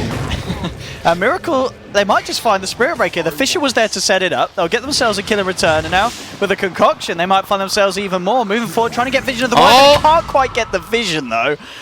Quap's still playing around. Blinks down to the low ground. Meanwhile, top lane, Tiny, Mr. No Tail finds himself a solo kill onto Slardar. Now Miracle's moving in with the help of Crit. They'll get the Wyvern as well. So they do end up finding 3 there off the back of a trade where they lost the Fly, Snowman, and now the Snowman. Mr. Tusk turns back up, and hey, I'm a Huskar. Is he? No, he's not good. That's some Dr. Lee. All right, there's the limit. Gets himself on the way down. I mean, that's a Huskar for you. Double kill for the man. Does end up paying with his life. All right. Wait, No Tail went drum. Oh, okay. Interesting. So he does love his drum. He does that on the Ember as well. It is a good item on the hero. Very nice play here by Wyvern, by the way, denying that with the Arctic Burn. No Tail's going to feel a little bit cheated there. But yeah, I like the drum build on Tiny quite a lot. I thought he was going to go for the Blink and just keep the momentum up, but prioritizing the bit of farm. I still think Blink is next on the menu for him here. We're going to see. Maybe he decides to skip it entirely this game and just relies on the Tusk for initiation. They do have multiple ways of initiating from long range. Yes, it doesn't have to be him. So that's true. Well, Miracle with the Medallion as well, going into Crest. They could take Roshan very early with this. And it's a great item against Huskar. I think that's the main reason he's getting it, is that there's a Huskar in the game. Yeah, if you pop that down on him and you've thrown acid spray on the ground, you're not on there holding him through that anytime. It's minus 17 armor. Yeah. And of course, the mischance for Huskar is also super annoying to deal with. Speaking of which, they're going for a sneaky, a little cheeky one with the mates. I do like this. Do they get away with this? Okay, Moon. That's pretty random without having any vision in the area. Give that man a back ban. No, they're just going to get it as well. They're not going to check out the pit fully. He might be expecting that they're in there and just throwing it out, hoping that it's going to scare them off. Or maybe he was hoping to kill Roche with the Fisher. Oh yeah, that would be. That would have been the play. That would have been a proper move. But there we go. I mean, so Unknown, they get themselves the Aegis on this Huskar, who's got the armlet and the lifesteal with the Helm of the Dominator. And he's been having a pretty good game so far, Huskar. Looking to take a tier 1. Mid lane, might be a bit of a kickoff, and there certainly is. No-Tail coming in. They'll get the pick off onto the Quap. No-Tail is skipping the blink. He went for Ogre Club. Oh. So he might be going for his own Axe now because Alchemist did not go for the Radiance build-up, so he doesn't farm nearly as fast as he would with it. Curious to see if that is the choice from No-Tail here. Then everything is going the direct opposite of what I was expecting for item builds for both players. But so far they're making it work okay. I'm still a bit concerned for OG in terms of their ability to play in this mid game if they give this Huskar too much space. Huskar, standing tall, tanking it up here, looking for the push onto the tier 2. Look, this is what we expect from Unknown. Just this kind of cocky confidence. He just sits there and hits the tower. I mean, he can do. He's a Huskar, I suppose, and he has got the backup of his team. He's trying to play the bait here. The question is, do OG fall for it? And moving again. No-Tail. All right. This man. Doesn't work anymore. Look at this man. Level 4 Berserker's Blood is enough. This man is an absolute madman. It's the glyph, and now finally he uses the Inner Vitality. I love this. There we go. That's the tower gone. Give it to a Toon here. It's building toward... Wow. I don't think the Huskar was giving it to him. It's probably like, you mother trucker. I wanted that. Mother trucker, is that a thing? It's like the polite way. See? Okay. I'm a polite man. Blink now on the Alchemist as well. So this is it's the fighting build for Miracle. You know, the Blink. So he's the initiator instead of the Tiny then. Yes. That's pretty decent. The nice thing about this build that we didn't talk about is that how much single target physical damage it will do to the Huskar if he combines it well. Oh yes. Concoction also being physical damage together with the Acid Spray and putting that -17 armor makes it efficient. Like, I think a flat 600 physical before, well, depending on Huskar's armor, of course, but his entire combo hits really, really hard. And it could catch him off guard. Let's see here in mid if he tries for it. No, not going for it just now. They go for a wraparound onto Miracle and Moon. Dire's middle tower is and they've got the charge available on Breaker. He did just use it on flight. Is it back in a second? Hasn't quite got the 6 there for the Nether Strike, but he has got the rest of his team backing him up. And Sonic Wave is back online if Unknown want to try and look for a fight here. Look at this, man. He just does it through the Acid Spray as well. Acid Spray. Yeah, he's good. He's good. I mean, this is some proper manly Huskar performance from this guy. Yeah, they're still not getting enough out of it right now, though. They just gave away a tier 1 tower bottom. OG are starting to get in position for mid as well. And I think the most important thing for me right now is where does Slaughter go? Like, he has to find more farm than this. It's 14 minutes in. He's still not that close to a Blink Dagger. There's still another 800 to go. And I think that item is absolutely key for them in order to find the engages that allow Huskar to run rampant. So these key items have to come out. At the same time, you just see OG farming so much. They have a 4,000 gold lead. It doesn't matter how cool your Huskar is. But here as well. This is going to be good. I guess they do have the IO hanging around he with sees the relocate. Good ward in the Dire jungle. Or Radiant jungle, rather. And Crit's just going to TP out. Yeah, gives himself avoids that entirely, and they make their own smoke play. They got the information that these heroes are bottom, so this means Slaughter is alone top. He reads this very well. They do place a ward here. Did they go in? Did he just think he dodged them and then walk into them? Yeah, okay. Yeah. Greedy, living up to his name. All right, he died. Huskar, I don't think you can be man enough to walk into this. Huskar, he has still got that Aegis. There's a Winter's Curse. Now down onto Moon with a Sonic Wave as well. That'll be one. Now they're trying to look for more. That's Moon down. Miracle as well. Will he fall? He's getting low, and he does. Double kill here at the moment for the Quap. There's going to be a TP out from Fly. He will be able to get himself away. Very nicely done there once again by Unknown. This is a great call because of the way the relocate is used. When OG are relocating in, I think this relocate was absolutely unnecessary, and that means that Unknown, they know that in a few seconds' time, at least the Wisp leaves, and probably also the Tiny. And then this manly play from Huskar all of a sudden isn't all that manly. He also even had the Aegis on backup if it went wrong, and he wouldn't mind using it because it's expiring in a minute. So, good choice from them, going for that play. They get 2 kills, but still not much going their way in terms of objectives. The mid tower is getting kind of low, though. Yeah, I mean, the fact that we've got what? The Orchid now has been picked up by Quat. Radiant's top tower. So he's going to have that ready to jump in on some of these heroes. The Orchid going to be very nice against this lineup. And I guess on this Huskar Hill, he's looking for the Halberd ready with that Sanj as his next time. So something to try and deal with the Tiny. But the Tiny is going to have that big... Ooh, he might have a kill as well. No-Tell, moving forward, gets the toss onto Z-Top. Radiant's middle tower. I'm going to follow through. BKB first. I mean, if it is going to be a Halberd, you know, on the Huskar, yeah, you know, it's not awful. Radiant's top tower is Absolutely not. And like we talked about earlier, they can pull him in eggs. It's starting to come pretty late, and BKB is obviously an awful farming item. So this surprises me a bit. I can see the idea that he feels like he can't fight without it, just because there's so much magic damage and overall stun and control on the Radiant. But there's still a lot of it that goes through it. Still Greater Bash, there's still Nether Strike, there's regular Bash from Slardar, Winter's Curse, Sonic Wave, plenty of tools to deal the damage, but he does of course block Life Break, which is very significant, and the Burning Spears. Yeah, it certainly limits how Yama's going to be able to do against him on the bottom. But hang on, what's this guy doing? Oh, right, Z-Top. Okay, he's going to get away with it as well. There goes the tower. Yeah, see one down in the mid. Unknown. Looking for something, and now there's the blink on Yslada, so they're going to have that as well. Unknown. Greedy's there ready to go, and now with the TP in, they might look to try and fight into OG here. They're going to reboot, back themselves off over to their side of the map. Do they have a smoke here? Yes, they do. So with the smoke. Very unusually late Blink Dagger for Moon. Usually when he plays this offlane Shaker, we see it come out at a pretty good time for him, but it's hard going into lane against Huskar Shaker. Let's be real. And only 300 to go. I was looking at OG's line, I'm like, well, if you want to engage with Unknown, you need to be ready for a really good counter engage, but until Moon has the blink, it's actually not that scary. There's going to be a fissure, of course, but... Oh, Miracle. They're going to go straight on this. The Amplifier's on it. There's your Orchid, so no one's coming out the Sonic Wave, but the Eyesight... Sorry, not Eyesight. Let me have VG on the mind. Snowball's there to save him, buys him some time, but the damage still bringing them low. Unknown, they're falling themselves because No-Tail's turned up. He's found one. Now puts the BKB. The Echo Slam from Moon, take down one, but it's a double kill for this Huskar. And look at this man just go to work. He takes down the Sigil. Can they find anything more here? Looking to move in. Greedy's going to blink in. Look at this aggression. Gets the crush onto No-Tail. Nice jump across. Yes, he can. Leaps across the fissure. Looking for No-Tail. Io's not going to be able to save. It's a triple kill for the Huskar. Mr. Hayama just going absolutely mental. Ultra kill for the boy. And my goodness, this man showing no mercy.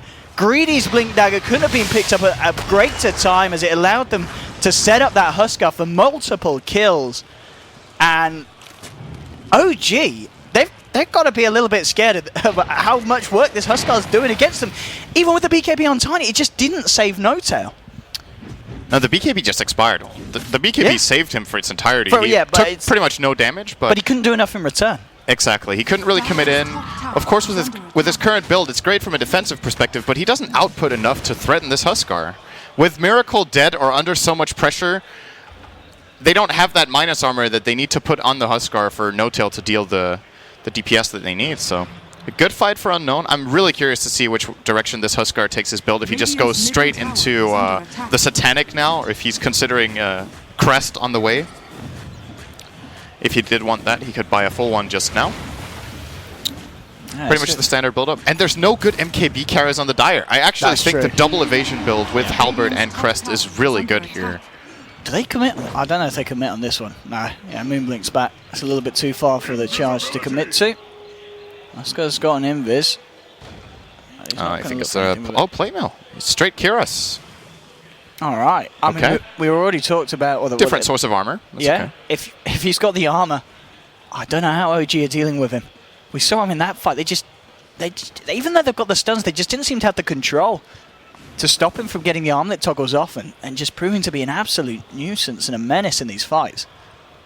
And of course, the dangerous thing is if they commit everything to him, and that's the one thing OG are having difficulties with, is that even if they land everything perfectly on the Huskar, they need to account for the Wyvern too, because else they will always be able to just buy time with Cold Embrace. If key abilities are used on Huskar and he doesn't die, they're in for a really bad fight. So it is kind of tricky here for them to find an opening onto Huskar, and I feel like Unknown are taking pretty good control of the map right now. That's some really impressive stuff on the side. Roshan's going to be back up fairly shortly. Greedy's there scouting it out. They can obviously take that fairly quickly with the Amplify and the Huskar. But OG are in the neighborhood. And, okay. Echo Slam. They're looking to just get the pick up onto Spirit Breaker. They certainly will. Everything and the kitchen sink being thrown at him. So they'll take the Spirit Breaker out for this fight. And it's a good time to do so with Roshan around the corner. They know they're going to be in a better position to defend it if it's a 5v4 engagement. I think Unknown can fight this. They just need to buy time for the Breaker to respawn, and they have a pretty good ward here that sees the movement of Miracle as well as Moon crossing away from the Secret Shop. I do like this as well. The fact that we have got the Halberd being picked up quite early on Miracle, something to deal with this Huskar, which they do need. Double evasion for him too.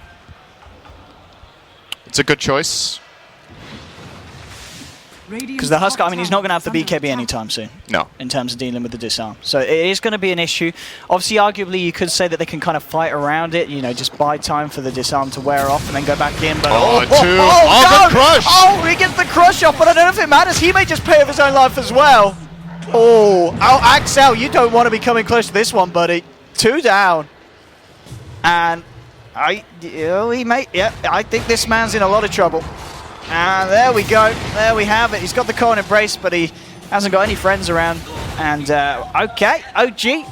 I mean, that's the thing. If Unknown make these kind of mistakes, OG, they're going to be the kind of they're just going to capitalize on it and take the easy kills. And now they're going to take Roshan as well. I mean, that was not ideal for Unknown, and that is exactly what OG were looking for to get their foot back up in this game. I'm very surprised Unknown fell for that. Yeah. There's 5 heroes missing. They know Roshan is spawning. They have vision on the other lanes. All 5 are missing, and they still run in and try to get that rune with Queen of Pain, which is actually fine if the team is on backup, but he had 1 hero on backup, which was the Slardar. If the entire team is there, that's a different story. Then the Queen of Pain might have just baited them a fantastic Winner's Curse, but instead they lose 3 in a row for a haste rune. I mean, look at this as well. I've got no tell. He certainly strikes me as one to be innovative with his builds. And now he's picked up a Shadow Blade after the Drums BKB. I mean, this is not your standard tiny build. He's going Silver Edge against the Huskar, I think. Seems like a pretty solid choice. It allows him to solo kill the Huskar, which is kind of nice. Well, let's see what happens at Miracle. He's going to be blinking himself away. I think I'm interested to see as well what Miracle goes next. You know, he went for the Solar Crest, he went for the Halberd. Now does he go back for these Aghanims for the Tiny? You talked about it potentially earlier, but he didn't go for it. Do you think there's a... Does he now think about it, or is he still thinking about himself and how he transitions into the later portions of the game? I don't know. OG are a weird team when it comes to Tiny, because I've seen No-Tail build every item in the game on that hero. And I've seen games where he goes super late game and doesn't have Ags. Plays it entirely without it. Okay, so they might just leave him without it. It's possible that they don't think the item is that important or that good on the hero, and that other items give more value for 4200. In that case, he probably also doesn't want Miracle to buy it for him until super late, and in which case, of course, you get it, because it doesn't even take up an inventory slot. It looks like it will be, though. He's got the point boost on the card. Okay. Yeah, so here's the time. Watch it be a Scotty. A Scotty? Yeah, just watch. I mean, maybe, if OG want to still step up the innovation. Or what if he farms an Ags and he gives it to the Tusk? Now, that would be a turn up for the bookies. If he gives it to the Wisp, that's a... That would be... And we've got to get those stats in. Yeah. Got to get those stats. Oh, it does help a bit. But nonetheless, I mean... Allows him to tether 2 heroes at once. It doesn't OD, don't worry. Why did I check that? My God, I'm such an idiot. I was like, did I miss a patch? God, I hate seeing. Just a brain cell. Yeah, that's 500. I was like, no, it doesn't. But you said it so convincingly, Sin. See, I trust you when I have you as a co-caster. Your mistake. I trust you. I'm like, it's not right, but I'm going to check. All right, anyway, 17-12. They get the pick off onto the Slardar. Another kill for OG, so pretty much they found the 3 in the river earlier on, and now they just find themselves another one. So we're still yet to see Unknown find themselves a favourable fight back out again after these kind of favourable skirmishes for the side of OG. Radiant's top tower has fallen. I see Halberd on the Come to 900 gold on your Huskar. It's going to be the Sand Show, as you said, definitely that Silver Edge. Very close to being complete here for No Tail. So something to help deal with the Huskar. And it seems like OG have the game under control again. Yeah. Getting that fight and the Roshan just... Unknown kind of just ran out of steam for a bit, and they need to recover. They might want to wait until the Aegis expires and then try to make a play, but I think with every passing minute their lineup gets weaker compared to OG's, so something has to happen pretty soon. I don't know how big a fan I am of the Slardar getting 4-staff in this game. It's kind of the norm, and a lot of the times players do what I just call autopiloting item builds, which I think in general is a bad thing. Of course, there's a stable build that's good, but you need to think about the game at hand. I think this is a BKB game. This is time to look for some action here. Tiny moving forward, and he's going to go straight for the Wyvern. That's going to be one down. Now he's going to look for more, trying to chase down the Huskar. Huskar trying to... Oh, the Craggy! Oh, no, it hits onto Huskar, but he still finds this backup from the Quap. Getting the silences out. Now the charge, the Sonic Wave, it's nice. The charge through, crosses the Miracle. Now Huskar jumping in onto No Tail, but the Concoction Stun's there. Greedy's there with the Crush. Is it going to be enough to keep the Huskar alive? Can he get out the Vitality in time? No, he can't. 2 down on the side of Unknown. They do end up losing Moon on the Shaker. There's the Snowball, though. They'll find themselves another one, so making it a 3-for-1 favouring OG, and No Tail's trying to move forward for more. There'll be the blink away from the Quap. Greedy hiding in the sidelines. He gets the blink off as well. Oh, nice play by Atune here. Great juke. Very, very nice there. Hiding in the trees. And No Tail might actually still try for... Oh, he's going to find a stray courier here, maybe? No, still going for Atune. Oh, No Tail. No mercy. And that's going to be the 4th one. So effectively, finding a very favourable trade once again for OG. And we're pretty much at a point where the last 5 minutes haven't shown us any kind of favourable fights for the side of Unknown. It's certainly getting harder, and here's the Aghanims coming out to Miracle. He'll almost certainly give that over to No Tail. And as you said, at this point, OG, they might have been a bit shaken up in the early portions of the game, but they've certainly come back into their element now. Level 16 on the Tiny with the Aghanims, and with a fairly hefty build as well. And suddenly, your Tinies, a good 5k net worth ahead of the Huskar, thanks to the Aghanims. Fair. Oh, amplify damage and charge. Are they actually going to commit for this one? This seems like almost suicide. Z-Top. And it is. He's killed himself. That's one down. No Tail. Being kited up a bit. Greedy going in with the crush, but nice timing on the BKB. The Winter's Curse is there. Oh, look at this damage! That. Oh my goodness, the Halber's there, but he still jumps forward. The toss is there. No Tail tries to turn around. They're looking for him here. Can they quite get him? He's low. He has Beacon Cape Top, trying to walk this one off. Miracle will stun himself, and gets off the inner Vitality, but Moon coming in, he tries to fight. Huskar's still trying to do it though, and he may just be able to turn this to the toss of the Avalanche. It's not enough. Yes, it is. They'll be able to bring down the Huskar. No Tail's still alive. Now look at this cleave damage. Can't quite bring down Axel and Atune. Now Greedy with the crush. They found Io as well. And Unknown showing us that they're not out of this game at all. They're able to take down 3 from the side of OG. They do lose the Huskar as well as the suicidal Space Cow at the start of that one.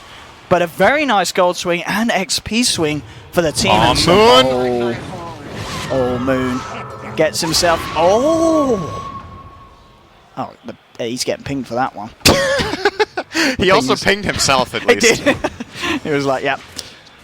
But, okay. So he didn't use the Sonic Wave in the fight. I don't know if he didn't have it, but it's surprising that that's left over after such a long team fight. Yeah,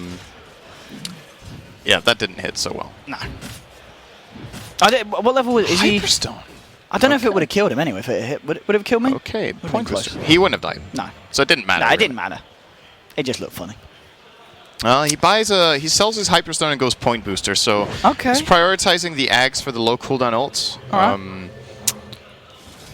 I think he changed his mind because they already have an AC. That's the best reason I can come up with right now. And the alternatives, I think a Shiva's Guard in this game is actually really, really good. I would probably prefer that over Axe simply because you're playing against triple melee cores. Look at this relocate. Moon sets it up onto Z-Tok and everybody's there. Everybody's there. They get themselves a kill. Roshan's going to be back up in a minute. And, well, Huskar farming at the Ancients. He's going to be, I imagine, looking for that BKB next. And she's going to be pretty key against this kind of lineup. There's now Greaves done here on the Tusk. I was going to have that ready for the next fight. And I think Roshan could be where it all kicks off. The question is, do Unknown have what it takes to contest OG's attempt onto the Roshan? I think the BKB on Huskar is absolutely crucial right now. But he's too far away before the Roche fight. That means OG will get an Aegis, and at that point they might be able to high ground even into a BKB Huskar. Or they just do right. Huskar straight in. Here we go. The full 5-man like Huskar. There's a Glimmer Cape. Sentry's been popped down there. They've got the vision here, and they're moving on to Huskar. Is the regen enough? No, he can't live through that amount of damage. He's down for 70 seconds. Now Miracle moving forward. They're trying to get Axel as well. And there's the toss from No-Tail. They're moving on to the Winter Wyvern. He's got the Coin Embrace to buy him some time. But with the 5 heroes there of OG, they'll get themselves a double kill for Miracle. They'll put on the pressure in the mid potentially, or they'll just back straight up to Roshan off the back of that one. But again, another very successful smoke there from the team, and it looks like Roche is going to be potentially on the menu, but it's still not quite up yet. Just TP up top. Maybe try and deal with Green. Okay, Moon with the swag, straight in. Gets himself a cheeky solo kill. Nicely done there by the man. And once again, Unknown. Not the plays that they were looking for. No, they're just they're really getting outmaneuvered on the map right now. It's OG making the better plays in terms of aggression, and they're also the ones making plays in general. He's not done. Straight in on this. Quap's got no chance. It seems like in the last 10 minutes, Unknown have stopped trying to find pickoffs themselves and tried to aggressively smoke. I don't know if they ran out of smokes. It looks like they actually did. And, well, they do have one on Wyvern still. So I'm surprised that they're letting OG take control of everything. At this point, they have to try to do something. If they feel like they're winning this late game, I just disagree with their view on the game. So this just looks like OG are getting bigger and not paying anything for it either. No, they're certainly not at this point. But I think we saw them lose pretty much one slight loss in a team fight recently, but other than that, each and every time they've been coming out on top. And I imagine, what's the net worth looking like? What kind of difference are we seeing at the moment? Yeah, it's really starting to tail off for OG now. 12k or so lead, and over 15 now in terms of XP, and with that tower as well, it's going to be even more. A lot of money being picked up here by No-Tail. Have you seen the 4-staff from Slaughter used yet? Okay, used on a creep now. Good. Did he? Yeah. Literally as you said it. He actually just... So the thing is, as I was saying, I don't know if this is a 4-staff kind of game. It is great against both Fissure and Ice Shards, but the problem is he can't go in. So the moment he blink crushes, he has to immediately disengage, and he has to be really quick at it because all of the counterplays from OG are almost instant stuns. Then he just dies in the middle of the fight. Whereas if you had the BKB instead of this 4-staff, he can actually start committing to get bashes onto the Tiny, for example. Can they get to Roshan? I don't know if they can. No. No. I mean, do they still try and fight off the back of this? I don't know if they do. There's your Roshan. Out does now have an AC. There's the Aegis on to No-Tail. So yeah, no, Unknown saying, no, we don't want to deal with that at the moment. Were you about to call No-Tail Toenail? I was going to call him like No Tony or something. All right, double ACs for the Dire, picked up at the exact same time. Okay, I mean, why not Sin? Yeah, I guess a little bit of miscommunication. You don't want this in most cases. Of course, it's great to have all that armor, and the attack speed is great for both heroes, but probably better to get one of them as Shivas, and that should have been Miracle. There we go, moving forward, tier 2. OG should be able to take this. They'll feel very confident, maybe even trying to go for some high ground action. But I've got to be honest, in at least the games that I've seen of OG, they're very disciplined in terms of when they want to take it to the high ground. Even if they feel they're at a good point at this stage of the game, if they know that they're going to have the late game, I wouldn't be surprised if we do see them play it safe, just continue to get more items up on their cores, and only go for the high ground push when they feel super confident and super ahead, because they don't want to throw this one away. Absolutely not. And they have so many, I feel like they have so many ways of winning the game. One thing is 5-manning. They can also try to go for some split push strategy with IO Tiny later if things don't go too well. Well, looks like they might just be trying the high ground. Of course, they do have the crest to help No-Tail against this amplified damage. They do not have their first Lotus Orb just yet. I do believe that's what Fly is building here. I mean, they just have so much armor. They have Vlad's AC, 2 ACs. And even Guardian Greaves, should they drop low? And it's time. How do we stop this, Unknown say to themselves? Miracle gets the stun off onto Huskar. There's your fortification gone. And here we go. Tier 3 to fall almost in the middle. Okay, there's the Halberd there, buying some time. Slowing down the push a little bit, but No-Tail walks it off. Heads back in, takes the tower. Now turns attention towards the racks. Unknown You're going to need to do something here. There's going to be the charge coming out. They're going to try and fight. Charge across onto move, but the Yules is there to cancel it. Huskar's trying to fight against No-Tail, but the BKB's been popped, and he's just man-fighting against him. There is the ultimate there from the Wyvern onto Miracle holding position. The Sonic Wave's up, but the Snowball picks him up. The Slam comes out here from Moon. That's one down, that's two as well, and they'll try and look for more. Quad will be able to blink away. They're trying to chase down the Wyvern here, but he has got the Glimmer Cape. There'll be a buyback here on the Slardar. There's your concoction up onto Huskar. No-Tail moves it as well. Kind of braces there to save him for the time being. So Huskar will be fine. Maybe can they do anything still to stop this? Greedy. Oh, and Craggy! Oh no, and he's now down. It's a dieback on the Slardar. Racks in the mid lane are taken by OG. And that, yeah, these Craggy procs, not what Greedy was looking for when he blinked in there. This is more than likely the end of the game. They didn't even take away the Aegis with that team fight, so... And there we go. BKB from Huskar. He wants to try and fight. He jumps forward onto Miracle. Might find this though. The charge as well coming across. There's a buyback on the Wyvern. Nether Strike onto Miracle controlling him, but they can't quite kill him. They can't take him down through the regen. He will finally go down there. Now No-Tail, he's just there with the cleanup. Double kill here for the Tiny. Moves in for more. GG's call. OG will take the first game. Again, we saw Unknown give us a pretty nice early game, a fairly good mid game, but a pretty bad late game, at least in this 36 minutes against OG, where OG just found the momentum and Unknown just fell behind. And as you were saying, they just couldn't find any chance to go out and look for any pickoffs themselves because OG were all over them. Yeah, going for that bottom rune for Queen of Pain ended up being the biggest mistake of the game. Okay. That ended up getting 3 kills for OG and a Roshan, where if he hadn't gone for that and just been a little patient with his team arriving, they could have maybe taken a team fight and it could have been a different story. But when you give this lineup that OG has in this kind of game, compared to what you have yourself, if you give them a little bit of a lead, they can just snowball out of control with that one Aegis, and they more or less did. So solid performance from OG. Looked a little bit shaky in the start, but I think they picked it up very nicely. Yeah, just definitely notable performances from No-Tail, of course. 18 for 2 for 10. That man had a great time on the Tiny, but it wouldn't have been done with the help of his team, and of course the help of the Alchemist getting in that Axe Miracle there, getting No-Tail's back. But indeed, a very good game one for the side of OG, and we'll see if they can continue it into Game 2 of the series, which will be right around the corner. So don't go anywhere, ladies and gentlemen. We'll be right back for Game 2 between OG and Unknown.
Hello, ladies and gentlemen, and welcome back to the Dota Major 2 coverage here of Group B. We've got OG versus Unknown. This is Game 2 in the best of 3. Game 1 was taken by the side of OG and the draft so far. So, OG, they did have themselves first pick. They grabbed themselves the Aya, but straight here with the 1-2. Unknown take the Tiny away from them, follow it up with a Darkseer. OG comes straight back at them with the Gyro pick. The ban so far, nothing too crazy until that one. So, a bit of a respect ban there on Mr. Hayama's Huskar taken out of the game. And in return, in fact, Unknown actually banning out the Beastmaster. I'm OD Pixel, I'm here with Sind. What are your thoughts and feelings on the draft so far, my Danish buddy?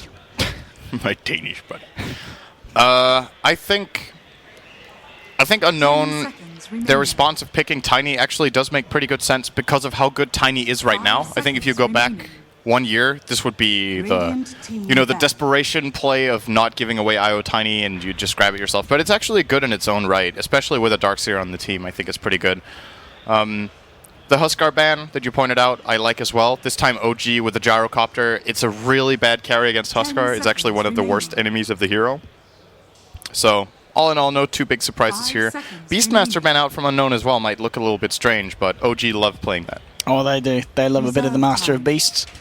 And anyway, so here we go with the fourth bans. What do we see? We see the Wyvern being banned out by OG. We did, of course, see Unknown play that in the first game, and pretty nicely. It's never something that you want to go against, especially if you're running something like the Gyro IO. You want to get yourself straight in with 1-2 physical damage of the late game. That Cold Embrace isn't going to be too fun. And of course, the Winter's Curse. Anytime you're running an IO lineup, the IO is going to have a lot of hate thrown down on him, potentially in those big team fights.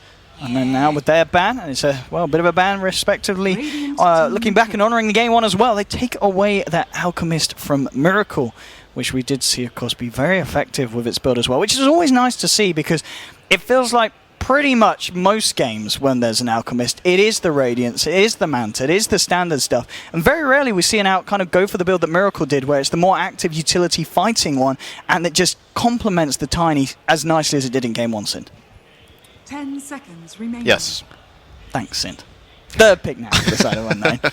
Let's see what they go for here. They've already got a bit of the Wombo here. Oh. Now that is Lion. Thanks, Sind. Now third pick for the side of top now. Thanks, Sind. Yep. I mean, this is why we pay you the big bucks. Yeah. Now, interesting. Tell me pick, what's this going to be, OG? What's OG going to pick here, Sind? Redeem yourself. Why do I have to redeem myself? I didn't do anything wrong. Yeah, but he didn't do anything right. Okay. I don't know. I think OG are a little bit puzzled by this Lion pick and just need a little bit of time to think about what the combination is for Unknown, because there's no logical, great combination here with Lion. You can vacuum into Earth Spike, but that's not a reliable play. So perhaps they're wondering if Unknown are trying to get a specific type of lane set up with this, where they still play the Tiny in the mid lane. And if that's what OG are expecting, they should get a hero that beats Tiny solo mid. Alternatively, they just keep their options open and just grab their secondary support, which I'm thinking Disruptor isn't half bad here. I just don't think Fly plays that hero. What about the Dazzy D? Dazzle? Yeah, he can work. It's a little tricky to play Dazzle against Tiny and Lion, two heroes that have so ridiculous bursts that you can't even get Grave off. That's true. But later on in the game, of course, a great solution to dealing with the physical damage output of Tiny. I mean, surely as well, taking the Tusk at this point could be an option for OG, because they love that hero. Yeah, I think that's actually the best pick right here. That keeps the options open entirely. It's pretty good for... All right. Oh, it's Dazzy D! It's Dazzle instead. Sin, I think we need to swap seats some. That's a little bit surprising to me. I don't think it's that good of a pick Not to me, into Sin. this. I mean, as a expert caster, that's what I expect to do, a broken clock is correct twice a day as well. So, well, thanks. Yep, always there for you. That's all right. That's all right. It's all right. It's all right. I'm there for you. Okay, you're welcome. So yeah, it is the Dazzle. 10 seconds remaining. Obvious picks for Unknown right now include Ancient Apparition to block the healing of both IO and Dazzle. Potentially some sort of way of catching IO. I think the Spirit Breaker last game was actually pretty good. But he made a couple of misplays, but the pick itself was good, and he made a couple of very good plays early on as well. And it's also not great with Ion Shell. It's beautiful. I think Darkseer. Spirit Breaker is actually a very good pick. He doesn't like playing against Gyro, though, but it's great against the 2 supports. Let's see if we see a bit more of the action from... I mean, as well... Oh, okay, no, they banned out the slider themselves. I was wondering thinking about that one. Quap is still in the mix here as well. Yep. That could be another potential here. Works nicely with the vacuum. That's a really good pick, too. I wouldn't be surprised to see that either. Just so much burst that Dazzle can't really deal with his heal.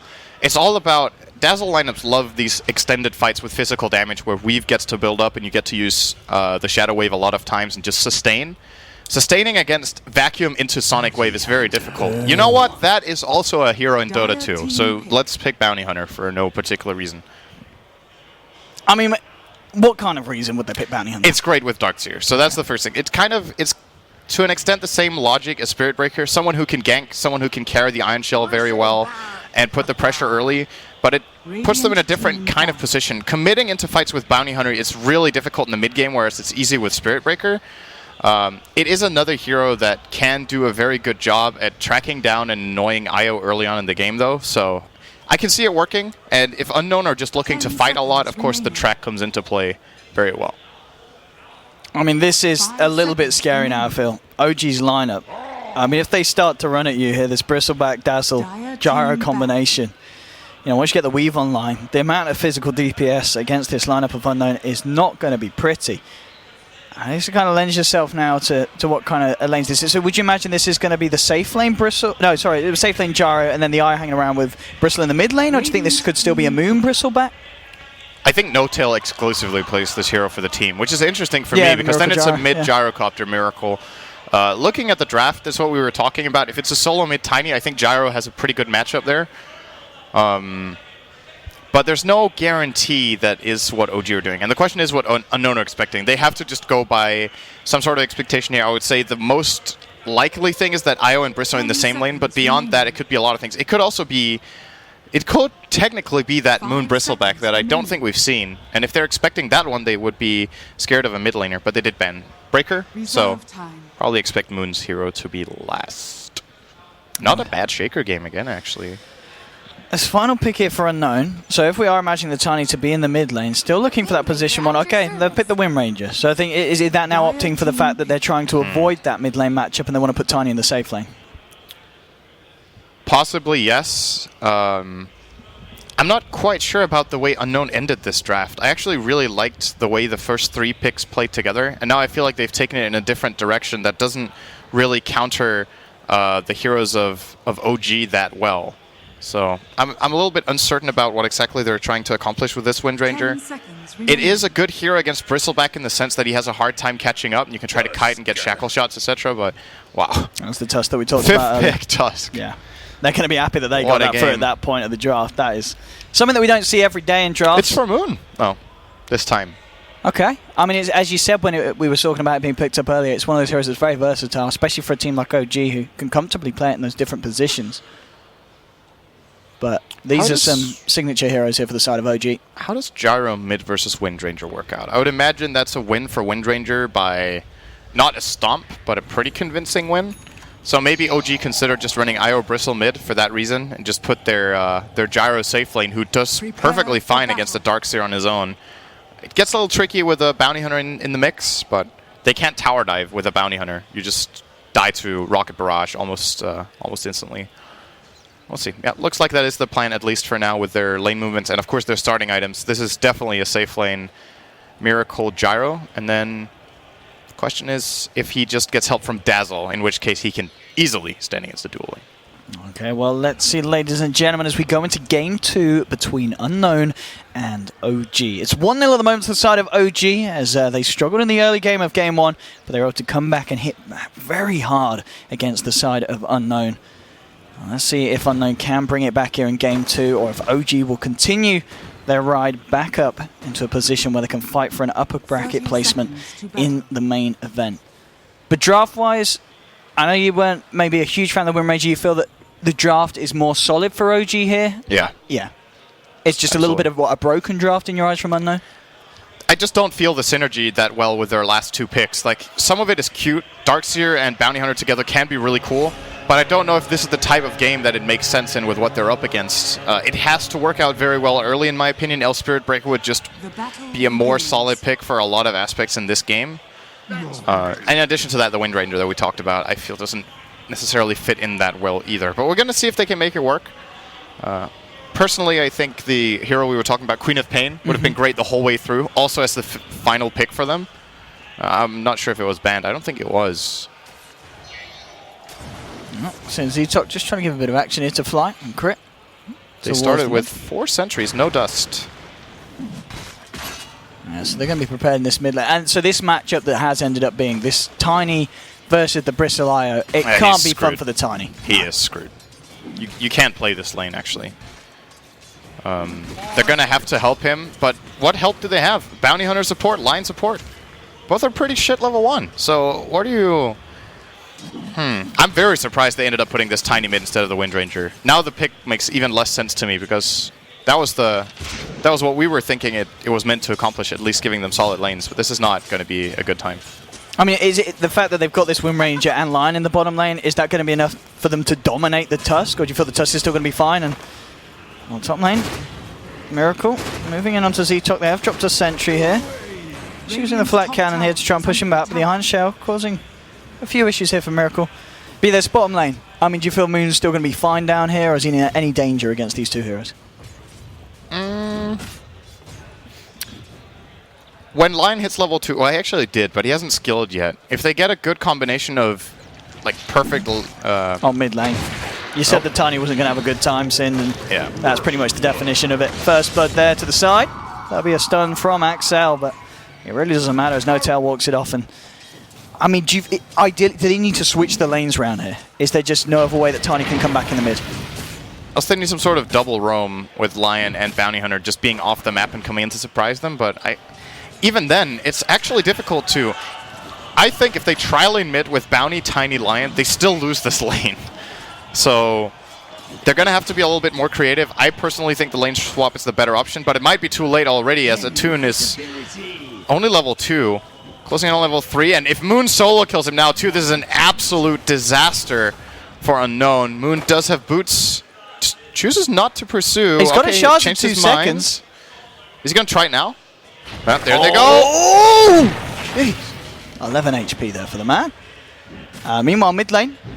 Tiny died again. Yep. Lion rotated down to try to help Wind Ranger. Tiny died again. This early game is looking really grim for Unknown. And I know it's 2.5 minutes in and this is so early to call something like this. But I'm just trying to figure out the game plan of how this is going to progress into a good mid game for them. Lion isn't finding levels as a support. Well, he's 2.5. I guess it's not all that bad, but he's been rotating between mid and now at bottom and kind of was needed mid again, so he's not really accomplishing anything. The Bounty Hunter is level 3, at least, leeching quite a bit here from mid lane with Tiny being dead, so maybe they can get some early tracks going. It's still... it's difficult for Unknown. We'll see XL just trying to hold Moon back there. But Moon, as you said, having a good start already. Level 4 in this Tusk. He's got killing potential if anyone overextends on the bottom. Wrap around here towards the mid. Coming in from Zetok. There's not a lot he can do. They do have control of this there, so their own sentry is down. So he can close in, but with the IO there, it's very hard for him to try and get a kill. He can look to just cancel the clarity there on crit. That's all he can do really at the moment on this bounty. Bottom lane Axel, just doing his best to keep Moon right back there. Oh, wait, what?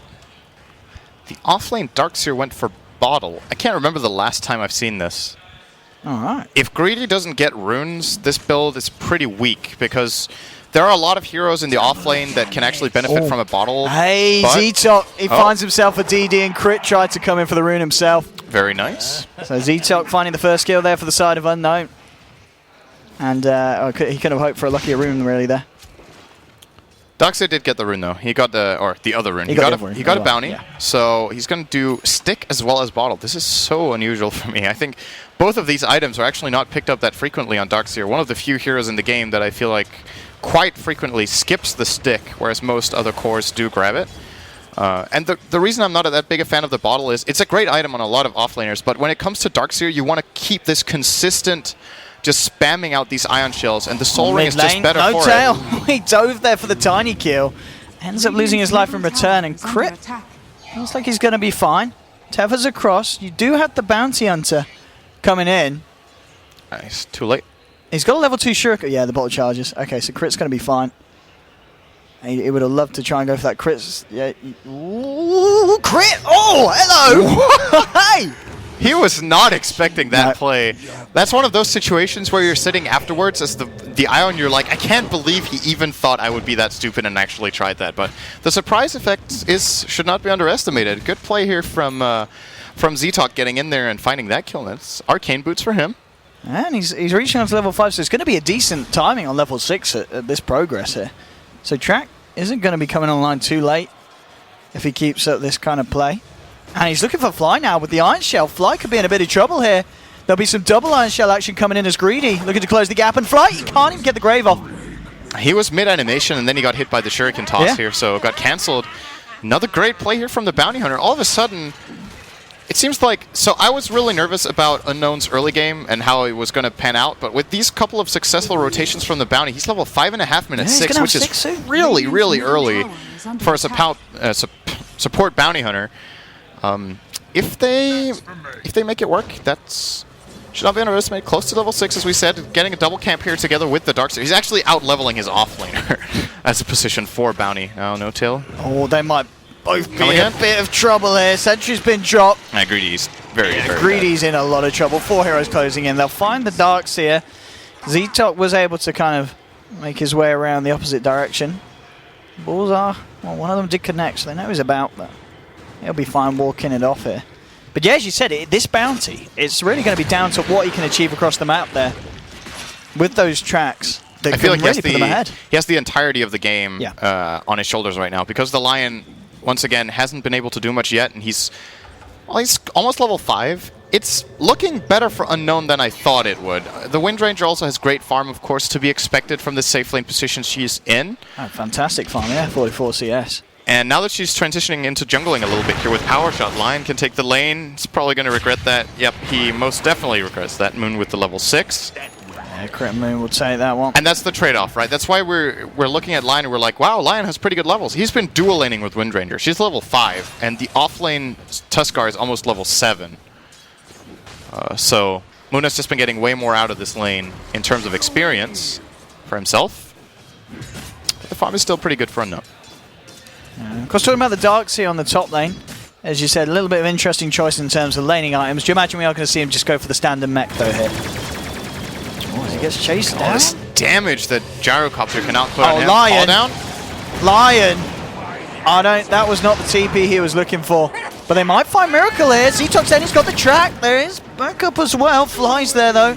If they can get this track kill, I mean, here we go. Surge forward and with the Iron Shell looking for Miracle. Fly. Has he not got a Grave? Oh, he just a little bit hesitant on that one. Doesn't get the Grave up there. Will find Z-Talk in return. But now here comes Hayama, turning up on the Tiny. He's found himself another one, and now he's looking for Moon. Surged up with the Shell as well. Looking for the body block, and he's going to find it. Look at this Tiny go to work. The shards come out, but there's the toss back. Double kill for Tiny.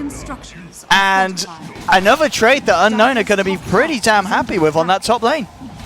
Yeah.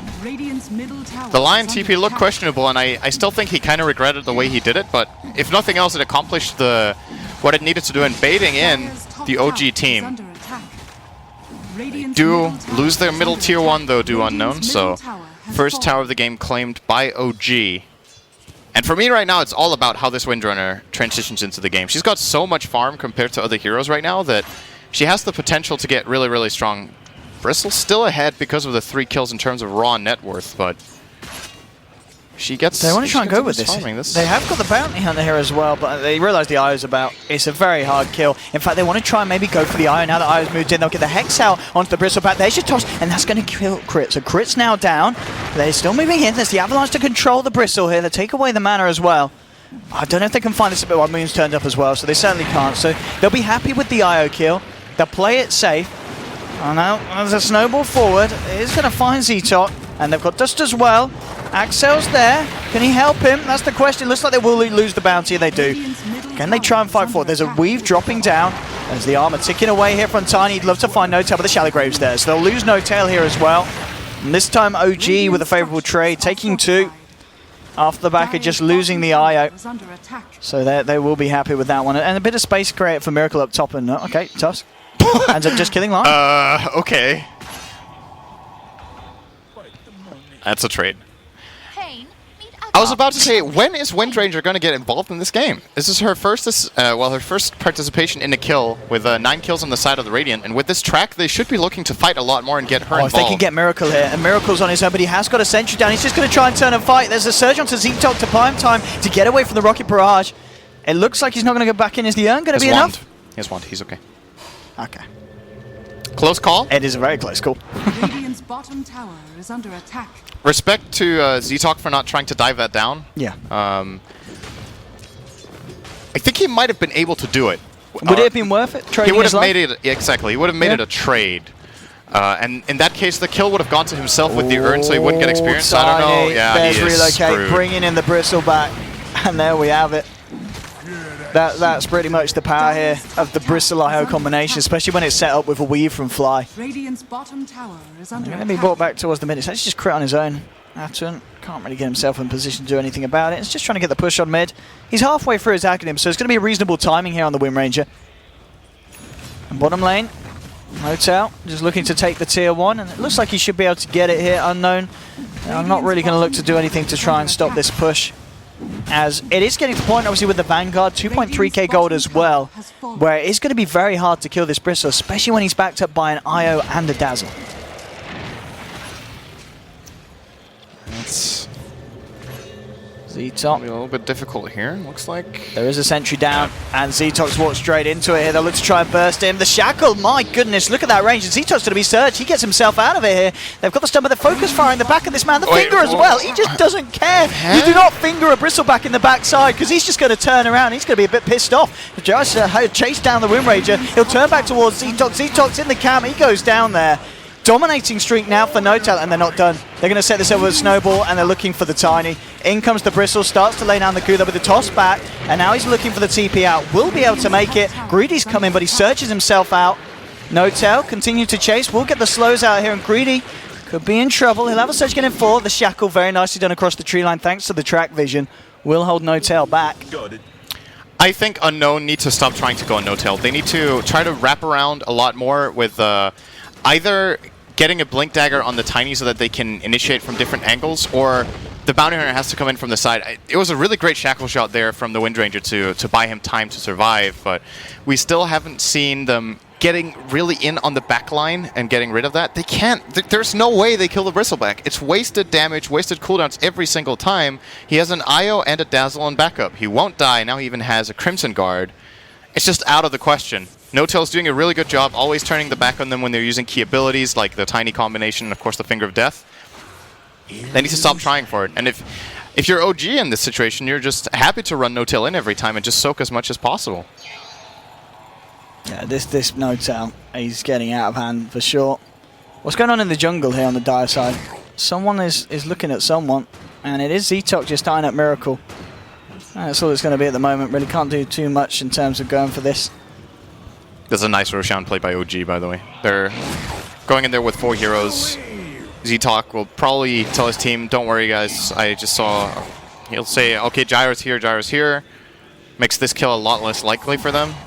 But it's so easy for OG to do this. Yeah. Viscous Nasal Goo. Do they have a medallion? They do. Actually not. So this is taking a little bit longer than might need to.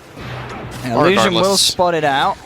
It's theirs. But yeah, no way that Unknown can get themselves near enough in time. That's the Roshan down. Aegis now onto the Miracle Gyrocopter. And looks like as well, Unknown weren't able to find the successful push onto the tier 1 as that still stands.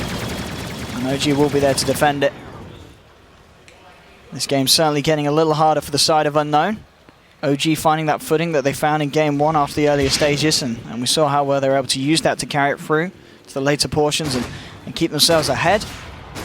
But maybe once we see the Aghanims come out of the Wind Ranger and we see her potentially picking off maybe some of the supports just straight off at the start of the fight, it's going to be pretty huge. But it looks like we're going to see a smoke up, in fact, from some of the heroes on the side of OG as they head towards the top lane. This is what the Crimson Guard is really good for, though. It's an excellent counter to Wind Ranger's Focus Fire. Even the supports will probably stay alive through it. With this Aghanim Scepter, you look at Wind Ranger's damage right now, it's about 100% per attack. Oh, Tiny. He did not want to walk into this one. There's the punch setup. He's going to look for the TP out. It's a smart move. Is it going to be smart enough? Yes, it is.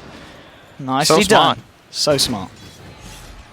Oh, mid lane, Miracle. He is on his own, but he has got this Aegis. The Shackle. Not going to latch there. Miracle's just moving in on this as well. Okay. Miracle. Not feeling any fear at the moment. Knows that he's got backup. I think Unknown realised they don't really want to try and initiate anything onto this Gyro. Just respecting his aggression. As there are people in the wings for the side of OG. And maybe even looking for the wraparound here onto Tiny. And Notel, he's just going to run straight for it. Toss is gone. Now here we go, moving into the Tiny, and Tiny just begins to melt. And this Tiny, I don't think he's got a hope in hell here. Notel just rips through him there with the physical damage and the minus armor. And that's pretty scary. Pretty scary to lose a Tiny that quickly. Oh, Moon in the mid, going in. Yeah, and with the relocate, bringing a Miracle as well. Atun, he's not going to be out of this one. 2 down at the moment on the side. Tracks are going out. The Shuriken was there as well, but OG, pop the mech. They'll look to continue to push here, still with that Aegis intact. This is certainly becoming a game where Unknown are suddenly finding themselves fighting from behind here, really. And it connects onto 2 as well. They've got the cooldown onto Axel, so he's down. Oh, no, okay, gets himself out of the second one. All right. Spike. He's fine, he's fine. I'm still waiting to see something that justifies this Lion third pick. Why they went for it at that point in time. He's got 1 assist. Since he got Finger of Death, they haven't found a single kill with it. And I'm just not feeling it right now. Yeah, what are they going to do about him? Notel is just so far. He can't die in BKB against this team. Even a Wind Ranger with Focus Fire with Ags, she's level 9. It's not happening. They want to try and fight top by the looks of it, Unknown. They have got this blink on Tiny, but OG are there. The Shackle isn't going to latch onto Miracle. Now the snowball initiation is OG trying to go in. It's a very deep snowball. Is it going to latch onto anyone? The Avalanche doesn't connect. And now the Weaver's going to give it. They know that Zetox's there. There's the dust out. Bounty's down. Shackle this time will latch. But where's your follow-up? It's just not there at the moment from Unknown. They just can't jump straight into this side of OG. They need to either find the solo pickoffs or wait for OG to overextend. And I don't know if that's going to happen anytime soon here, off the back of the way that OG have been playing so far this tournament. Yeah, they're in a very comfortable position here. Once again, it's just all about this Bristleback. The really nice thing about this pick that I feel like is forgotten is how good he is at sieging the base. He has great physical damage. He's very difficult and very risky to initiate on. And with a BKB on him, I don't know. How are Unknown going to be able to stop OG from just taking every single tower that they want, even the tier 3s? It's hard to see right now. I think, as we keep saying it, the Bristle IO lane was fantastic for them. They did great against the Tiny, and just after that, it's been successful fight after successful fight that the Bristle's been involved in. Notel's well out of control at this point, and I'll be honest, I'll be super surprised if we see him dying again this game. It's getting to that point where he's hitting a very 18 minutes in as well. Just the amount of farm he's got. Miracle playing aggressive, but he's still got the Aegis. He's cool. Are they even going to take these Ancients? Yeah, looks like they are. More money into the bank and Notes out. And there's no real trade-off here. They just keep split pushing the best they can with the Darkseer and Tiny, but it doesn't really phase OG too much. They have the relocate threat on their side constantly. They have, I think, both No-Tail and, to an extent, Gyro not really scared of getting killed off. Gyro's still with the Aegis in his inventory. Can just go and pretty much do what they want. They're just expanding their gold lead with every single minute, it seems. And this is when that, once again, we've said a lot of times, the Bounty Hunter has to find these track kills. And I need to see something out of this Lion for Unknown. Still hasn't been a single combination with the Avalanche toss into Finger on a key target. Wind Ranger. It's... Oh, did he just drop his... Yeah, he did. I think he just dropped his eye and picked it up. So, Miracle was aware that he was wandering by. He was like, hang on. Classic Unknown play, that. Yep, just needs a couple Blink Daggers on Queen of Pain and we're good to go. I'm gonna see. They'll see that Moon is here. I mean, what's the Tiny gonna go? He's gonna see the Courier. He's not gonna. Nah, he won't go for that. You can go for it on the way back if you want. He could go for the Tusk. I'm wondering if they're going to go for Moon here. The pings are coming out. Bounty Hunter's keeping tabs on this Tusk. This could be a potential pick-off if they get the blink in. Tiny. Is Tiny there? Tiny? Dire's top Is he? tower There is we under okay. attack. No, he's not going to go for that. He's looking for something, Tiny, but I'm not quite sure what it is. Sin. I don't think know. he found it. He didn't find it. He should be looking for farm. Mate, he's got a blink. He's fine. Yeah, the issue is... So the really strange thing about how Unknown are playing this game is that they aren't doing the same thing. Like, if they want to farm, that's fine, but then the team needs to play farm style. If they want to gank, that's also fine, but then they need to make the plays that work accordingly, and it just seems like they're running around aimlessly on the map, just looking for anything, but not really as a unit. I haven't seen them really using smokes very well. It seems very very uncoordinated for me right now. Tiny cutting the wave top. Dire's top tower is under attack. Quick cut and a TP back. Top Radiant's bottom lane the tower rest of his is team. under attack. Looking for the tier 1 here. At the same time, they're going to lose a tier 2 on the bot. There's a Basher on its way out to No Tail. So we've already said how hard he is to kill. Now it's going to be very easy for him to get kills, especially with the Vlads as well. And more Tiny just going straight in. The shards won't block him, but the snowball will connect. But it's quite a deep snowball from Moon here. And now he's going to not be able to find the pick off onto Tiny. No Tail just ready to go. I'm actually popping the BKB pretty prematurely here. Yeah, that's very surprising that he uses BKB for that, but... Yeah, that might stop their push. Now they don't have that BKB. They obviously don't have the Aegis anymore.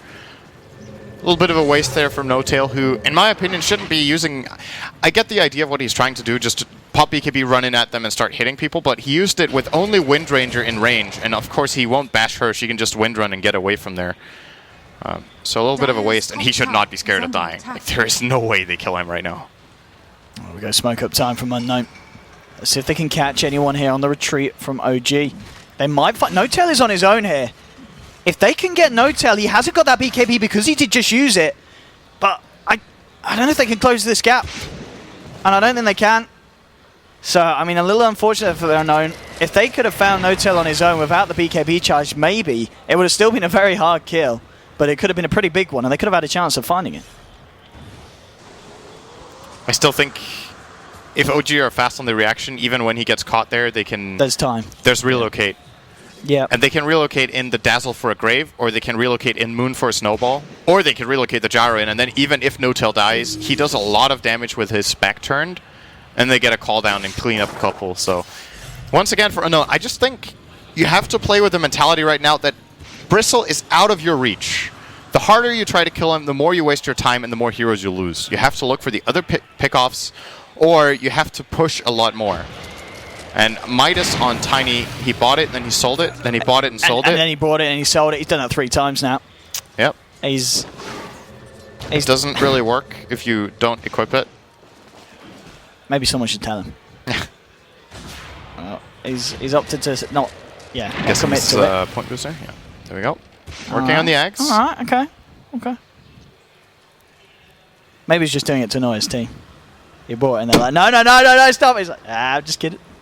No, you're doing it again. He said, sticking with the Ags. But at this point, OG now head into the pit. They'll take the Roche. Tiny, he's trying his best here against this tier 1, but I don't think OG are going to let that fly as Dazzle moves in. And this is going to be another Roche here for the side of OG, second one of the game. BKB being closed in for Miracle on top of the SMY. This Roche goal will put him very close to it as well. Oh, Moon trying to blink in for a bit of action there mid. BKB ready for Miracle and 200 gold with Aegis. I think they're going to try high ground again then.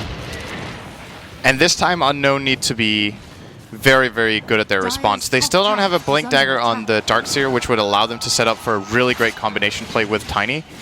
Oh wait, they do. What am I talking about? They do have the Blink. So that's the one big hope I'm seeing for Unknown, is the Darkseer now. On high ground, when you have multiple tracks out, very easy to see the movement and the positions of enemy heroes. And if you find the right opening for a Blink back wall, it can be very powerful. And Blink Wind Ranger as well, so something has to help them with this positioning. Trying to catch out the heroes on the side of OG. Looking for a bit of a push top. The pings come out. So OG, they are going to want to try and fight this. The sigil's there. Getting them the vision hit. And Tiny, yeah, he's just going to have to back it up. He's getting close to the Agnims. 800 gold or so to go, and he will have it. But they still need a fair bit more if they want to kind of go toe-to-toe. I mean, let's have a look at the graph. It can't be pretty. And it's not. 12k at the moment for the side of OG, and it's the same in terms of XPs as well. Greedy, yeah, he's probably going to want to surge himself out of this one. Blinks out straight away. As OG, well, they continue to close in. And this Darkseer, yeah, needs to TP out of this, and he certainly will. Gets himself straight away. As Fly was coming in, and the fact that the toss Mr. Moon was around the corner as well. Just Moon now, just saving up for that 1800. So that he needs for the Guardian Greaves, which he's very, very close to as well. So he'll have that pretty shortly, maybe even for the next fight, at kind of the rate that the fights have been kicked off at this point. It looks like Miracle's very much ready to go up to the high ground on the bottom lane. He's starting to move forward. The rest of the team closing in as well. No Tail.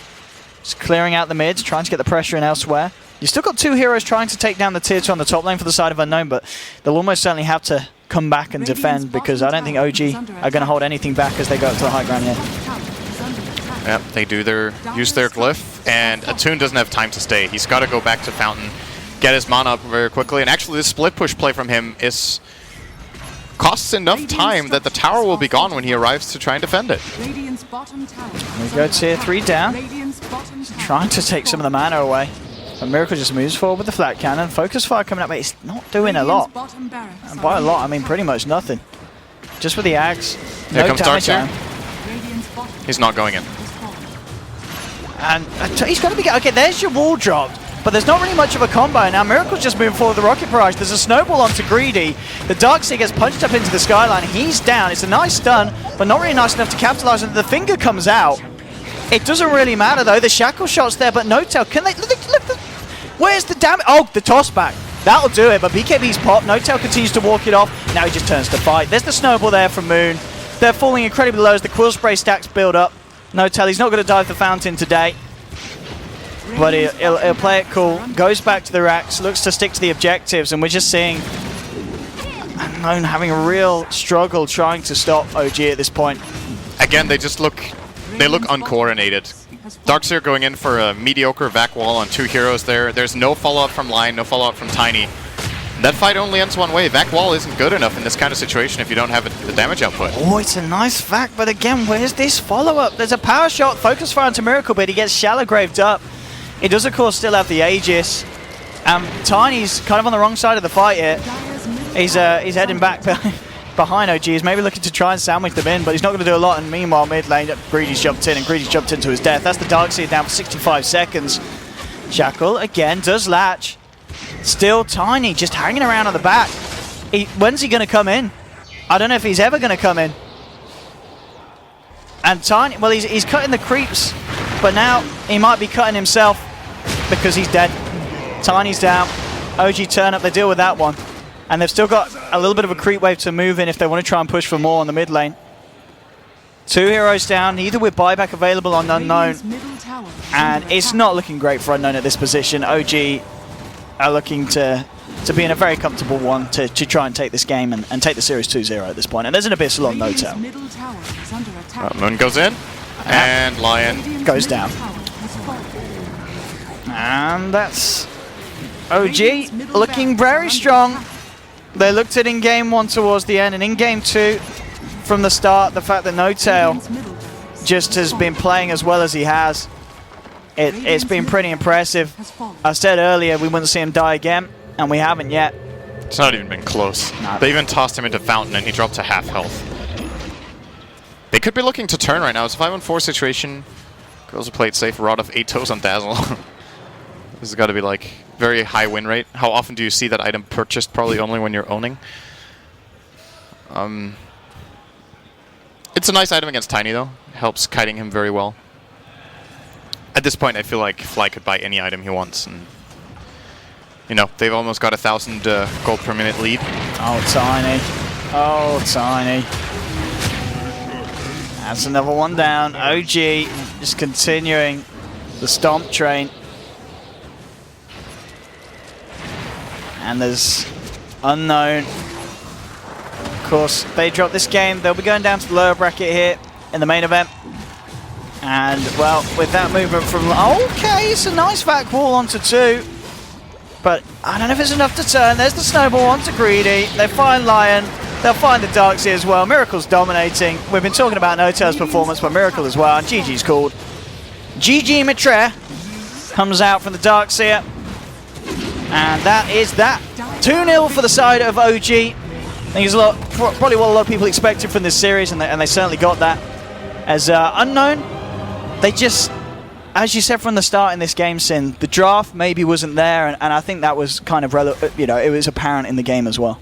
It just never really worked, the lineup. I think if you told me this was a best-of-3 series and you said, guess which game this is, I would have told you, I don't know which game it is, but Unknown lost the last game. Yeah, just from that. It just seems from their movements and their, they didn't communicate very well in this game. It really seemed like they were playing 5 individuals rather than one team, and... It's not going to cut it, especially when you play against a team that has so good team coordination and such a team-focused lineup centered around a bristleback frontline tanky hero. You got to have really good coordination and communication to make this kind of lineup work, and they just didn't. They didn't. I didn't indeed, and that is it for their appearances in the group stage. As I said, they're down to the lower bracket. OG, we will be seeing them again. They will go forward to play against Vega, I believe, straight away in this next best-of-3 that will be happening. So, of course, a very exciting game between those two teams, and it's going to be a very close one as well. So definitely one to watch. Congratulations, of course, to OG taking the series 2-0. That is it from myself, OD, Pixel, and Cinder, and thank you very much for joining me here on this stream. The next game will be round the corner. Not quite sure, is it Cap? Are you casting the next one? Cap and Blitz. Cap and Blitz will be joining you here on stream 2, so don't go anywhere for that. That will be very, very shortly coming up. And, well, Mr. Production Man, a.k.a. Sind, you can hit the lights and we can call it a day. Yeah, meanwhile, until the next game, enjoy this beautiful picture of an eagle.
Welcome back, 5 everybody. seconds We're remaining. finally here with the last game of the night here on the Dota Majors 2 stream. It is OG versus Vega Squadron, the rematch Squadron between these two to turn see to who's pick. going to be claiming that top 2 slot in their group and who's going to be Dire dropping team down into the lower bracket. We already have our drafts. Of course, I'm Capitalist. I'm going to be joined by my favorite co-caster in the world, Blitz Dota. That is a really awkward statement for you to say because I don't know if I can return it.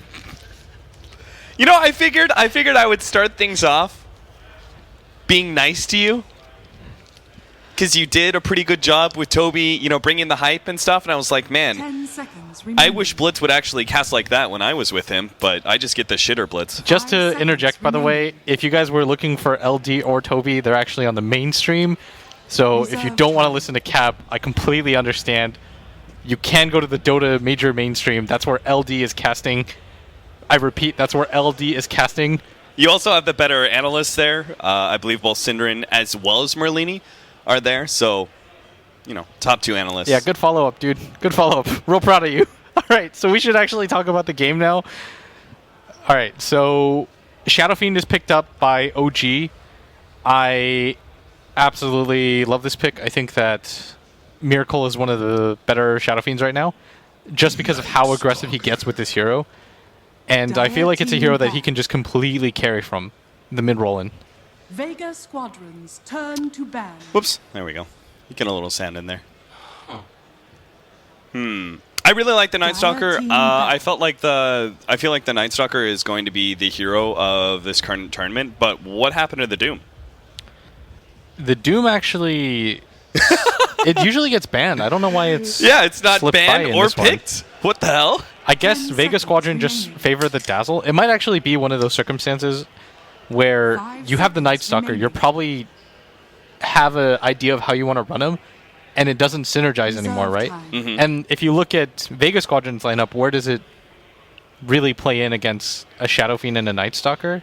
I guess it's just so weird the fact that 2 of the better offlaners have been banned away as well. The Darkseer and the Slardar. Like, especially the Slardar versus the Doom, I Have we think has a seen- lot of value, and the hero being taken out of the pool gives more precedence to the Doom. I actually think this is maybe just the fact that Vega Squadron don't run it. Like, when's Yeah. the last time you saw Mag actually play that Doom role? He's the hero. He's the player that's known for the clockwork, the Darkseer, heroes that can do something with the space. Doom, I feel like, is a little bit more passive of a farmer, and he's more of a lane Vega dominator. But Squadron's Alternatively, turn he to does ban. shine really well on the Broodmother as well, and that's not necessarily the same kind of like aggressive space creating hero. It is a little bit more passive and lane focused. Brood is like a completely unique Dire case, though, team just pick. because of what the hero can do, like 1v3 against supports. I feel like there's nothing quite like it. The Beastmaster now picked up for Vega Squadron, a hero that when I heard the sound, I thought it was going to be OG's pickup, but Vega. Presumably going to be running the offlane Mag Beast. Again, I would say a hero that actually needs a bit more farm.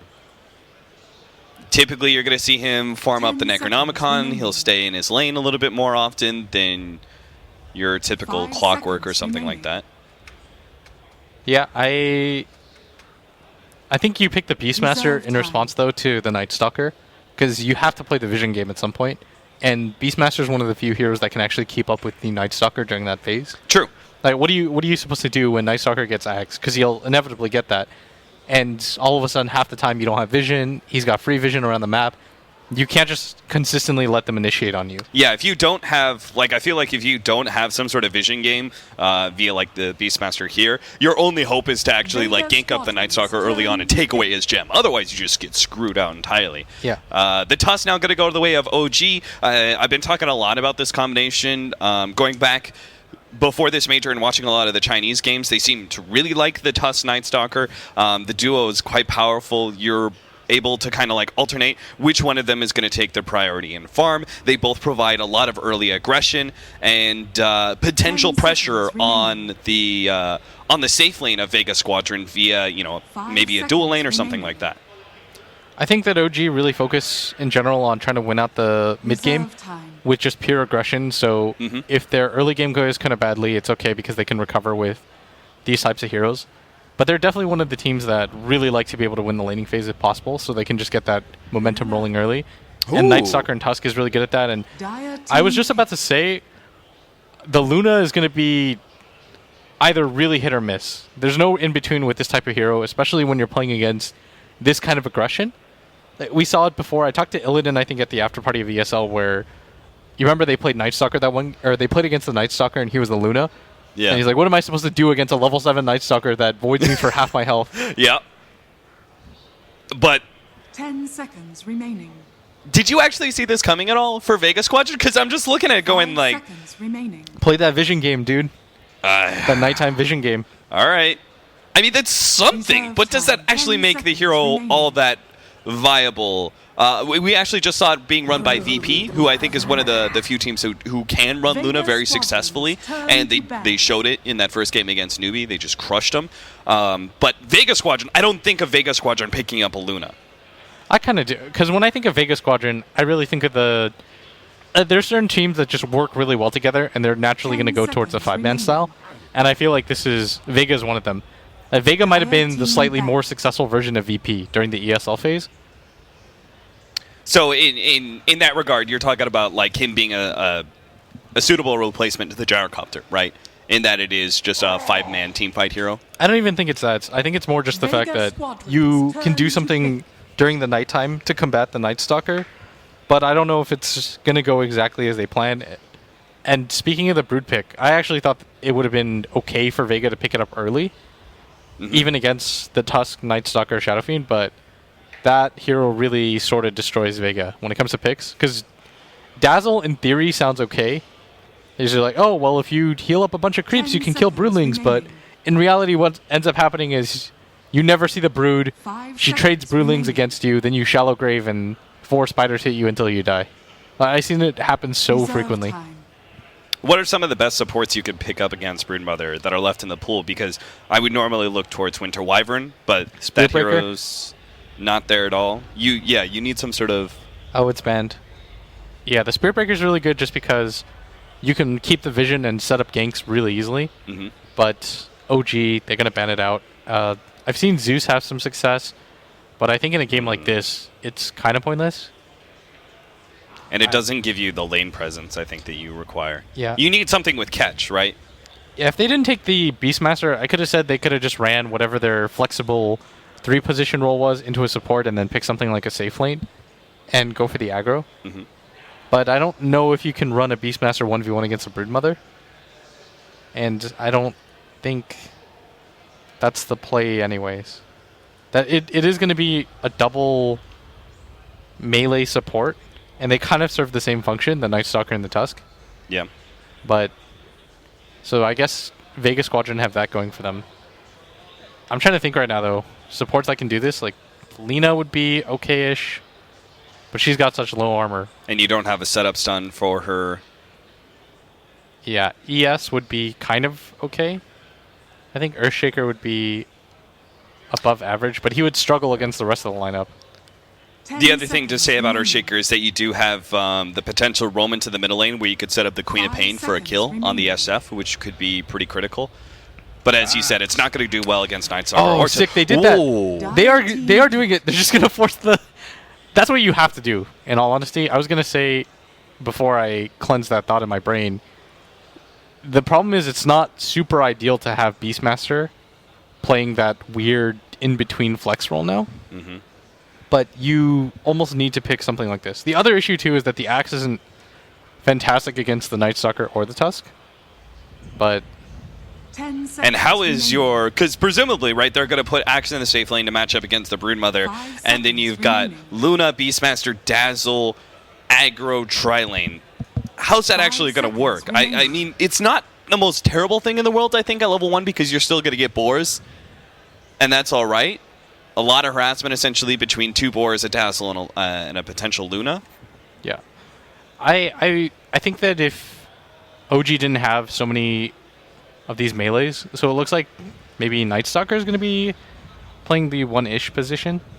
Yeah, it looks like that's what's going to happen. Okay, so No-Tail's going to play the Night Stalker. I really like him in that role.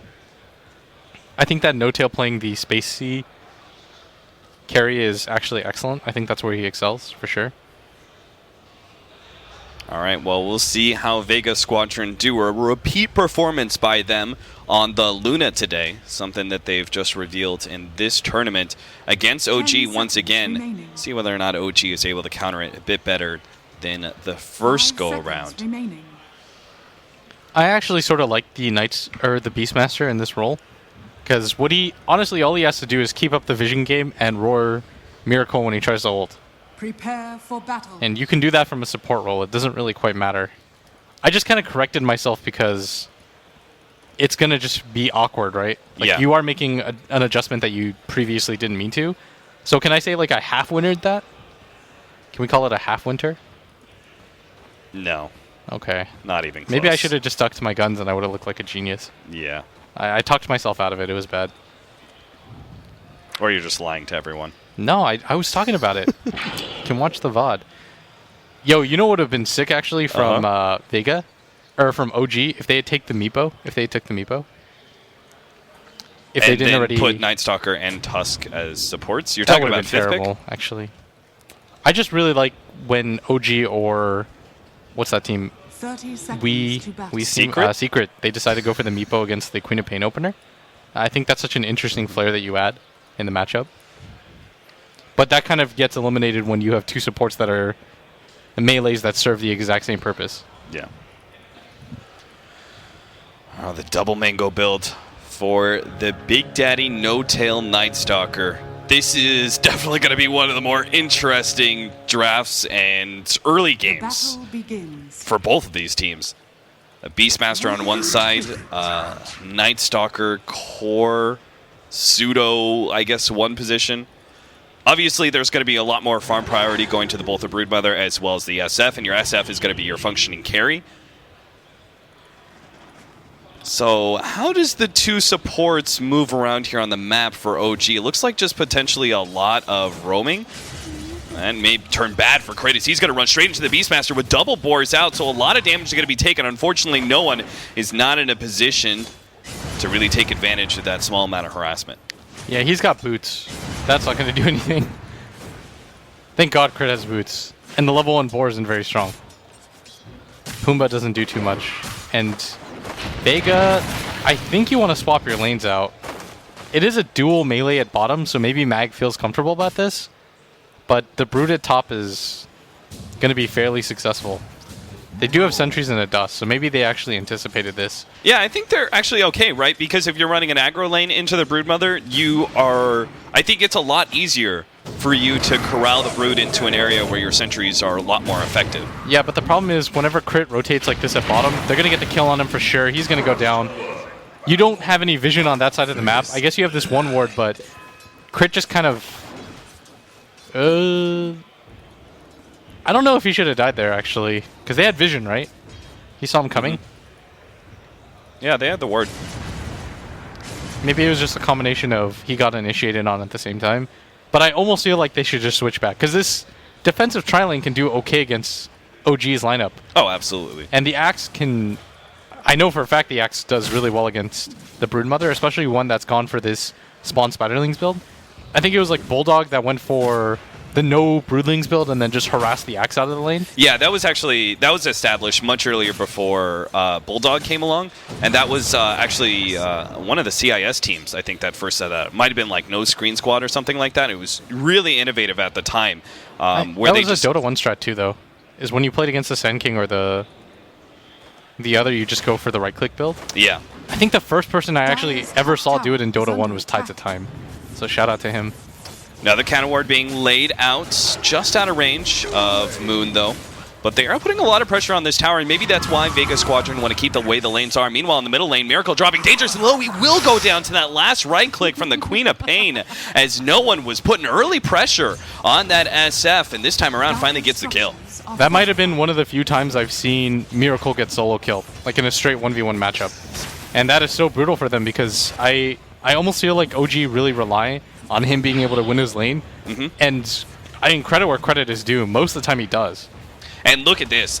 This is exactly what we're talking about here. That it seems very apparent that Vega Squadron want to be able to take away this Tier 1 tower first before they rotate out. Solo even going so as far as pulling the creep wave into the easy camp just to give them a little bit more time on this Tier 1.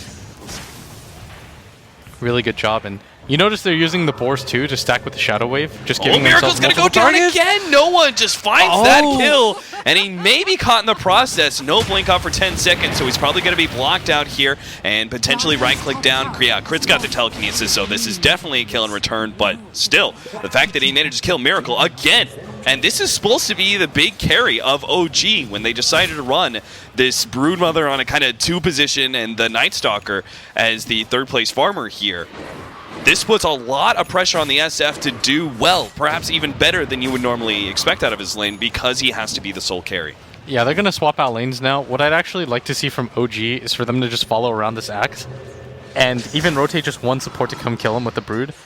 But that's going to be pretty hard in itself. Miracle's going to head right down to the mid lane again. But this is a level 6 Queen of Pain, and this is about the kill zone that you expect.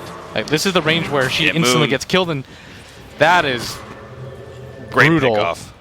Mag comes in, able to be a part of the kill. Meanwhile, OG grouping up 4 heroes here in the middle lane because it's nighttime. They want to get a pick off on Solo, and they'll definitely get it here as they should be able to dive the tower quite easily. No one's still sitting around. Why did he stay around? Now he's going to be silenced up, and maybe he's going to be caught in the process. The silence about to fade. Looks like he will be able to get out with the blink away. Unfortunately, Crit low on mana. Didn't have the mana for a telekinesis, and that is exactly why no one is able to escape.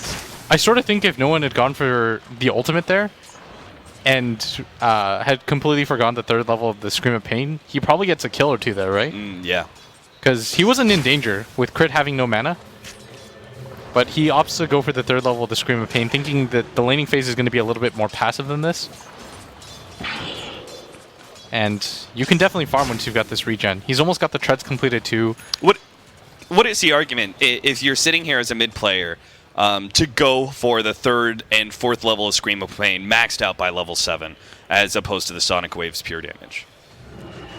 Is it more efficient damage to mana ratio? Is that the thing? Oh, Pasha dropping dangerously low here in the bottom lane. There's so many Spiderlings. He may even die from that, but Moon is going to be chased down by the 2 supports. Looks like he will get cleaned up. Samus Slayer's just going to get eaten apart by those spiders. Jesus, it's an army. Solo may be going down as well. Look at these. They're like just 20. Like they're four-shotting. They get out of the spider webs, though, and that means Solo now has the movement speed advantage. They'll take apart the boar, but he actually chased both Pasha as well as almost Solo out of the lane completely via that spider army. The problem is that you never really realize how many are on you when they're stacked up like that.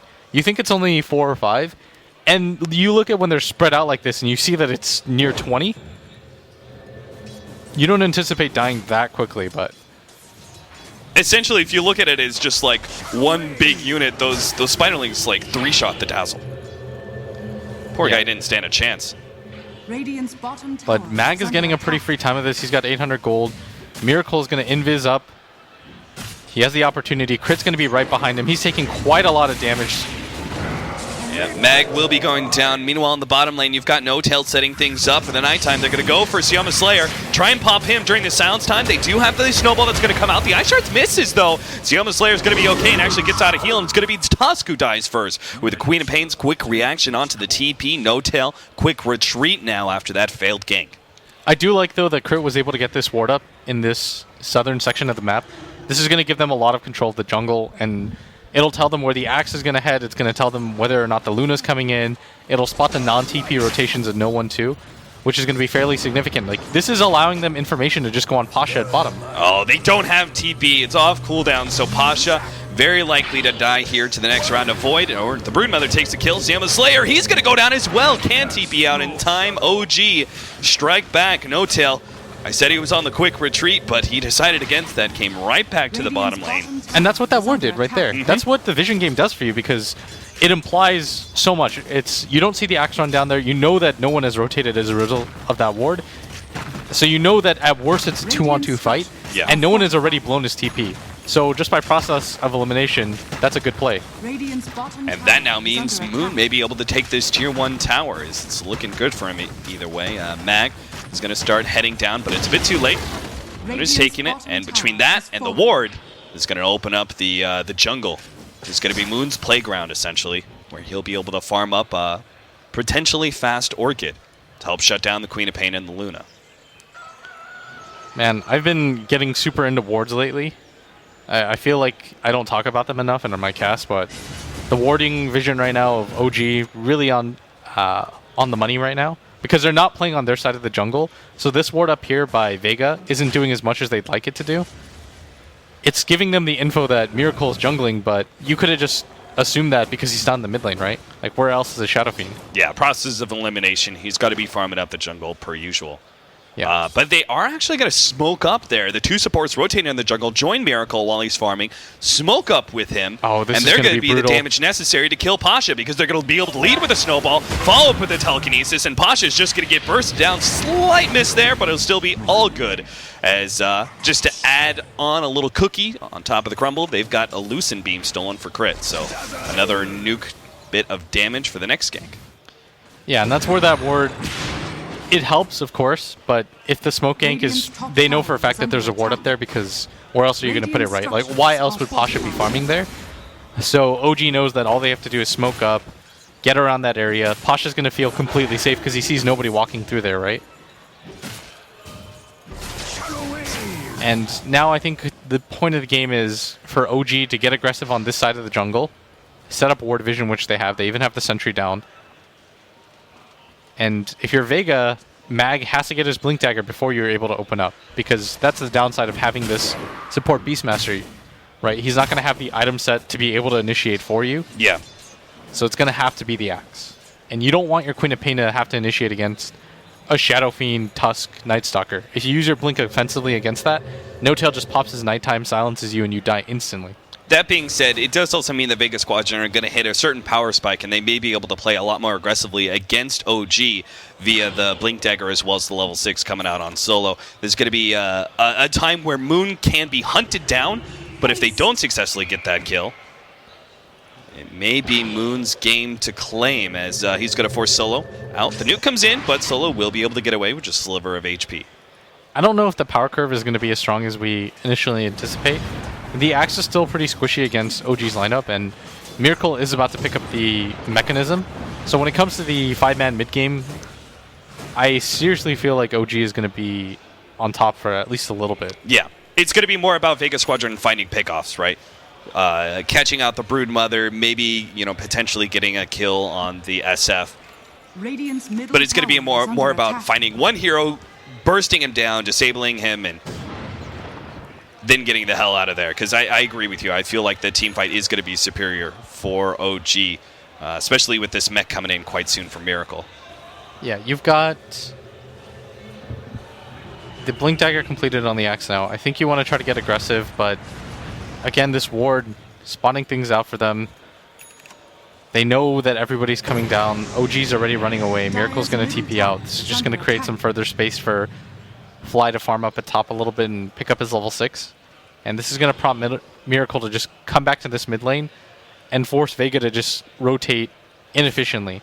And this ward is going to spot them out once again, so that's 3 times now that it's paid for itself. And that's roughly what you want in a ward. Yeah, they've got to know about the vision by now. Sioma Slayer picks up some counter wards. He's going to take this jungle ward, but I mean, there was only a minute and a half left. As you said, it served its purpose.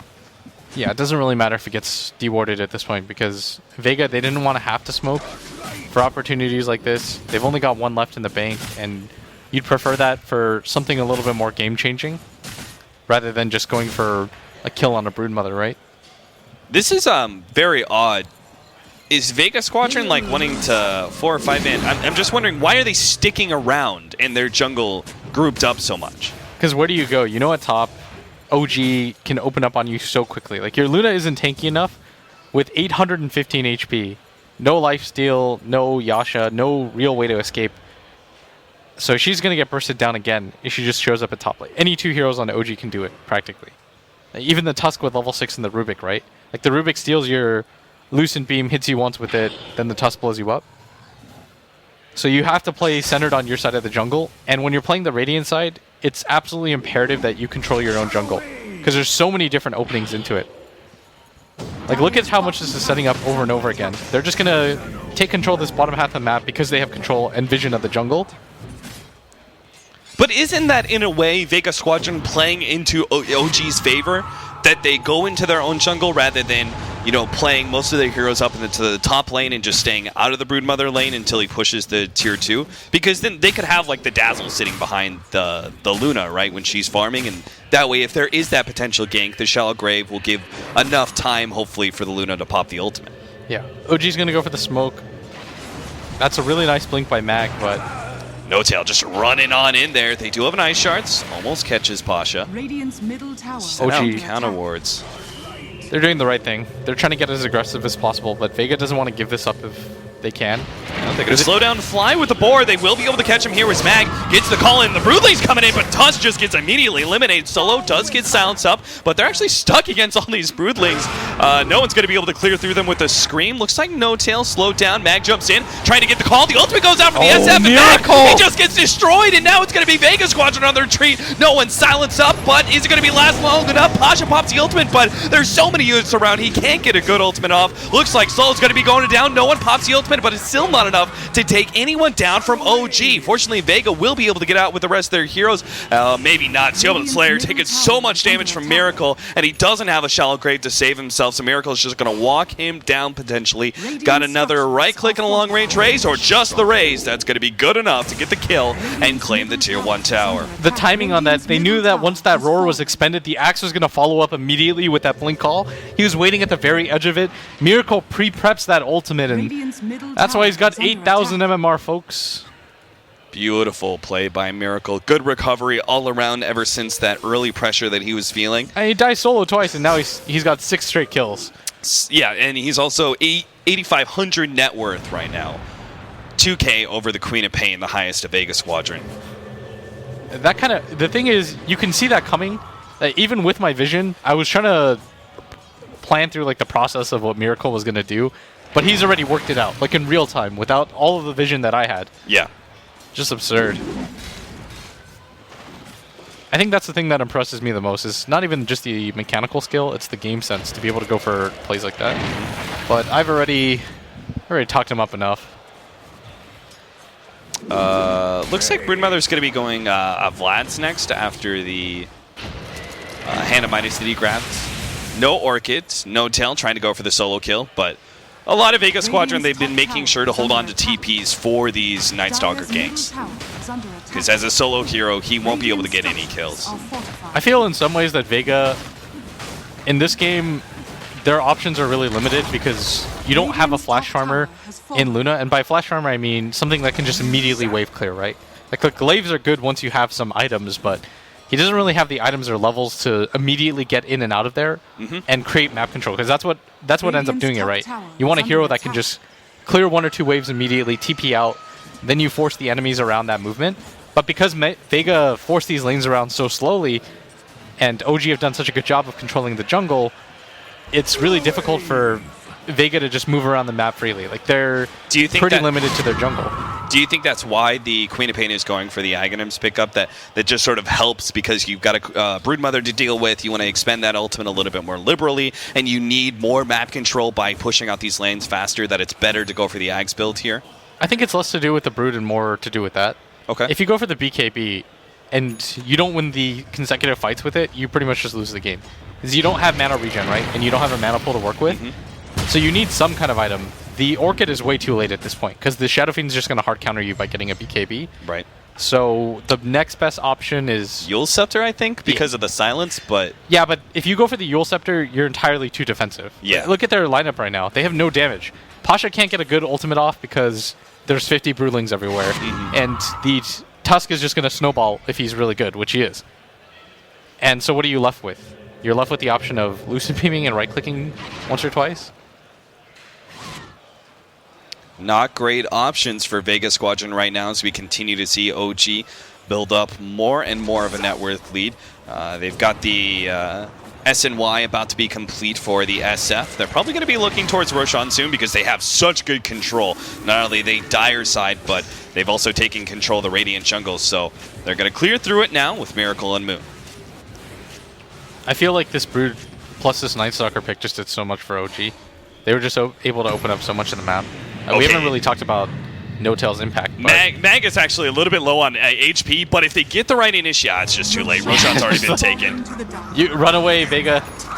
The vision game is not with you in this one. So a completely useless smoke for Vega Squadron. The roughest part right now, Cap, is just the Night Stalker's about to finish the Aghanim Scepter, and you're already pretty far behind on this team. It's not like things get suddenly easier for you once he gets this item. Yeah. They get infinitely harder. At that point, you're pretty much playing blind.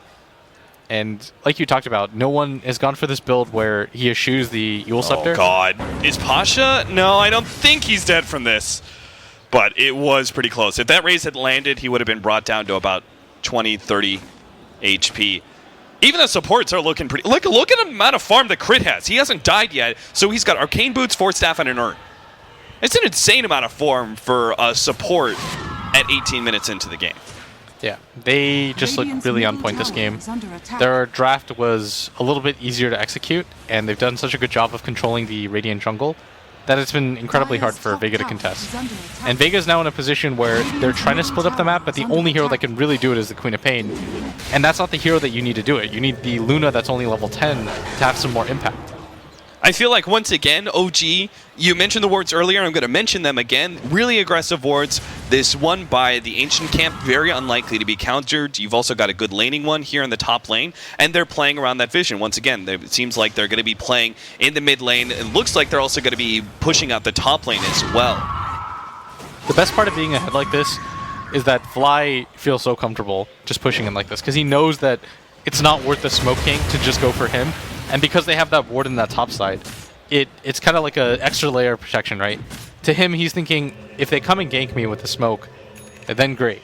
But if they walk through that ward vision, then I'm perfect anyways. I can just TP out really quickly. For a successful smoke, they'd have to like group up by the tier 2 tower and go all the way through the lane. And that's just an absurd. Like, it'll never be worth the resources for just a Tusk kill. Meanwhile, Miracle's aggressively pushing in for a tier 2 because he also feels safe. He has the Manta. And by the way, he went for... sorry, I meant to say he has the Aegis, but he went for the Manta over what I thought was going to be the S and Y. We don't see too much Manta on SF. Why did he go for it here? I was trying to theorycraft that.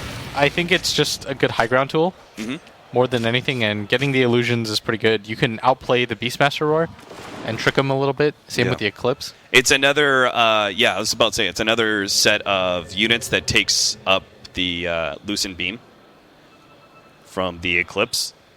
It also has its downside in that it's most likely the illusions are going to be easily cleared through by the Sonic Wave, or you've got the potential downside of Axe getting a good Berserker's Call, but Miracle just, he knows these things, so you just kind of have to play around them. He's got 2,500 gold now, too. Go for Butterfly, maybe? You could just go for raw HP, too, if you want.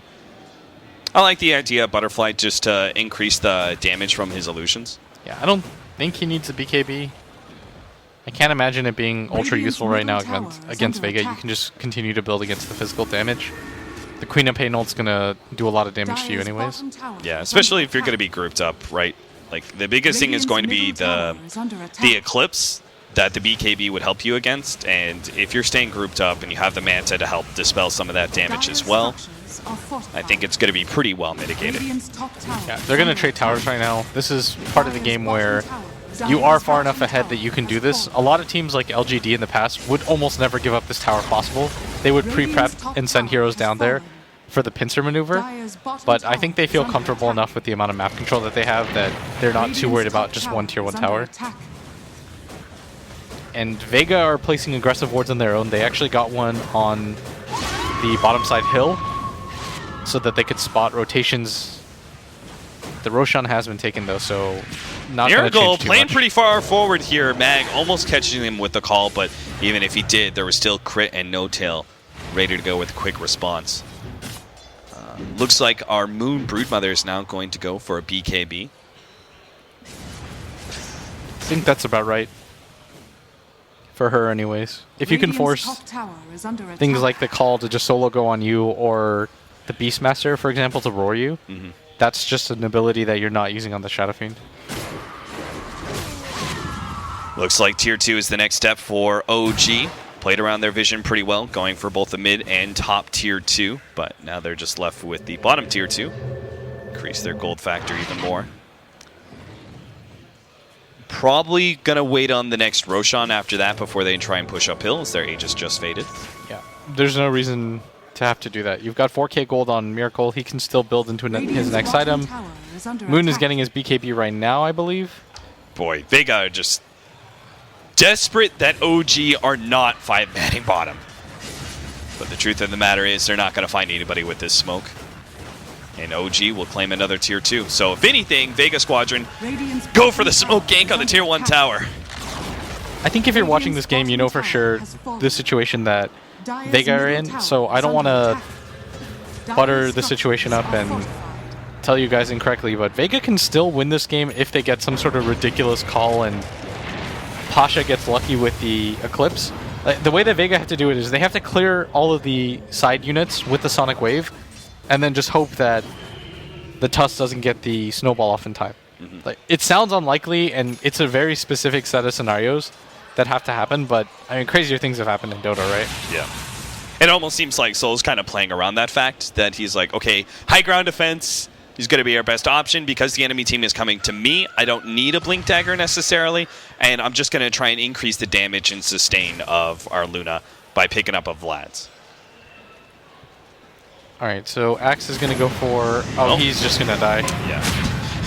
Who knows what he's going to go for because he's going to lose gold.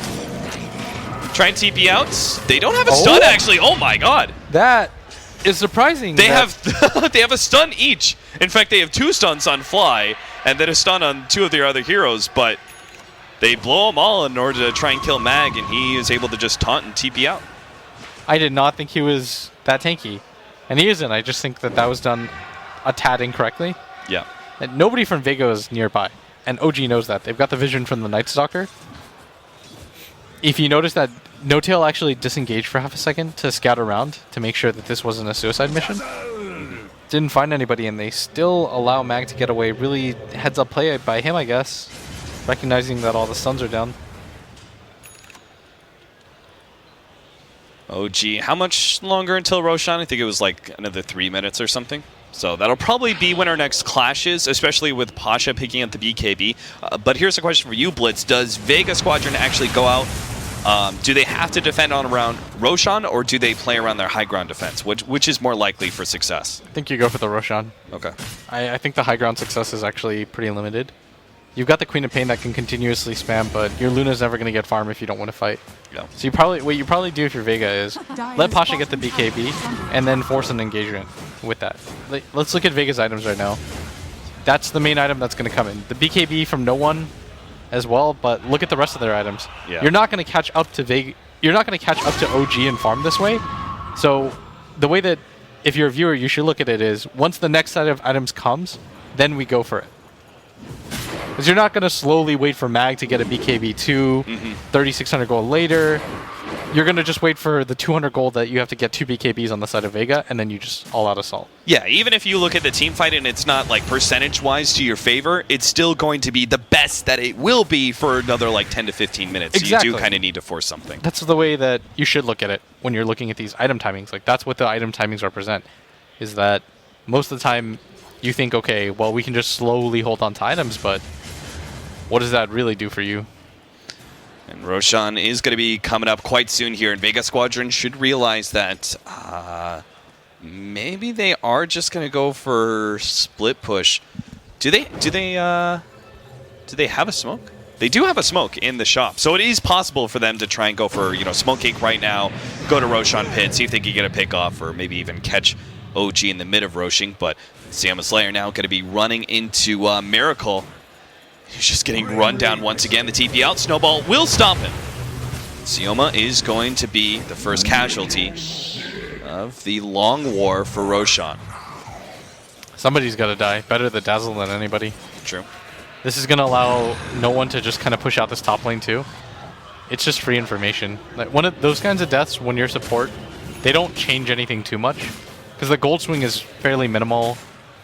The amount of XP that a level 10 Dazzle gives up at 27 minutes is semi-irrelevant. This death, though, on the other hand, Solo much more important, especially since it's so close to Roshan actually going down. He is going to roar up crit. He's going to go for that kill. He will be able to get it with the help of his boar as well as the neutrals. Meanwhile, in the middle lane, they're actually diving in. No one is going to be able to blink away from that one, but they've already lost their axe, and they're just going to continue on to the tier 3 tower. Really thought that since Moon spotted out Roshan, they were going to go for that, but Miracle with this ballsy-ass build. He is so damn tanky now between Manta style and then going for the Satanic. He's just going, you're not going to be able to kill me. You're not going to be able to burst me down. And now I have to sustain via Satanic. If they actually get an Aegis, it's like 3 lives on the SF. they're going to go for the Roshan next. This is the objective that they should go for. A Satanic, like you mentioned, plus the Aegis. He is going to be nearly unkillable. And he even has it a little bit of extra damage to add to it. Crystallis being picked up not so long after his Satanic.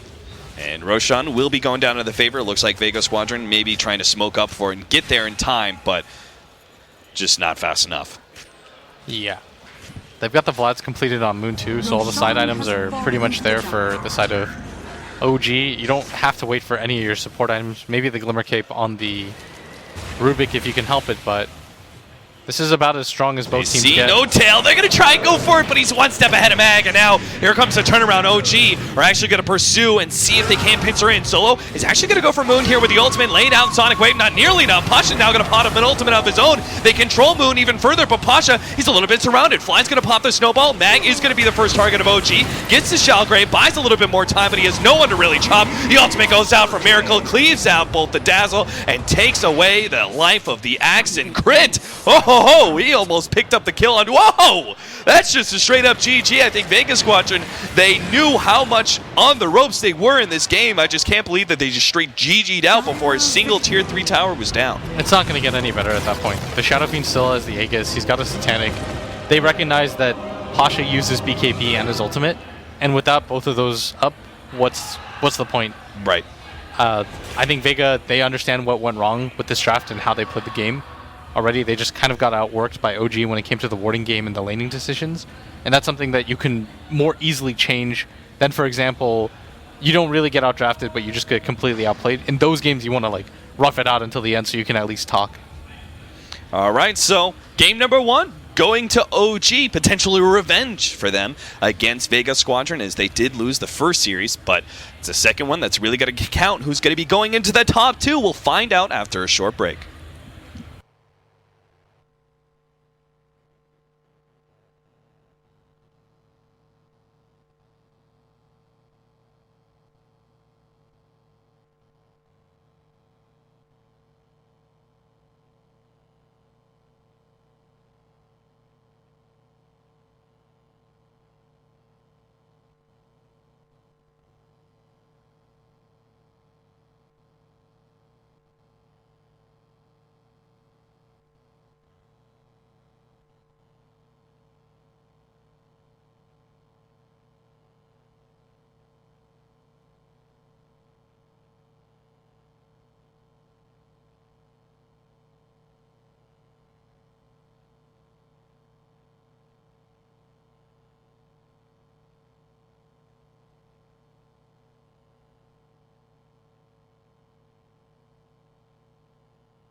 Welcome back, everybody, to game number 2 between OG and Vega Squadron in this best of 3 to determine who's going to be sitting in the top 2 section of their group and who's going to be dropping down to that lower bracket. This is game number 2, of course. I know many of you guys are probably watching the main stream where it was VP versus Newbee, but now that the series is all wrapped up, you can tuck in here with us and join us mid-series. OG is up 1 game right now, though the last time these two teams faced up against each other, it was actually 2-1 to the favor of Vega Squadron.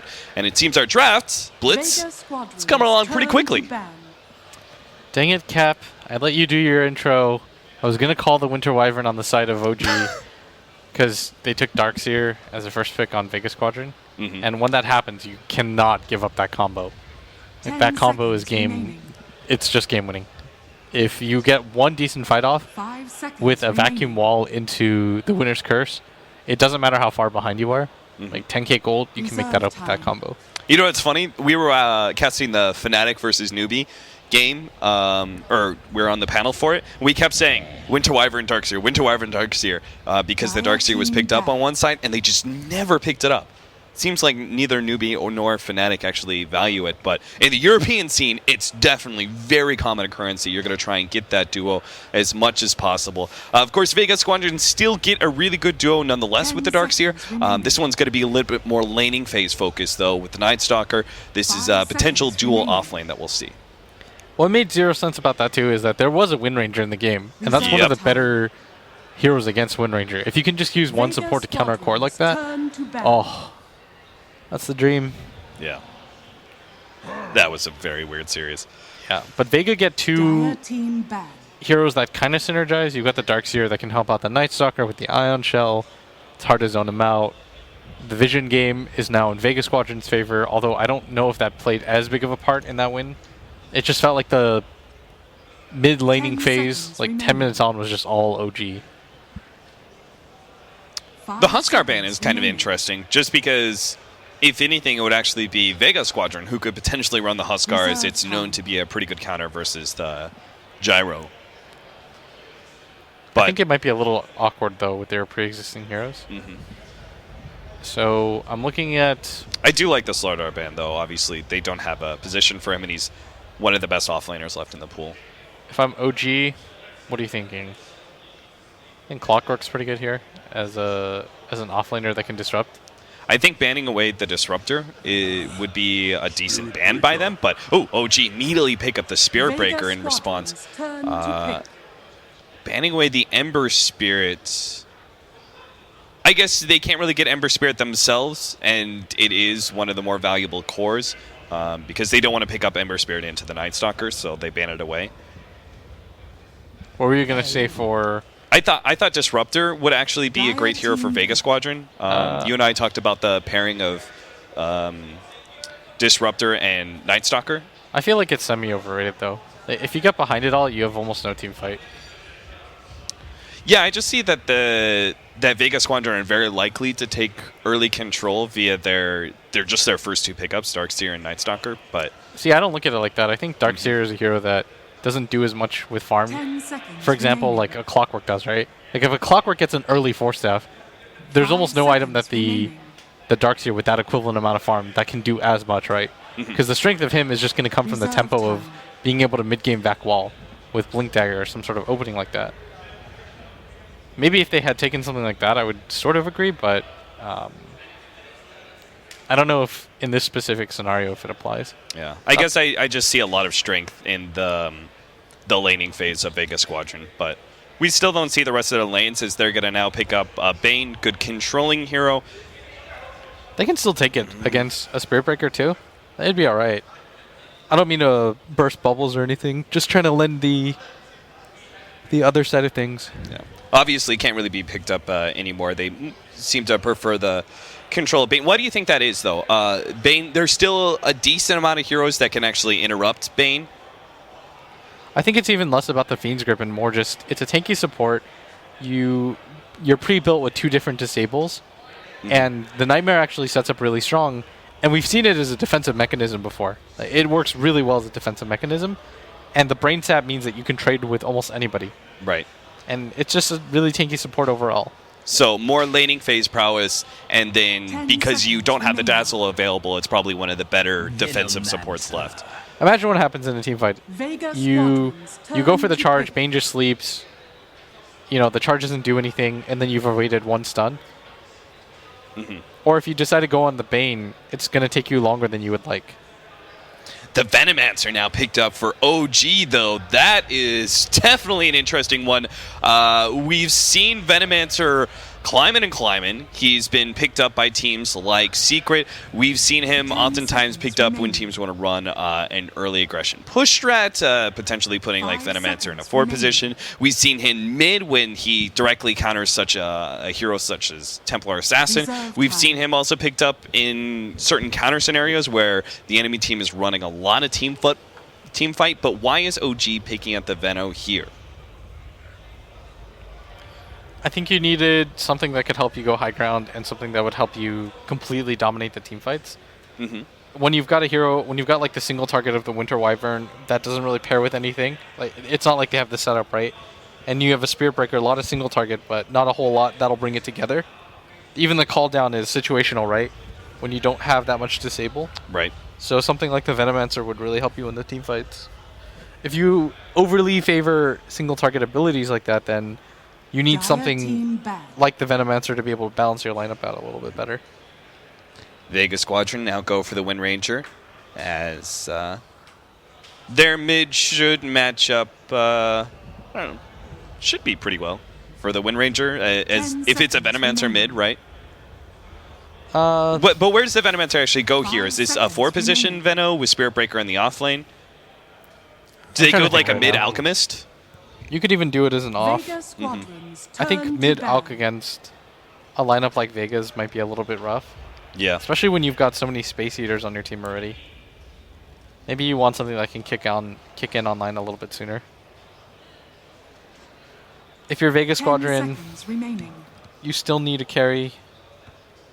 Well, if 5 seconds. I mean, if you're remaining. talking about something that creates space, okay, they actually do feel like it's a Dire mid team Veno. pick.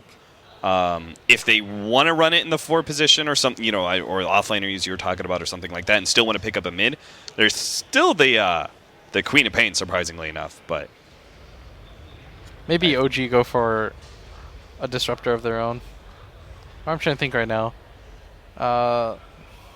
CM? No, I don't think so. 10 Disruptor. seconds remaining. If you're feeling really 5 randy, seconds remaining. go something like an Omni Knight. yeah, if you're gonna do something really weird, like pick like Naga or something. Phoenix. Oh. So Vega this will now Squadrons put our turn to Phoenix pick. as the offlaner, and then our Spirit Breaker in the 4 position. We've seen some Phoenix supports. I don't know how you feel about it, Blitz, but I'm usually not a fan. You can do it. They've got one of the players that was like really well known for it. True. The No-Tail Phoenix, if you remember correctly. But then again, it's very unlikely that No Tail's going to be playing the support. I will say 10 that I heard seconds that it was remaining. No-Tail that really helped Bone 7 get good at this hero. 5 seconds Oh, really? Okay. remaining. Yeah. I'm not sure So, if I'm so maybe allowed he's to- passed on some tips to some of his Reserve time. new teammates. Yeah. Are you thinking like a Phoenix Spirit Breaker dual lane? You could do something like that. Yeah. It'd be pretty hard to contest that. Especially since you know Vega Squadron are going to be potentially susceptible to that kind of dual lane action because they're probably going to be running Bane +1 bottom. They've got Moltres and Articuno. The bird-on-bird action Kaka. with a little bit of snake action in between. We'll see how that works for them. Vega Squadron, 20 seconds left on the clock to figure out what their carry is going to be.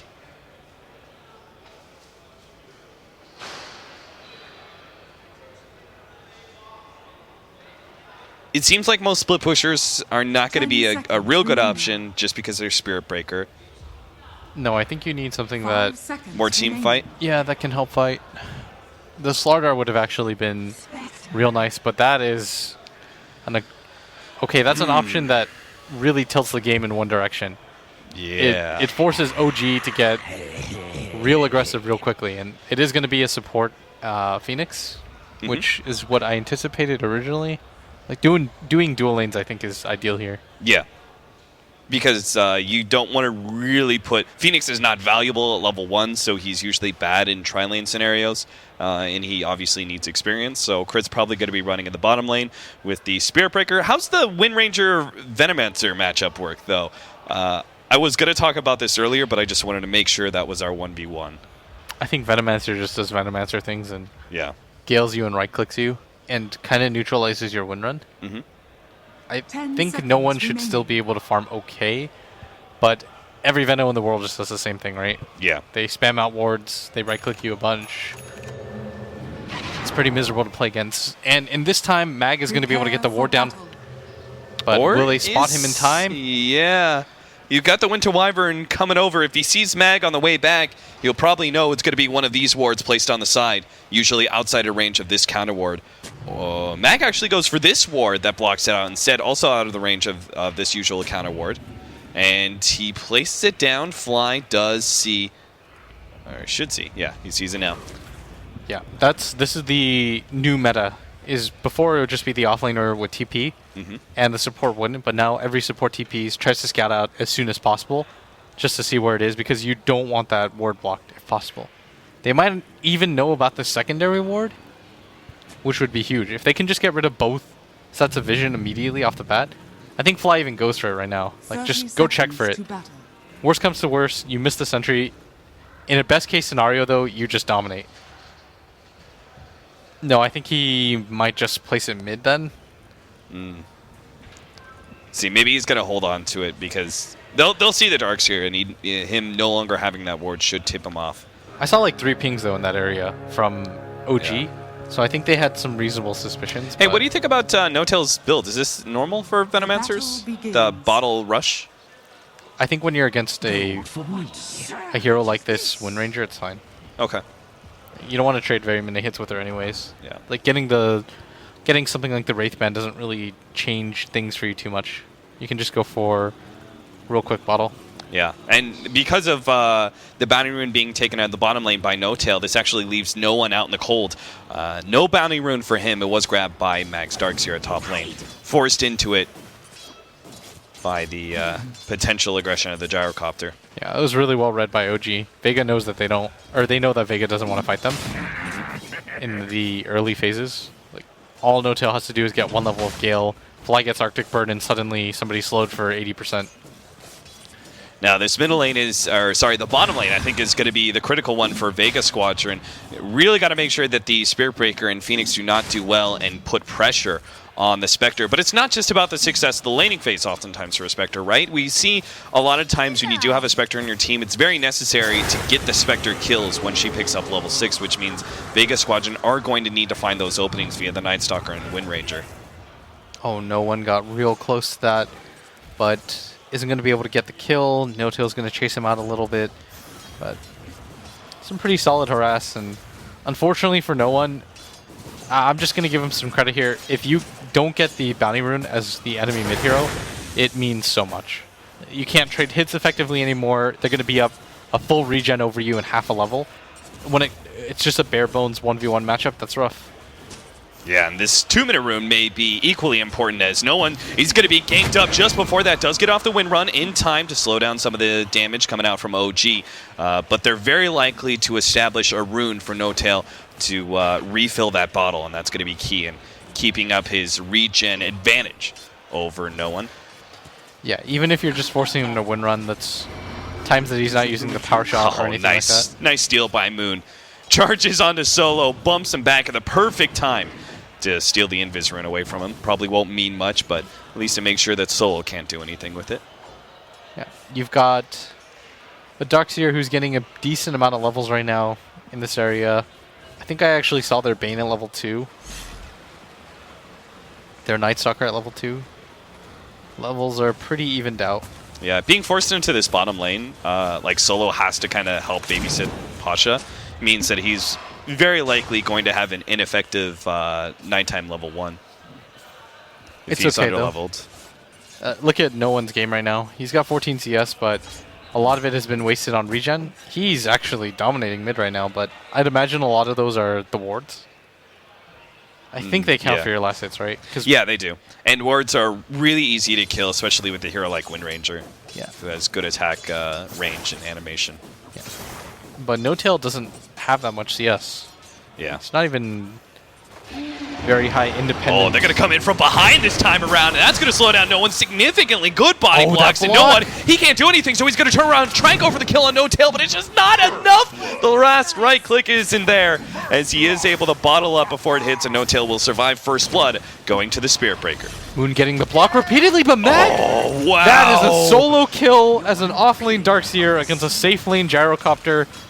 And this is the second time now that we've seen Miracle just solo die. Yeah, Miracle, like he had a great recovery in game number 1, but it started off real bad losing that mid lane to No One significantly.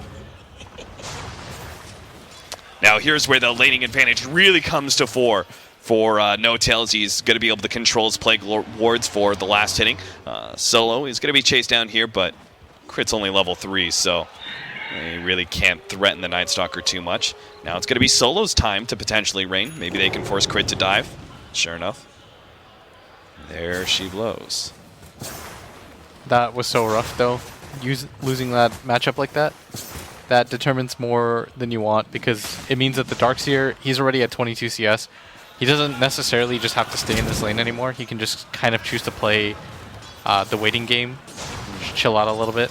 Yeah, because you don't have a core on the side of Vega Squadron that takes stacks. It's actually possible for the Darkseer to go jungle, right, and they could put the Night Stalker in the offlane or something like that if they want to be really efficient. Yeah, Mags, No Tail. Mags actually had an unbelievable game. He's #1 in net worth. No Tail's going to die in the middle lane. Good pickup by Solo, rotating in at the right time. Big Daddy No Tail just sticks around in that middle lane, I think, for too long at low HP, especially during nighttime. Yeah, maybe trying to min-max a little bit harder than he should, but really good rotation by the Night Stalker, something that we expected to see. And what this really leads me to, Cap, is that the Spectre is getting a lot more free farm than you're used to seeing, because this is a hero that normally gets contested quite heavily. Yeah. But because of how much space his team's been able to make, like with Mag being able to get the solo kill, that attempt in mid too, Vega's been doing a really good job of keeping up all over the map. And the Venomancer, who had so much help, is now behind the Wind Ranger in net worth. And you're seeing a similar situation where the Gyrocopter is just 1 gold ahead, 1 GPM ahead of the Darkseer right now. Do you think that means OG need to pull a C-Deck and rotate the Gyrocopter and play aggressively with him into that bottom lane to try and shut down the Spectre? Yeah, potentially at some point, but in this mid lane, once Another again... pick-off. Meanwhile, in the bottom lane, Pasha is actually being gone on, but OG big-time dives, and now they're going to be caught in the process. Moon does not have the mana to be able to charge out, so it looks like he's the guaranteed kill here for Vega Squadron. 4-1 now to their favor.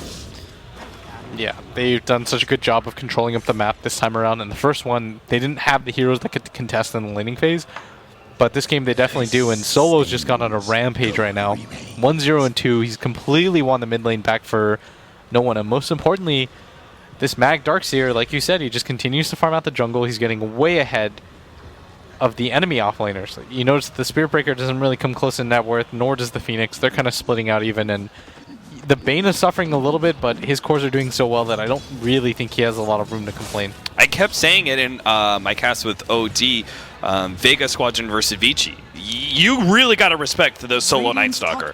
I think they've effectively replaced the Lina solo that they used to run in 6.84. The same kind of strength we're seeing him on the Night Stalker, but now he's going to be caught. The slow is going to start running out until the Arctic Burn covers that. Sleep goes down. Solo bought a little time here. The Solo's, he's actually going to turn on the fly with the help of the Spectre. They can definitely get this kill. Solo goes ahead and sounces up. No Tail continues to try and chase down Fly. The Dagger's going to be able to help catch him up. Looks like a Night Stalker probably will die, but he's going to try and set up another kill for Pasha onto No Tail, but now Crit's going to come in. The power shot comes in, actually takes out the Phoenix. Pasha, he picks up that kill off the dispersion. No Tail healing up to full, really needs this kill for Pasha, but he eats the mango. He's going to start making his way until Gyrocopter catches him with the ultimate. Miracle makes sure that Pasha stays down, but he picked up 2 kills in the process. Not a bad first rotation for our carry Spectre. Yeah, and the Spectre continues to make his own space. Unfortunately, that kind of dive you almost never want to do against the Venomancer of all heroes unless you're TP prepared. But the Spirit Breaker was charging in, so probably not the best time to respond. Dire's top tower is under attack. And yet, the Phoenix is going to try to use this time to catch up a little bit. Solo, like we talked about, has done such a good job of space creating during this first nighttime, and this is really what's enabled their Spectre to kind of get a little bit ahead. And what I mean by ahead is, if you look at the net worth, he's third, but that's fantastic for a hero like Spectre. Right. Radiant's A hero middle that tower is isn't under particularly good at ensuring farm in his lane, pretty passive, is entirely reliant on supports, and can't really do any extra jungling or something to stay ahead. Crit has picked up an Invis rune and is sitting here in the bottom lane. There is a charge, but I doubt they're really going to be able to do much. Not without level 6 on Crit. So just a spot of damage. We do also have to remind, Mag has been free farming away at this top lane, is going to have a rather fast mech. Looks like he's going to be about 10 minutes, 11 minutes or so. That's still really fast considering he was against... I guess he was solo against the Gyrocopter. What means more to me is just the fact that he was able to solo kill him.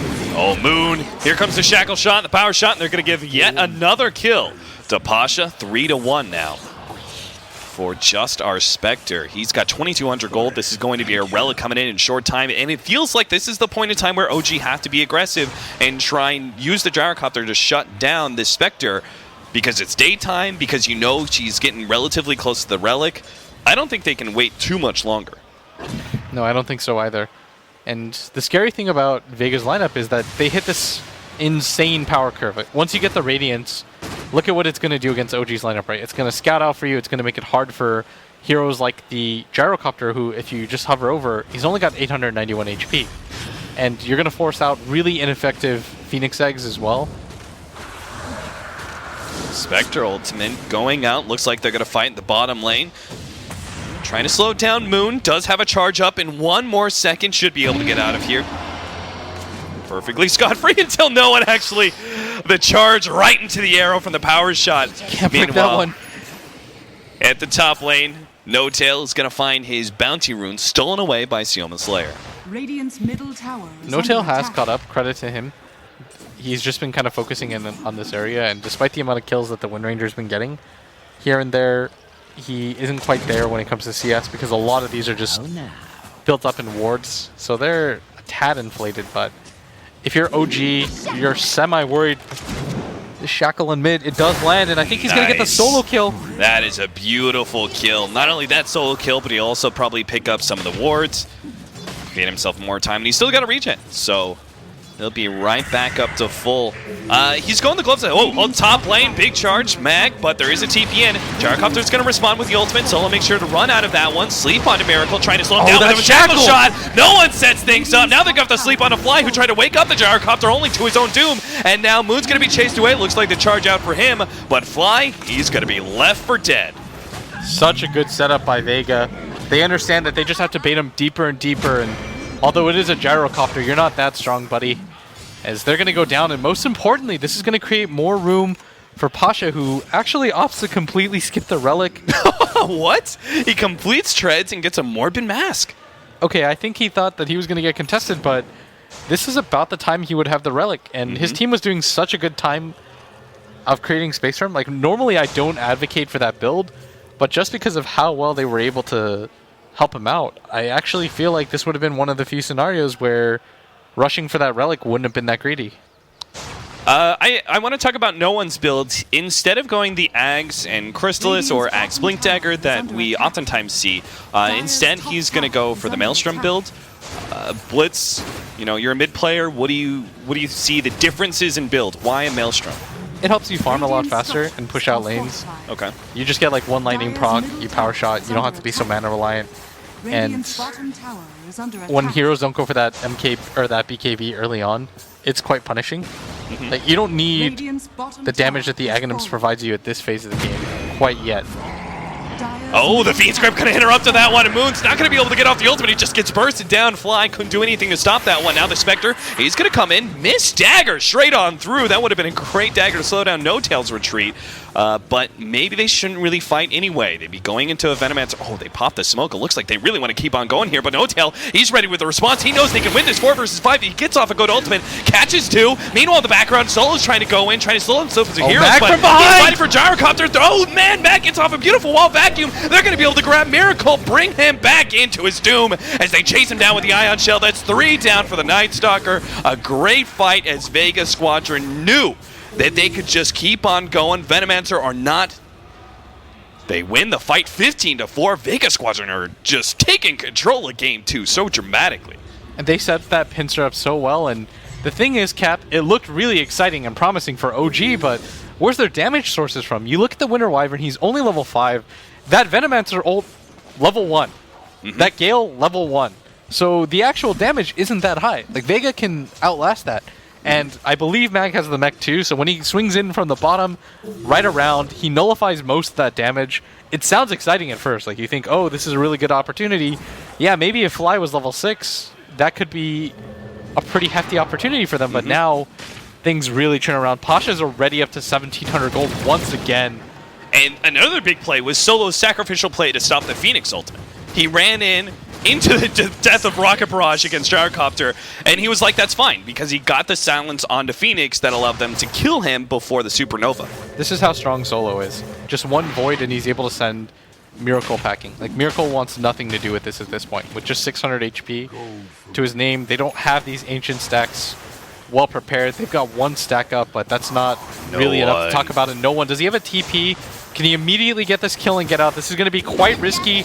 Yeah, okay. Is anybody here? He knows he can get the kill on No Tail. The question is whether or not he can get out. I think he knows he's playing the sacrificial 1-for-1 trade-off. It's going to get the kill, and it's going to create space, but he's definitely not getting out alive. Don't think that was worth it. You just fed Miracle 800 gold, and that's why I asked. I was like, if you have a TP, yes, get that kill immediately. Just win run TP out, hope for the best. But in a situation like that, you're trading a lot of levels in XP.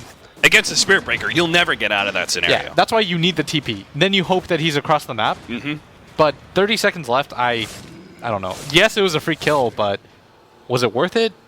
It's a small amount of space for Pasha, who is going to start going for the Relic. Looks like he realizes how much space he's actually getting from his team. His team has just done such a good job, and yeah. I really want to highlight the exemplary support play from both Sioma the Slayer and Solo. Solo especially has been a beast. And this Darkseer too. Mag has been no slouch. The wraparound from bottom, beautiful. And the solo kill that he was able to pick up on Miracle 2, game-changing. Oh, if Sioma had actually popped this smoke, they will pop it now. They'll see all these heroes. The Spectre ultimate goes out. He's a controlling crit. They will be able to get off the egg most likely. Let's vacuum. Whoa! That's 4-5. Oh my god, he gets off the Supernova. But OG just gets destroyed. They take out the egg. Miracle's going to be all that's left here. And he's just going to be chased out by Vega Squadron. Poison or no, Moon, I don't think there's enough left in the tank for you to actually take this one. He's going to go for Mag. Gets off the ultimate to finish him off, and they actually got the Bane off of the poison, but now he's just going to be chased down by no one. No shackle shot, but a Night Stalker Void will stop him from TPing out, and that's a wipe. Vega Squadron 21-7 now, as it just seems like there is no stopping the Vega Squadron freight train. I mean, this is the Vega Squadron that I know. In the first game, I see that Luna, I think to myself, that really doesn't fit their playstyle, but then I see the Spectre. It forces OG into these maneuvers that they don't necessarily want to make, but they feel like they have to. I see Mag playing his signature Darkseer. You've got Solo playing that Night Stalker where he's just completely ruined their mid game. And this Bane as well. Like, they've just done such a good job of controlling up the map and playing 4v5 essentially. Like, Pasha is not contributing that much to these engagements. It's just how much they've been able to do with these 4 heroes over and over again. And this gank timing, he's not going to see this coming. Miracle thinks he's just baiting out, but he thinks, I've got the Spirit Breaker here, but surprise, Vega Squadron are going to come in with 2 other heroes, and actually going to be Miracle who dies first. Moon's going to come in to die now too. For Solo, but the sleep goes down. It looks like he's not going to be able to get enough unless a bash, another right click. Oh, can't even get the 1-for-1 trade-off. So 2 hero kills go in the wake of Vega Squadron. BKB soon for no one. They're going to have the Blink Dagger coming in soon for Darkseer. And then we have to talk about the Spectre. I mean, we were talking about the Relic so long ago. But Pasha is finally going to be picking it up soon. I think I saw a game once where Secret were behind like 18k gold. I actually think it was a game that you and I casted against Alliance, I believe, in WCA, where they looked fairly dominant, Alliance, but then as soon as the Spec gets a Radiance, the game completely turns around. Well, what happens when you're this far ahead and he's about to get the Radiance? What happens in that far? Fly, you've got to get off this ultimate. It's not Pasha. They throw down the Supernova as well, knowing it's very likely. Well, Pasha's still going to be able to get out of the range, so there's no stun there. But there is the charge. Support. The ultimate is going to come out from the Spirit Breaker as well. But Siama's Slayer's ready to go with the response. The Sun Rain going out, but it feeds Grip immediately stopping Moon. No chance for an ultimate there. And now they're just going to hold him to the mercy of Moon, who pops out that Focus Fire and will eliminate that. Space Cows looks like, yeah, he's not getting out. Mag steps in front, Siam the Slayer with a slight sleep, and there it is. Once again, the turnaround. They thought they could potentially shut down the Spectre before that Relic, but Vega too quick on the TPs. That would have been such a sick timing too, because you notice that Pasha just has enough money for his Sacred Relic, and now he's going to buy it. They could have delayed that timing by a full 4 or 5 minutes, but with this alive, look at Solo again, creating space. No Tail's definitely going to die. Pasha doesn't have the TP, but OG, they don't have their Spirit Breaker. They can't really get a rebuttal for this, and they're just going to walk away. Pasha's already at 900 gold now. And I love this item choice by Solo as well, going for the Glimmer Cape, which helps keep Pasha alive, actually. Pasha might have died there if it wasn't for the Glimmer Cape stopping some of that poison damage. Almost got the Radiance now completed. No one's got his BKB, and so he's going to be a complete tank. And whatever start that No Tail had over him is completely washed away in the last 10 minutes as he leads the net worth charts. It's not even very close. They've done such a good job of containing Miracle too, and this is a player that's incredibly explosive, but and the individual performances from Vega have been outstanding. Like Mag being able to get the solo kill again, I can't even mention that enough. And whatever Solo's done this entire game, going around the map, ganking non-stop, creating pressure around the map, they just haven't been able to let up, and Moon's going to go for this charge, but I assume they have to let this break. And OG are going to go for another smoke. They're going to rely on the team fight ability of both the Phoenix and the Winner's Curse, but you have to wonder how many more attempts you get at this. The Vlad's about to be complete for Solo. He's just getting so many good team fight items that just add more sustain for the rest of his team. With Pasha just 400 gold away, OG are desperate to make sure this Radiance doesn't happen before the 25-minute marker. They're going to come in with the 4-man smoke. Pasha, does he have a way out of here? He doesn't have the ultimate, so it doesn't look like there's going to be escape. They throw everything they have to make sure the Spectre goes down. And there won't really be a response from Vega unless no one wants to initiate. I just don't see that being a good idea, though. Be a bit too staggered of a response from Vega. No, I think you let this one go. It's your Spectre who's getting close to his Radiance anyways. If he was just at the Relic phase, I feel like that gank would mean a lot more. But because he's only a 900 away anyways, Vega probably aren't too concerned because they know once that item hits, a lot of this game changes. Like if you're looking at the side of OG, does anybody have a Glimmer Cape or anything? Not quite yet. The two supports are going to get incredibly stunted too once this comes out, and Mag's hanging around this mid lane. Not really going to do too much with this. He's scouting things out for the Night Stalkers about to come in. They're going to catch Crit. Nice vacuum set up to make sure Solo can get the nuke and the silence to get the kill on Crit. Did have the Supernova at the last half second maybe with the silence fading, but there's no way that egg would have successfully exploded. So yeah, Solo setting up another kill attempt. Really good play by Mag, holding that invis for as long as he can. Solo 5, 2, and 11. And when you play the Night Stalker like this, it just feels broken almost. Once you're able to get that early start, and you just put so much pressure on the map. Yeah, they've had no time to really catch their breath, and that's that's the Vega that we know and love, and that's why the first game was so surprising, because how often do you see them pacified in the early and mid game? Usually it's one or the other, and then they'll kind of roll on, but they were never really able to get it going with the type of heroes that they had, and at bottom, Solo's gonna spot out Fly. You have to come back down to earth eventually. Oh my god, he actually went for the silence first! That was a mistake. Yeah. That easily should have been a kill for them. Well, missing out on the free support kill. C'est la vie, OG. Still very much behind here. Miracle's looking all right, though, on farm. He's sitting at 9,700. But again, his farm, like, just because there's a net worth disparity between him and the Spectre, it actually doesn't mean anything. The Spectre is going to mean so much more with the 9K that she's going to have once that Radiance is intact. Yeah, that would have been really good if they were able to get, but no one's now going to go for the Aghanim Scepter. And like you just mentioned, Radiance time is coming, and this is going to be pretty brutal for Team OG. I mean, they've yet to be able to contain Vega 4v5. What happens when Spectre gets that white item? Yeah. The mischance, too, is something that we haven't really talked about, but there's no MKBs coming anytime soon on anybody from OG. Right. I do want to mention something that we didn't talk about, the Maelstrom. There is another reason I think we said that it's particularly good against Winter Wyvern in some regards, because the Cold Embrace is supposed to be a counter to your focus fire. Yeah, you but can just magic. Yeah, you bring magic damage to the table. It's not all physical. So you can actually still kill that hero via procs.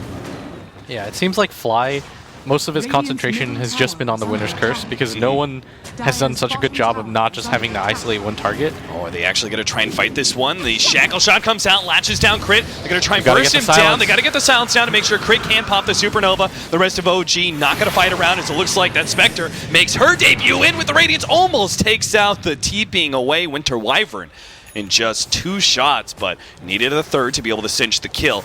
Mag completing the Guardian Greaves. That now means that Vega Squadron have an incredible amount of team fight. They just want to fight around Roshan. If they get the Aegis as well, it seems like Vega Squadron are going to be unstoppable.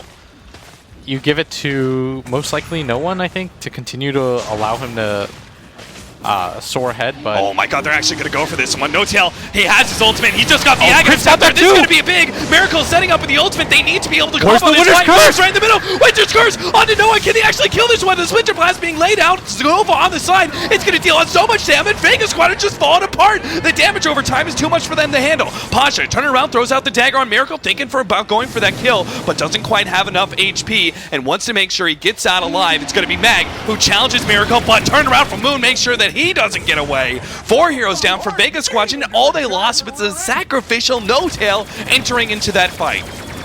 Beautifully played by OG. They understand that once they take that fight, it's do or die. If they lose that fight, they give up the Roshan as well, and that probably means the game for them, but that Winter's Curse by Fly, everybody from Vega was grouped up. That was a 4-man Winter's Curse. How frequently do you see that when you've got 0 setup? Definitely a slight misplay by Vega, getting bunched up like that, because they didn't estimate where Fly was in that engagement, and the buyback from Crit as well. Really well done from OG, collapsing on them at once. It really seemed like that Aghanim's coming in from No-Tail is what gave OG the confidence to really go for that fight. A level 2 Ags Poison Nova. That's 85 damage a second. It's not just that, it's just the 4-man curse was everything to them. Oh, yeah. And you can't give up the Roshan in a position like that. You're already losing if you're OG and you're playing against a Spectre. You have to take an engagement like that, especially when the Haunt was already used. Shackle Shot. Latching onto Miracle. This could be a free kill with a Focus Fire. Oh, but nobody's even nearby, but Miracle, Yeah. he has no idea. The vision game isn't strong enough over into the jungle.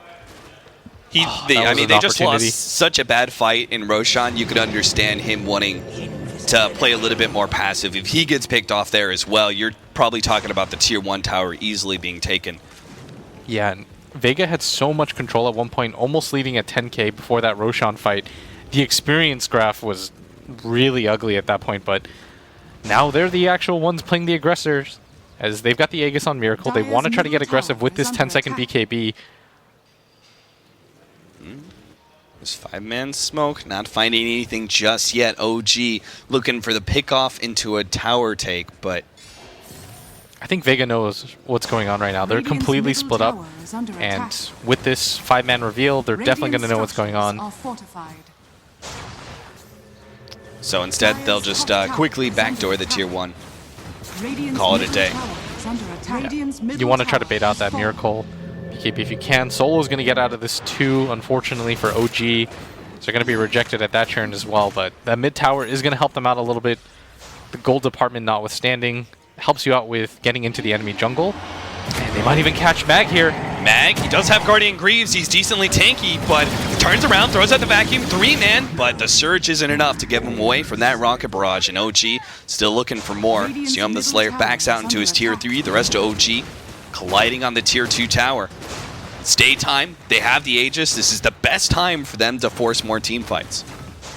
Without the Darkseer available too, that was the crucial pickoff. If it's not the Darkseer, if it's, for example, the Bane, they might even want to take this fight with the Haunt, even with the Aegis, but with this down, it's a little bit troublesome, and no one's getting really low right now. I don't know if you want to take this fight. Sioma does respond to the Fiend's Grip, stopping Moon's charge. A turnaround focus fire. There's a Winter's Curse on Sioma to stop his Fiend's Grip, but no one. He can't continue to go for the kill on Moon because there's a supernova on top of him. The egg's going to be able to explode. No one does get out in time. The power shot almost finishing off Moon, who's now going to charge onto the Spectre, who will be able to get the kill. You want to do? I don't know if he really wants to commit to this. He's slowing down Pasha, but Miracle, he's dropping pretty low. He's going to lose his Aegis now. They still have a lot of damage on Vega Squadron. It looks like they are going to be forced back. Can't really commit for a kill on Miracle unless they dance around him perfectly. They do have the Yule Scepter setting up now with the Rocket Barrage, but now the Void, now the 3-man vacuum wall, and OG, this is disaster for them as Pasha comes in with the Ion Shell just lawnmowering through OG, and they're going to lose all their heroes. They thought they could be aggressive, but they just step into the Vega Squadron trap. Man, I really think for a second, if that creep wave didn't spawn right then, they might have been able to get it because the Rocket Barrage just got completely eaten up by the creeps. That timing just doesn't work out for OG. They try to get way too over-aggressive onto no one, and no one completely outplayed them in that fight. You notice he circled around, he got them to waste the egg. The Winter's Curse was already used on the Bane, so they know that's down the drain. They realize that the only two teamfight abilities that they have at that point are just minor abilities.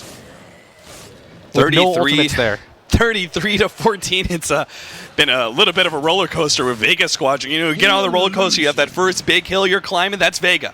Until it's kind of steps sideways with that Roshan. Win the last fight, though. They really don't want to play the lower bracket. On Moon. Oh, the BKB. TP out. Should be fine because there's just no Fiend's Grip from Sioma just yet. You can tell that Vega are just playing with desperation. After that last fight, you don't want to be in the lower bracket, especially not like this. When you've got the superior late game lineup, you've been outplaying them at every turn. 33 to 14. And the crazy thing is, you've got to give props to OG. Despite what the score looks like, they've done such a good job in keeping up with net worth. Yeah, it's very surprising to me. I mean, we're looking at this Vega Squadron where we're getting so many kills. They had such good control. But the fact that they were only up by 7,500, perhaps like 8,500 max at any one point in time in this game, it's a credit to Miracle, I think, mostly, that he's been able to continue keeping up in net worth so much. Especially since he's died so many times as well. Can you hear that crazy shouting, by the way? Am I going insane? No, I don't know who that is. It almost sounds like maybe Vega Squadron, knowing that their last team here, just like they're going insane, whooping. I don't know what's going to happen here. It looks like bottom lane and mid lane there could be a fight. Moon's going to be initiated on by the dagger. Does have the charge away. Will be okay because of that one. Actually, he's going to stop it because the rest of OG are coming in. He gets off the ultimate to bump that Mag, but he's got to get away from the Spectre now. Cold Embrace will help him out. There's the Supernova to make sure there's no real commitment onto Moon. Oh, Moon's still going to go down, though. Wow. And the Supernova's been expended now, too, and I think this is going to be a sign for Vega to start pushing things forward, as they know without that Supernova, it's going to be incredibly hard for OG to fight. Tower is under attack. This is going to get real difficult. If Mag can actually complete his pipe, he's got a Hooded Defiance now. Oh, but if he gets the pipe as well... What is that? Oh, whoa. That's a full heart and a full Ags. They were fighting without either of those items. Yeah, and if you include the pipe into the next make, their team fight just gets exponentially so much stronger. It's like the Spectre's going to survive twice as long as he would between the heart and the pipe. Man, I love you, Kev. I love how you're like talking about the pipe and there's an Ags and a heart coming in for the Spectre. It's like, oh, these game-changing items, the pipe. It's like 2 seconds away. It's like the 2 best items in the game for their respective heroes.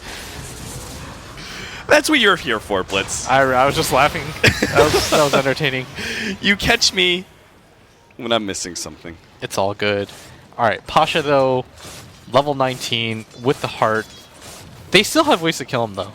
The Phoenix Sunray, if I remember correctly, is a pretty good option. Because it's pure, right? Mm-hmm. Yeah. It's pretty strong. It's a good way to deal with it. And the Venomancer ult is still always the Venomancer ult. But the problem for them right now... I mean, there is a big upgrade on OG with the MKB coming in. I'm not sure if you mentioned that, but that's obviously a huge increase in damage, most notably against the Wind Ranger. Yeah, it's going to help. Because you noticed in that last fight, if they had that in the mid-engagement, if they were able to kill no one there, they probably just win the game. Or they're, at minimum, they take the mid-racks. Yeah. But he's been able to outplay them with that win run all day long.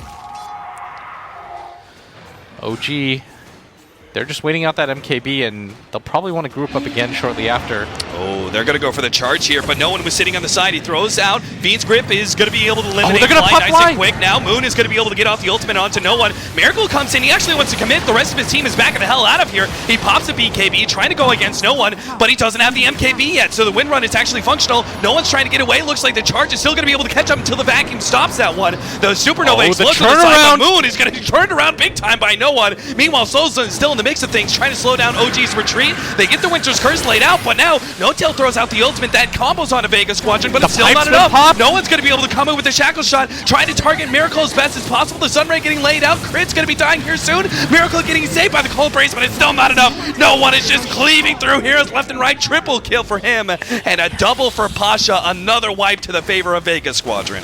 5 dead. Vega's just going to start marching right down the mid lane. OG, they don't have buybacks on the heroes that they need buybacks on. I think this is where you take the time to discuss, because that team fight, all Vega. They lose their Bane, but that's about it. The Pipe of Insight, like you said, completely counters the Venomancer. Everyone's so healthy. With the addition of the Heart, Pasha didn't even really take any damage. They're going to get this mid-racks minimum, and yeah, you've got the MKB, but without a buyback available, no chance in hell that you hold this racks. The only thing that may keep OG in this game is that there are still tier 2s up on both of the side lanes, so Vega Squadron can't actually push for more. They're probably going to go back and check out Roshan. That's not up for another 50 seconds, so OG can contest. I think that's probably their last fight, right? Is going into the Roshan pit. If they can't get a good initiation like they did last time around the Roshan pit, with No-Tail going in with that Poison Nova, then it's pretty much lights out for them. I think part of the problem is that they just haven't been able to get that massive egg off, because most of the time what ends up happening is the Winter's Curse doesn't go off in conjunction with it, so people just run away from it, and then they reset the fight. The Phoenix doesn't nearly add as much as, say, the Night Stalker does, who's just running in and out. He's level 17. He's Glimmer Caping everybody on his team. That's a core. And no one just doesn't die. Like, the positioning of this guy is absurd. We've been talking about the supports all game, but he started 0-2. He's 12-3 now. What a resurgence back into this game. But an MKB is completed now by Miracle. Oh, Shackle Shot actually latching on a Miracle. They can't afford to loot this hero right away. They get the vacuum into the 3-man wall. Miracle's still going to be in trouble after this Cold Embrace. Gotta protect the egg. They get the Cold Embrace. The wig is going to be able to go off. Pasha's going to be stunned up, and Pasha's actually low HP. Sam the Slayer gets taken out. No G still fighting away from Miracle. Runs out of the BKB, and he finally gets taken out. But Pasha is down as well. Crit, he's not going to make it out of here alive, though. It's only Fly and perhaps No-Tail get away, but Fly, he's not going to be making it out either. If Soul can catch him, looks like the Glimmer Cape is enough for him to be able to get out, but No-Tail actually had like 50 HP getting away from that one. It's just the damage. Like, yeah, they killed the Spectre, but it was so much damage returned back to OG that none of them were healthy enough to continue the fight afterwards. The way that you should think about that, though, is what happened in that fight. They got every ability that they wanted to get off. They got the Call Down, they got the Winter's Curse, and they finally got a sick clutch egg with the Venomancer ult, and they didn't even win the fight. That's the way that you should look at it. Not the fact that, oh, that was our best fight, that was 2 for 3. It was everything that could have gone right went right, and we still got dominated in the fight. And they're still going to lose Roshan. Aegis is going to be given up to no one. And he'll also have a completed Daedalus now. With this, too, this should be the high ground mechanic, or the sign that Vega needed to go for the high ground. You've almost got the Manta style completed on the Spectre as well. Not a whole lot that's going to hold them back anymore. Mag just continues to stock up on gold. Can decide to go for a Hex if he wants at this point. 7-second BKB on the Gyrocopter, so it's healthy enough, but what are you really waiting for that's really going to change this game anymore? Maybe the Venomancer grabs a Veil, but the Pipe still exists on the side of Mag. He's got the Guardian Greaves too. The Daedalus is now completed on the Wind Ranger. They're getting aggressive all along the map. You probably take the tier 2s out beforehand, and OG just don't have the creep clears to be able to go for the split push. And Vega knows this. There's no hero like the... I'm trying to think of heroes that can do this. like the Shadow Fiend or the Anti-Mage that can just immediately clear waves and put pressure on your towers. Yeah. You have to do this manually if you're OG. Like, look at it right now. They're in this mid lane. They're going to force this back, but the bottom lane is already pushed in enough that Vega's going to force them back at some point. We also have the Spectre who should be picking up a new item soon. I'm presuming that's the Scotty, right? Just more stats. Oh, I think that was the Manta. Is it the Manta? Dire's top tower Okay. is under attack. You can go for the Scotty, but I feel like the Manta adds so much. Dire's top tower has fallen. Okay, why do you feel that? I mean, it's a Manta on a Spectre. What do you like? Okay, all are right. you really trying? Can you explain it Cap, a little I bit don't wanna for the call you audience? out, but- Can you explain it a little bit for the audience? I think everybody in the audience gets it too, man. All right, whatever. I just want to be real with you. I don't want to put you on the spot. I thought I saved you face after that one. No tail. He's got a Blink Dagger, but he just picked up a Veil of Discord, so this is pretty much the Venomancer maxed out now. See if he can get that initiation. Starting off, no one's going to be bumped back into the Miracle Ultimate here, so he will be losing his first life. Moon, he got off the BKB, so the Fiend's Grip not doing that much damage. Now the Spectral Ultimate goes out, and this is going to be the real test for OG. Can they get out? Looks like Moon's going to be the first target. He will be definitely going down, but can the rest of OG escape back to the fountain? Looks like the charge goes out from Moon as he buys back, but the rest of his team isn't ready to fight yet. They're still trying to heal one up, and Moon, it's going to be a dieback. No one just chases him down. Next up, Miracle still doesn't have his ultimate with the Winter's Curse laid out on no one. Maybe with the combination of the Supernova, they can hold no one long enough with the Glimmer Cape. He's actually getting away. Miracle's trying to hunt him down, but he can't keep up, and now he's going to be slept up even further. Meanwhile, No Tail, he's already gone, but he threw out his ultimate anyway. That's going to be good enough. They lose no one, but hey, the Gyrocopter's down, so's the rest of the team from OG, and now it's just going to be left buybacks from Miracle and the Phoenix. Fortunately, Vega Squadron are low enough that they won't be able to continue with the push, but it's still not going to be a win for OG as Pasha just waits out a little bit of his heart heal and goes back in. Yeah, they know that the egg is down. The call down is going to be here, but look at how strong Pasha is at this point. Is this really who you want to fight? Mag's going to go for the vacuum, gets both of them, and this is going to be Miracle down. He's the just Sunray not isn't quite escaping. enough, and look how quickly he dies. 3 different diebacks, and that's the end. OG, they'll lose game number 2. The series is now tied up 1-1. It all comes to a last game 3 to determine who's going to be going down into that lower bracket and who's staying in the upper bracket. The crazy thing is if you completely ignore the score, this game was a lot closer than this score suggests. Like 51-19, you would think this was over 30 minutes ago, but credit to OG, they kept it close for near the entirety of the game. All right, guys. It's been an exciting series so far. We're going to take a short little break. We'll be back with game number 3 now between Vega and OG.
Welcome back, everybody. It's game number 3, crunch time for Vega Squadron and OG.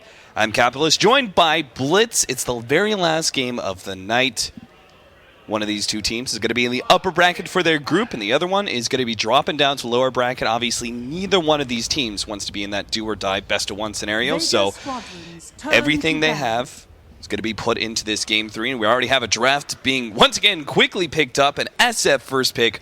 Slardar dazzles the response from OG. Darkseer, they punch back with the Darkseer now. Radiant team back. Yeah, no one plays a beast of a Shadow Fiend, and that mag Darkseer was just... There's no way to put it. That thing was sexy. Oh, it certainly was. Yeah. If they could actually get some additional combo heroes, maybe we'll see OG actually leave the Winter Wyvern out there, but I highly doubt it, as it Winter Wyvern not only synergizes really well with the Darkseer, but it can be quite strong against the Slardar as well. Yeah, and it's also good against their lineup too, against a Shadow Fiend. But I don't know if OG wants to go for something like that again. Yeah. We just didn't see the synergy in their lineup is the issue, is that they had the Winner's Curse available, but it never really felt like it was that game-changing ability that we like to see. Radiant team And at the same time, the Phoenix, at times, you could see why they picked it. It worked really well against the Spectre when he was able to Sunray, but the Egg was just too few and far between when it was able to actually land. But this time they've got a lot more setup disables, which is something I really feel like they liked in their last team. They've got the Slardar. Vega squadrons. They've got your Gyrocopter now too, and Vega. They've got some trademark heroes of their own, but finally, OG, they banned out the Night Stalker. Not going to see that. Okay, well, I got to stop you for a second here. Do you think the two teams just like talked about it before the series and were like, hey, let's just agree Doom is not a hero? Good to go? Or do you actually think that neither one of these teams just sees enough value in Doom? I just don't think that these teams played enough or they see enough value in it. Okay. They probably just think like it's whatever. This is their second best of 3 to date alone. They probably developed their own internal metagame. Mm-hmm. And OG, they're going to take that Beastmaster. I imagine that's the no-tail hero. He plays that very well. Which means we're support short, and that is probably going to be Crit's hero. Looking at it, the Tusk is already taken out. That's something that I've really gotten used to him playing lately. But for Vega Squadron, they still got 1 core to go, 1 support to go. I think they need something that... You need a dedicated disable or some way to initiate 5 seconds if you're the other support. Something that can really run at you. Maybe this is the... I mean, I love Disruptor as a hero, and I know you do too, but I don't know if it's the best this game. Yeah, I'm trying to look at this and be like, okay, what is Ruby the hero? Maybe it's too defensive. Maybe it doesn't provide enough. Ancient Apparition? Ancient Apparition. I mean, it's obviously good versus the heal of Dazzle. You'll have some potential setup with the Vacuum, but I think a lot of times you would prefer an AoE disable. I would like AA or Earthshaker. Okay, I was actually thinking the Earthshaker.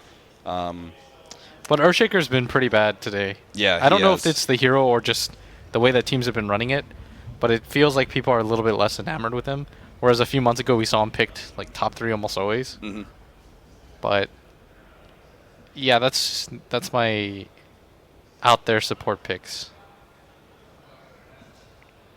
Wait, what did I just say? Earthshaker or AA? It's getting late in the night. Blitz says a hero prediction. 2 hero predictions. 30 seconds later, he's already forgotten it. AA and Earthshaker. I remember. If you're cores, I'm trying to think of a Pasha hero. Ember is his hero, but I don't know how good it's going to be this game. Yeah, it's something I'm concerned about. Slardar threatens him with physical damage and minus armor. The Beastmaster is seriously good lockdown, and they could still get another good support that would lock down the Ember Spirits, such as like the previously mentioned Disruptor or Skyreth Mage. That actually pairs really well with the Beastmaster as well. I think if they go for an Ember Spirit, they'd have to go for like a last pick one. Yeah, I think if you... Wait to see what the support is. I don't know, maybe you do something weird and take the Lion or something like that. Oh, it is the Disruptor! Radiant team ban. I'm calling it all day and should have got. I should have just stuck with my guns. You said Earthshaker. Yeah, but I originally suggested Disruptor and I talked myself out of it. I'm so stupid. 10 seconds. You just got to go with your gut more, man. It Jeez. really pays off because I saw the axe pick coming. I'm like, yeah, they remaining. can do the axe, but then they'd be lacking. Just talk myself out of it. This is the worst. All right. So Reserve what time. about OG? What's their other support? They can. There's still Lich in the pool if they want to run something like a Lich Slardar. Oh, actually, if they want to run dual lanes, they could just do Dazzle Slardar, right? I think if you do the Lich as well though, it would be, man. Whatever. It's the Lich. I'm not gonna talk. So you want me to do all the analysis, and you're just gonna be like, it's Lich, done. I just think that it's a little bit. You want something that can follow up to. Maybe it's their turn to take the AA. I'll say that. I would like the AA, or if I had an off the wall pick, it would be something like the Wisp. The Wisp that spanned away, that would be pretty off the wall. Oh, it is. I'm tired. Also, Hey, what happened to Witch Doctor? We see a lot of minus armor. It's not bad with Cask and Voodoo Ward. What does he not bring to the table that's good enough anymore? His other abilities. All right, everything it is else. going to be. They are going to ban out the Ember. Oh, they actually Okay. banned away the Visage. Yeah. I thought about that hero, but I was like, this isn't VP. Yeah, if it's OG, if I'm OG, I'm going to take one of those heroes. I'm going to take the AA or the Earthshaker myself. Maybe not the Earthshaker because you can sometimes screw over your Slardar by accident. My off-the-wall pick would be like a Lion. And if you're Vega Squadron, you're going to 10 take seconds remaining. the 5 seconds remaining. Sven or Reserve time. the Naga. 10 seconds Those are my- remaining. Sven, who's also banned away. So Damn, what again, a really off the wall pick. Oh, Bat Rider. So this is Vega Squadron a support turn to Slardar pick. now. It Right? is. Is this Sven banned out? Man, I really gotta... Because I'm looking at the other screen. I'm looking at the other screen right now. All right. So Naga, is that all you got to be sticking with? Because I'm not sure if I see Need a it. second hero. I don't know, dude. This is... 10 seconds remaining. Because everything that you look against this, none of it looks very pleasant. I guess you don't 5 want to go seconds ultra late remaining. game, so you can get something like mid gamey. You could even take like Bristle, just so you have something that can frontline. Oh, it's similar. It's similar to the Naga. Because it's an illusion hero. Yeah. It's the male Naga Siren. All right. Good recovery there, Blitz. Thank you. Despite Phantom Lancer being a very different hero than he once was, it's similar to the Naga Siren now. I mean, if you'd said if Alchemist was picked up, I would have accepted it's like a What? Naga Siren because Are you- Alchemist is more like Naga joking? Siren than Phantom Lancer is now. Austin, can you get real? You're the guy that just asked me if why you get Manta instead Listen, of Scotty Scotty on. is a perfectly viable item on Spectre. Man, All this right. is what Prepare for battle. Synderen must feel like when he casts with OD Pixel. I'm just kidding. I hope That Owen is didn't too, hear that's that. too low, Blitz. That's too low. Come I hope on. Owen I really like Owen actually because we never troll each other. So I'm just really tired, guys. It's getting late in the night, but we're gonna be professional now. Kick it up a notch. Let's go. Yeah, Give them a high energy broadcast for our last one. That's going to be entirely on me, professionalism-wise, I guess. So, Vega Squadron starting things off. We had the early TP out from OG, who laid down the laning ward. They are going to see Vega Squadron venture on in. And this could be an opportunity for OG to actually strike. They're setting up this trap past this tree line. They're going to bait the boar in. Oh, go ahead. Get the boar. Get the boar. See what happens. Oh, Doppelganger goes out. Pasha, he gets away, and it looks like OG. 30 seconds. I mean, they just had no real good disables. If they don't hit the Slytherin Crush, they don't get a kill. Yeah, and it actually is going to be a Moon. It's going to be Moon playing the Slardar, and they're going to go back to Crit playing the Bat Rider, which I think is a little bit more feasible. We've seen this before where you pick a jungle as your 4-player. I can't remember what team did it, but they used to do it with Nature's Prophet. I think it was Vici. Was it not Vici? I'm really getting a Vici vibe here.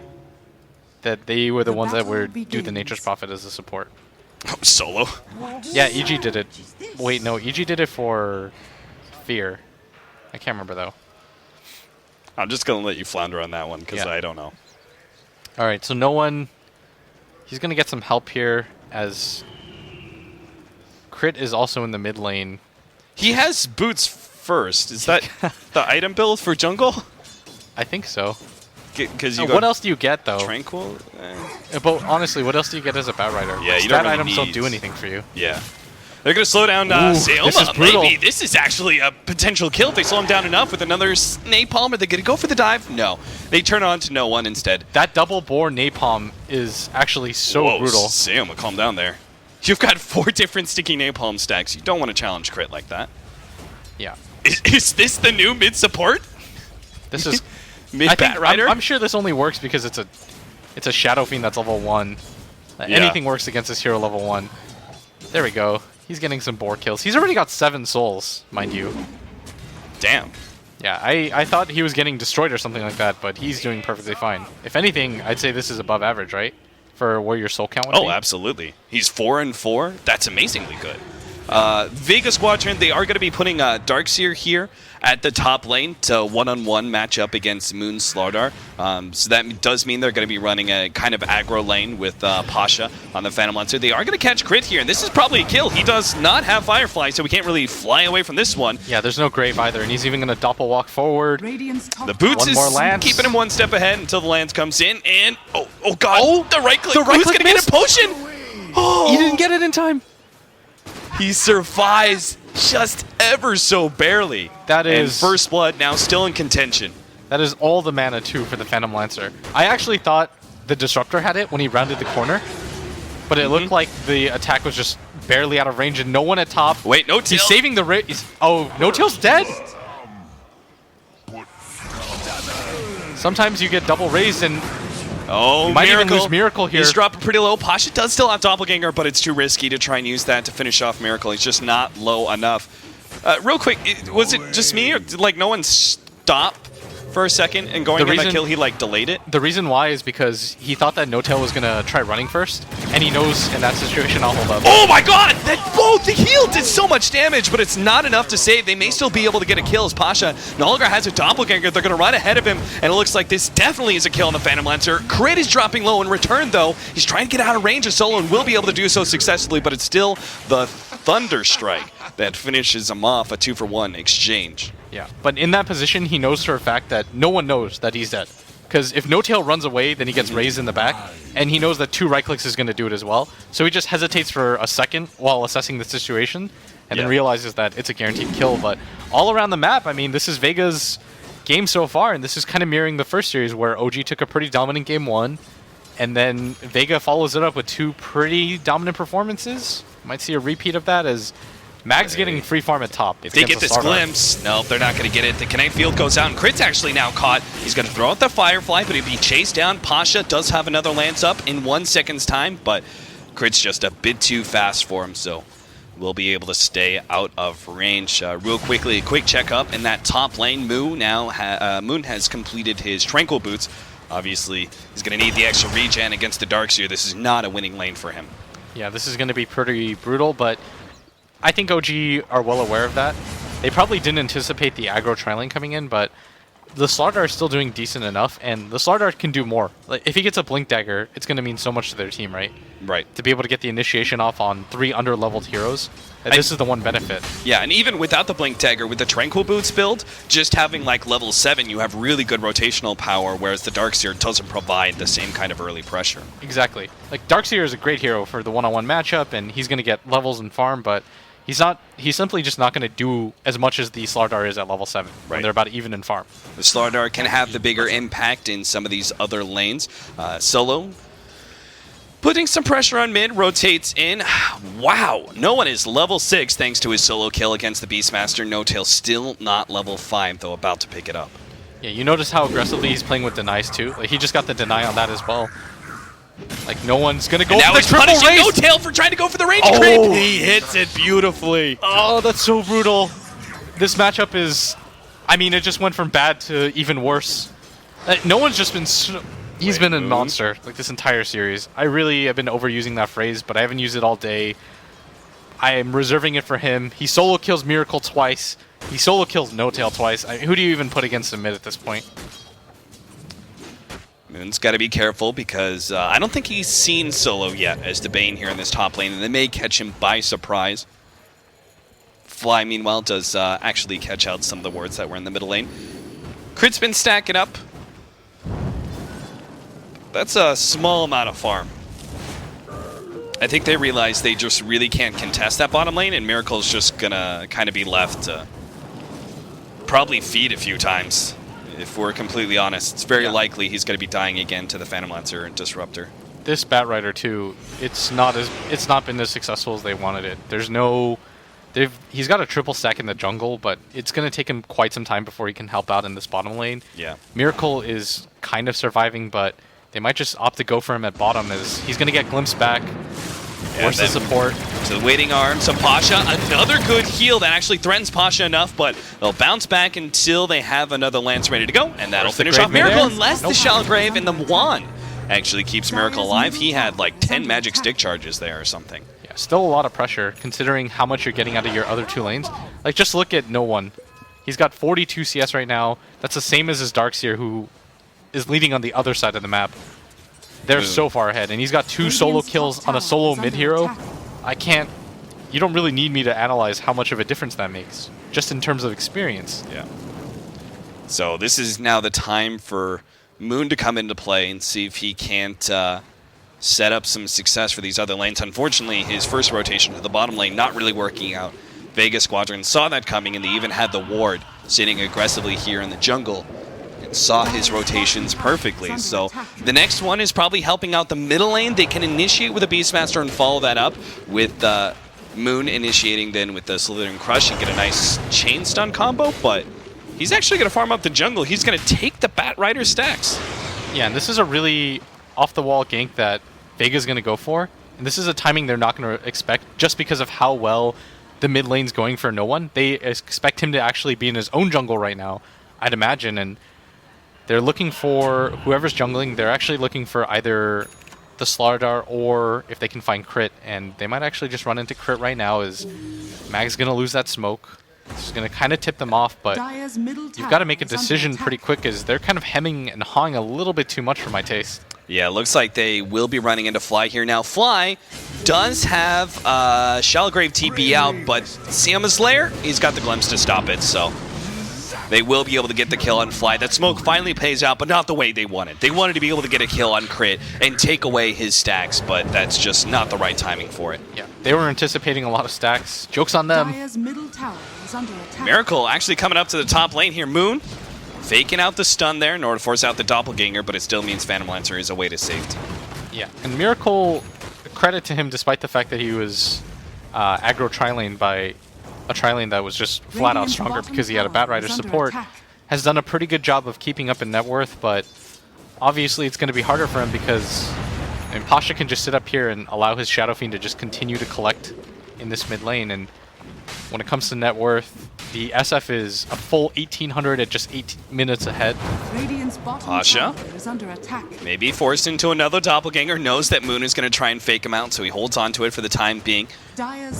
Just trying to put pressure on this tier 1, and Moon is actually dropping low enough that he may no longer be able to play aggressively against Pasha. Yeah, Pasha's just making sure that he has enough magic stick charges that even if he had Spirit Lances, he's got enough to Doppelganger away. Now, they may not realize that OG are actually going to make more commitment here as the rest of OG is going to come into play. They do catch the Omnium Slayer. That's going to be the first one down. The big question is, can they catch Pasha before he TPs out? Doesn't look like it. The long-range Flame Break isn't going to be enough. He's going to get out, and what this is going to mean is no one's going to get a lot of space in this mid area to just beat away at this tower. They don't have the glyph up anymore, and there's going to be some TPs. You can't just let this go for free. Bottom lane as well, because Mag is actually going to be able to threaten that tier 1 with just the creeps. So it's going to be OG TPing into the middle lane to keep their tier 1 mid alive, but the tier 1 bottom is sacrificed. Yeah, you're completely right, and it looks like they want to start to get aggressive on this mid area if they can help it. They don't have vision in their own jungle. They know that OG was just there, so they're a little bit hesitant to poke their heads out. But with 2 supports sitting behind No One, I think they're going to go for this. That's the mech flying in on their Darkseer too, and Fly's going to get caught out. Tier 1 being threatened. They do have the rest of OG coming in from behind, so Vega Squadron may be paying for this Tier 1 tower. They're going to let loose the ultimate, and Moon may be taken out of the equation entirely, but no, he gets off the stun. Solo cleaned up as Miracle comes in, actually managed to get off the magic wand, gets off the brain sap as well. It's taking a lot longer to kill that support than it should have. No one's but going to now go down they can turn too. out to no one. They've got the amplified damage, bumps him back into the flames, and down he gets burned. OG. They actually managed to get something out of losing their Tier 1 middle tower. And that's just the strength of having heroes like Dazzle, the Gyrocopter, and the Slaughter. No matter how far behind you are in farm, you're still in battle condition, and it's not like Mag had a lot of mana to work with there. He didn't have enough to use the vacuum wall. So in actuality, that was really just like a 2v5 that they were attempting right there, and you're not strong enough to do that yet. The problem is that Pasha doesn't give you what the Gyrocopter does, even if your net worths are somewhat similar, because the Gyrocopter can just rocket barrage, come into the fight, call down, and instantly you're forcing the enemy to disperse.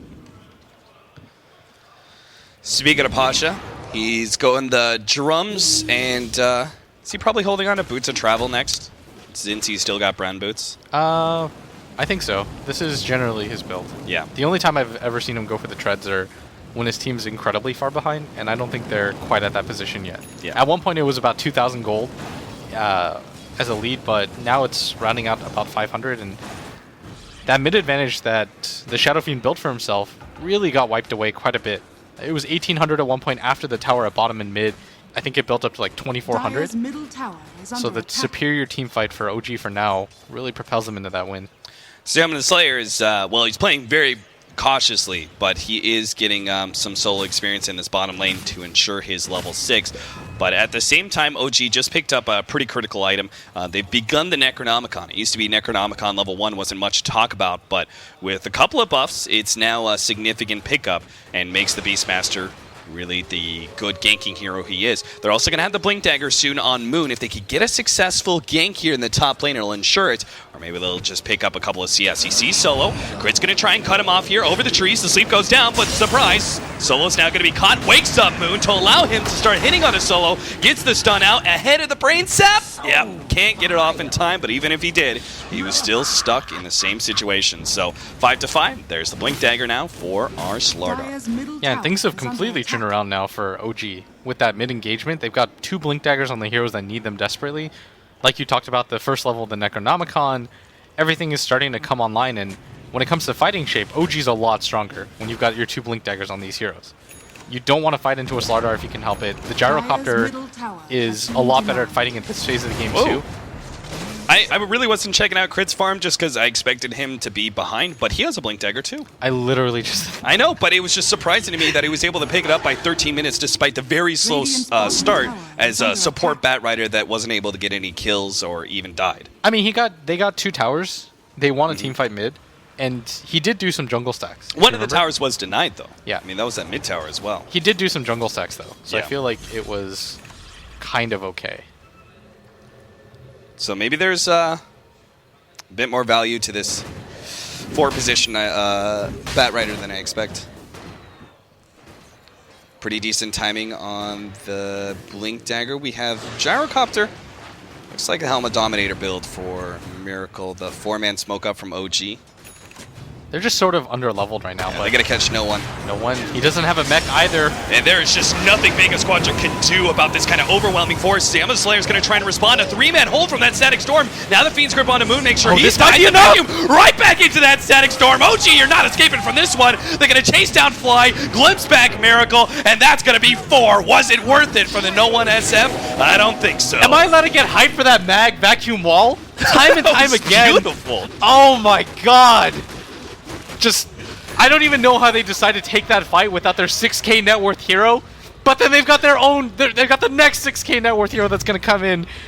And Sioma the Slayer, you can't ask for a better kinetic field Static Storm. That's a level 1 kinetic field that he sets that up with. Absolutely beautiful. Just completely destroys that fight without the help of their Shadow Fiend. A It is. terrible sign indeed for OG as they just get so many core heroes. Remember we were talking about, Darkseer can't really provide as much in the early game just because he usually tries to get the mag, the Blink Tag. Barely not the mag Darkseer. I don't know how he does it, but he's now got Blink and Mech by 15 minutes. Probably going to be a very fast Guardian Greaves, and we could talk about luxury items from there. Yeah, it helps when you've got 6k net worth. You're right behind a Shadow Fiend who solo killed twice. Head of the Beastmaster and the Gyrocopter. Yeah, that's honestly just absurd. The only thing that Vega Squadron need to kind of shore up right now is Pasha's farm. He is tied up with a Gyrocopter. But that's okay. It's a Phantom Lancer. He will make his mark later on in the game. It almost just always feels like Pasha is their insurance policy in case things go bad in the mid game for them. But I can't even. We honestly haven't even talked enough about what Mag's been able to do in this series with the amount of vacuum walls that he's been able to hit for his team and the positioning game. Oh, it's been brutal. Miracle's about to jump up significantly in net worth as he's clearing through his Ancient stack right now, thanks to the Helma Dominator pickup he had earlier. Meanwhile, Vega are actually going to go for a 3-man smoke. They're going to go for an invasion into the enemy jungle, naturally expecting that OG, who've been off map for quite some time now, are sitting in there farming away. But the real truth is they've been sitting in this Ancient stack. They'll see Miracle now, grabbing the regen room, but they're actually going to go for Roshan. So I thought they were making some sort of incursion into the enemy jungle, but the truth is they're going to try and sneak an early Aegis out from underneath OG's nose. Okay, OG's going to go for the same thing.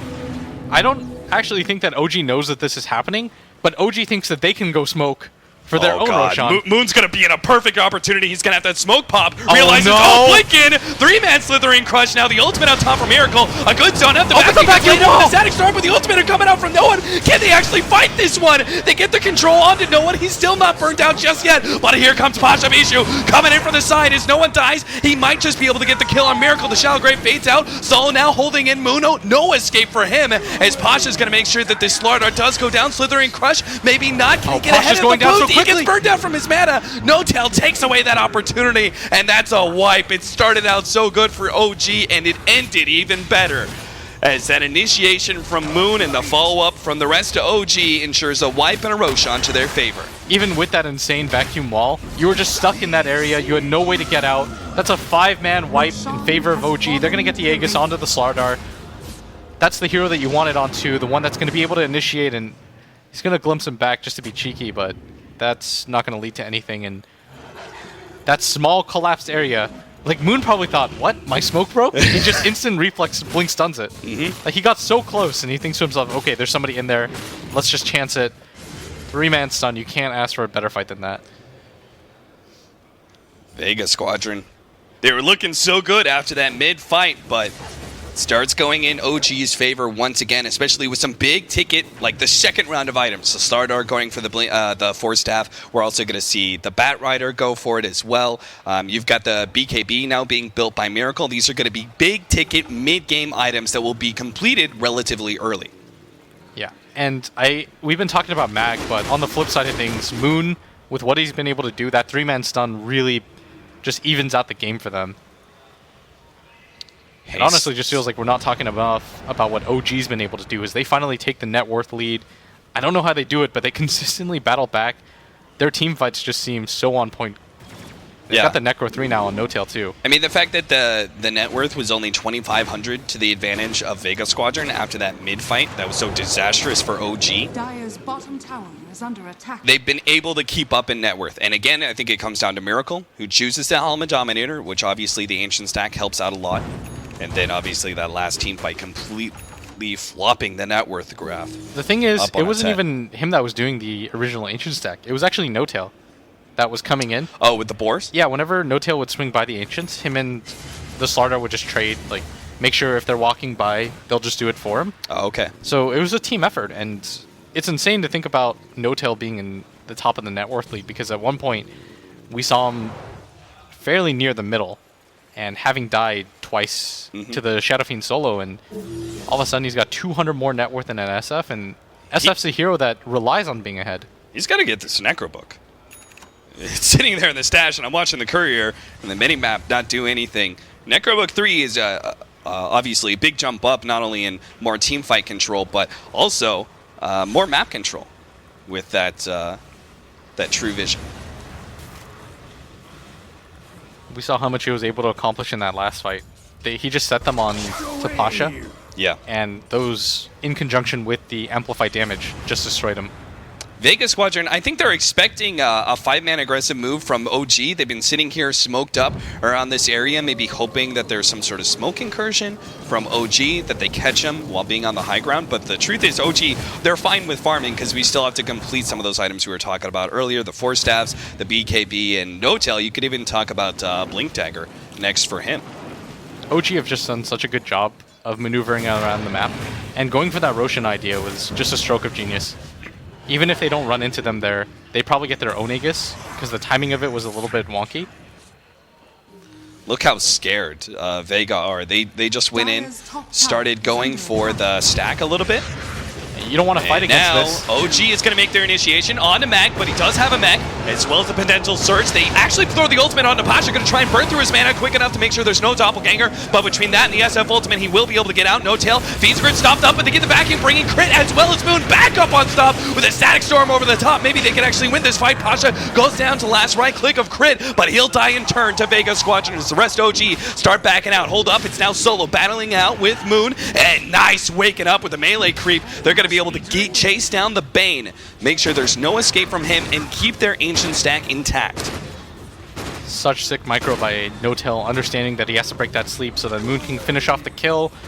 Really good fight by them. They didn't allow the Fiend's Grip to go on for very long, and they made sure that they isolated the Phantom Lancer in that fight.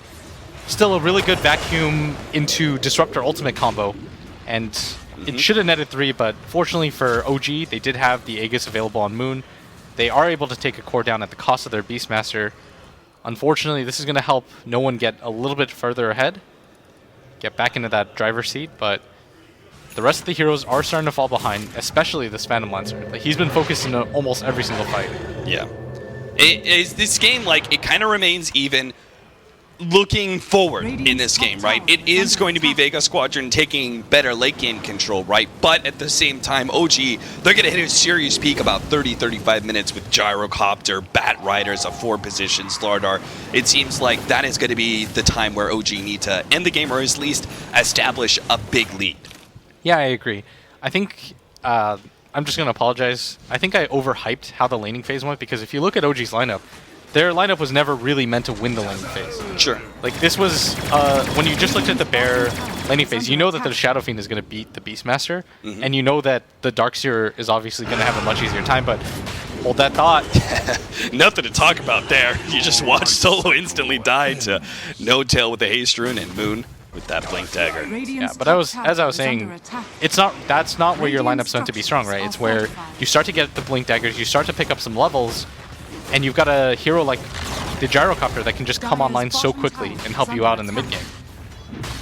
BKB now picked up for no one, but they got to worry about this Bat Rider Blink Dagger, as that could be a quick pick-off. Oh, Miracle! See you later, friends. You're going to be heading back to the bottom lane, and maybe they have to continue to push bottom, because Vega Squadron, they can't really be contested for this tier 2 with the Gyrocopter unable to be there for the fight. So yeah, they just kind of keep going with the Beastmaster and with the Slardar, while Gyrocopter makes the long trek up to top lane. Yeah, they're going for the split here, but it won't happen nearly in time. There is a Midas completed onto Moons, and if that's not punished for a while, you could see this hero actually start to contribute later on in the game. Oftentimes we see this hero kind of fall off after he goes to the 4-staff, once items like BKBs are picked up, but when you go for the Midas, you can kind of transition a little bit better into the late game. Yeah, that's... So do you think it's because they're looking at this going, okay, Vega Squadron do have better late game, but we can contest if we have a really strong Slardar with AC and such items? Yeah, exactly, because they're still far enough ahead of the Phantom Lancer where they can kind of play this style where you can sort of go later on into the game. I mean, it's only 24 minutes, which is absurd because of how much action we've had in this entire game. So maybe we're looking at a push period of time for OG, maybe more like 45 minutes as opposed to 30, 35. I think OG want to get aggressive right now. You should get aggressive with what you have. Look at their item timings. What are they waiting for next? We've talked about this in the past. You've got the gem completed. You've got the Necro 3. Miracle has his BKB. It's 10 seconds long. Moon's got his Blink Dagger. He's not really close to the next set of items. So they're going to decide to go for the aggression here because this is where they're going to be the strongest. Like Vega, the Phantom Lancer still can't really contribute to fights. He hasn't gotten an item since the last fight where he just got clicked down and immediately killed, right? Yeah. And even the Boots of Travel, which is going to be a helpful pickup when it comes to farm, isn't really going to increase his fighting viability.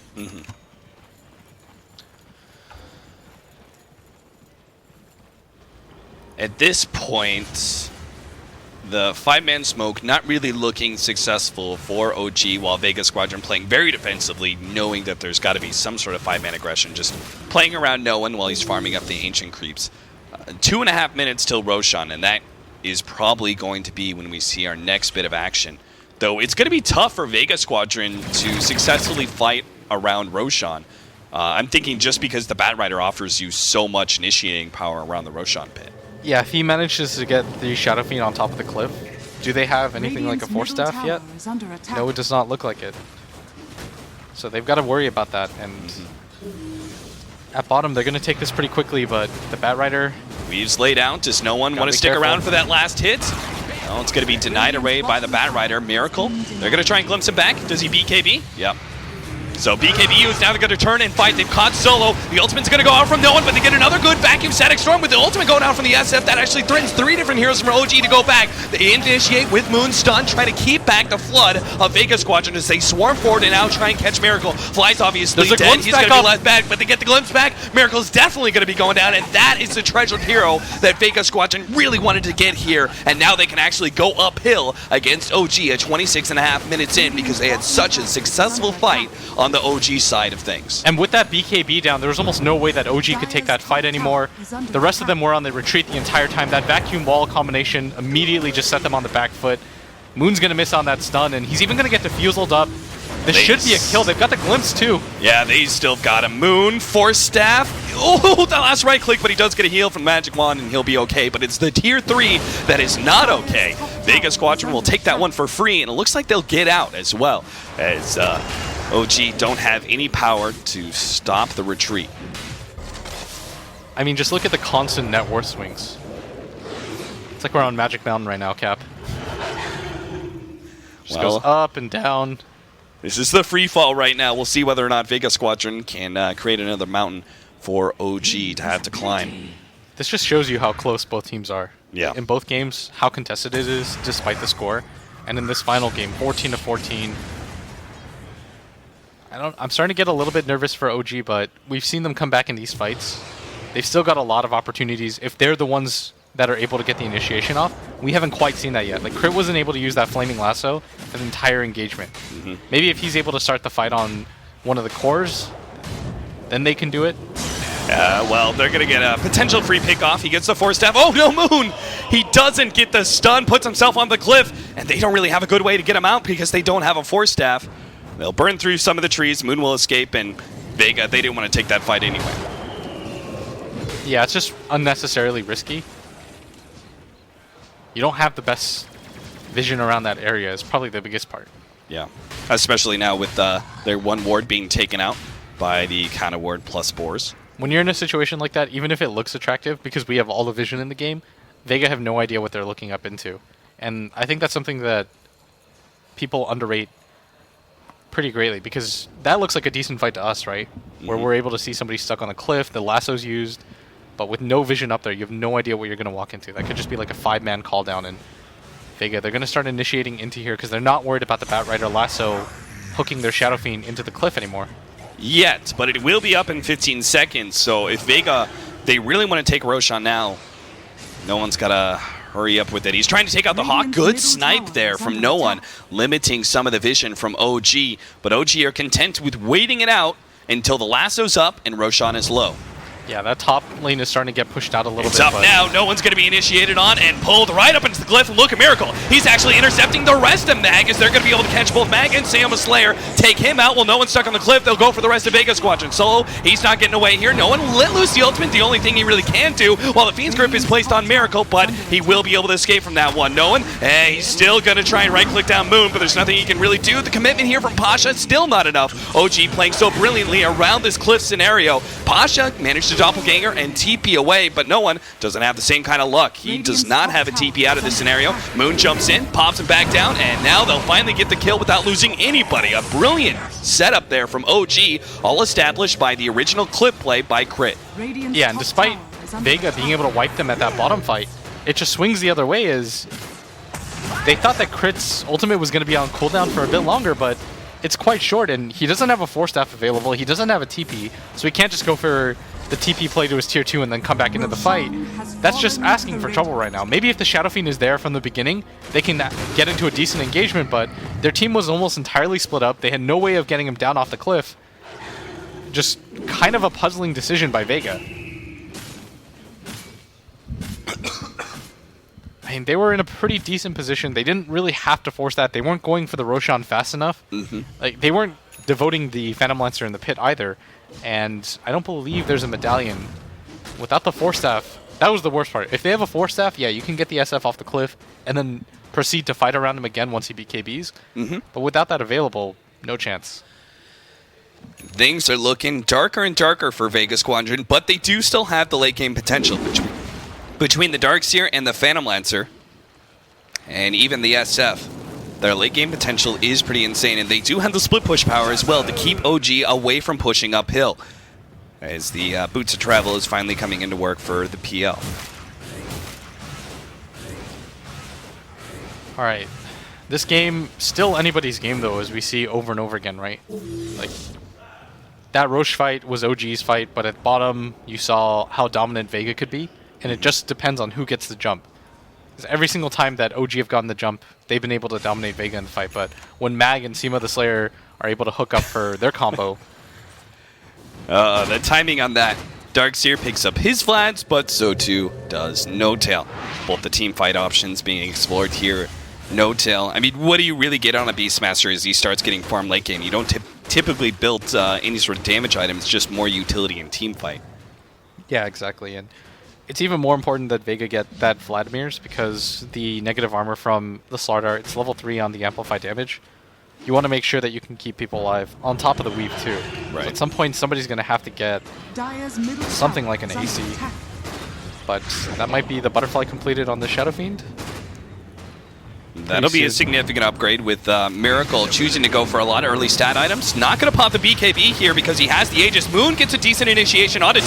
The follow-up is now here from Kratos. He actually drags back no one, but he got off the BKB, so he'll still be able to fight and pops the ultimate and just explodes out as already No Tail's been taken out. They're going to continue to fight around 2 as Miracle pops from that Aegis, goes for the BKB, but he can't really find anybody to lock down. The rest of Vega Squadron actually just kiting OG around and making sure that no one's going to be locked in.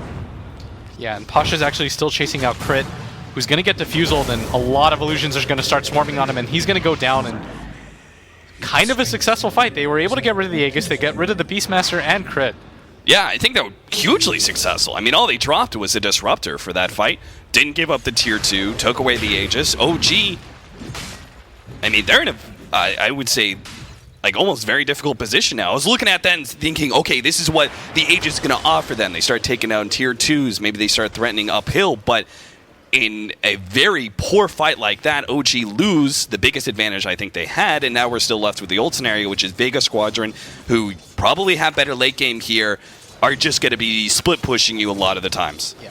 We saw the strength of the Disruptor right there, because that was such an interesting predicament for Miracle to be in, where he knows that if he gets called back like that, he's just going to get 3-shot.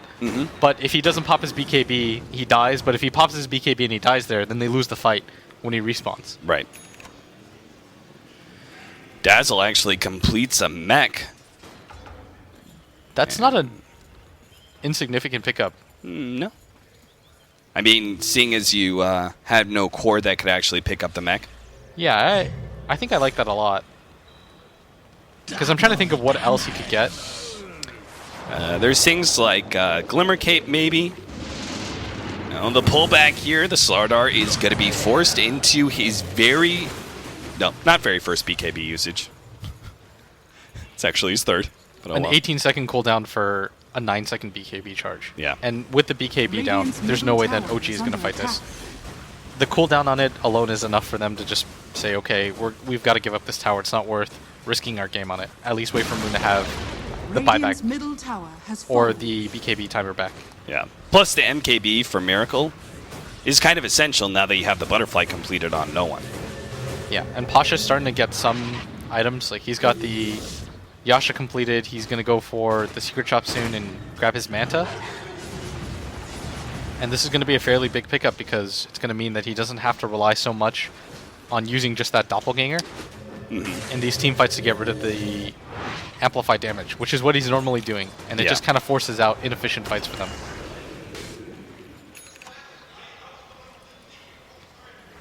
No one.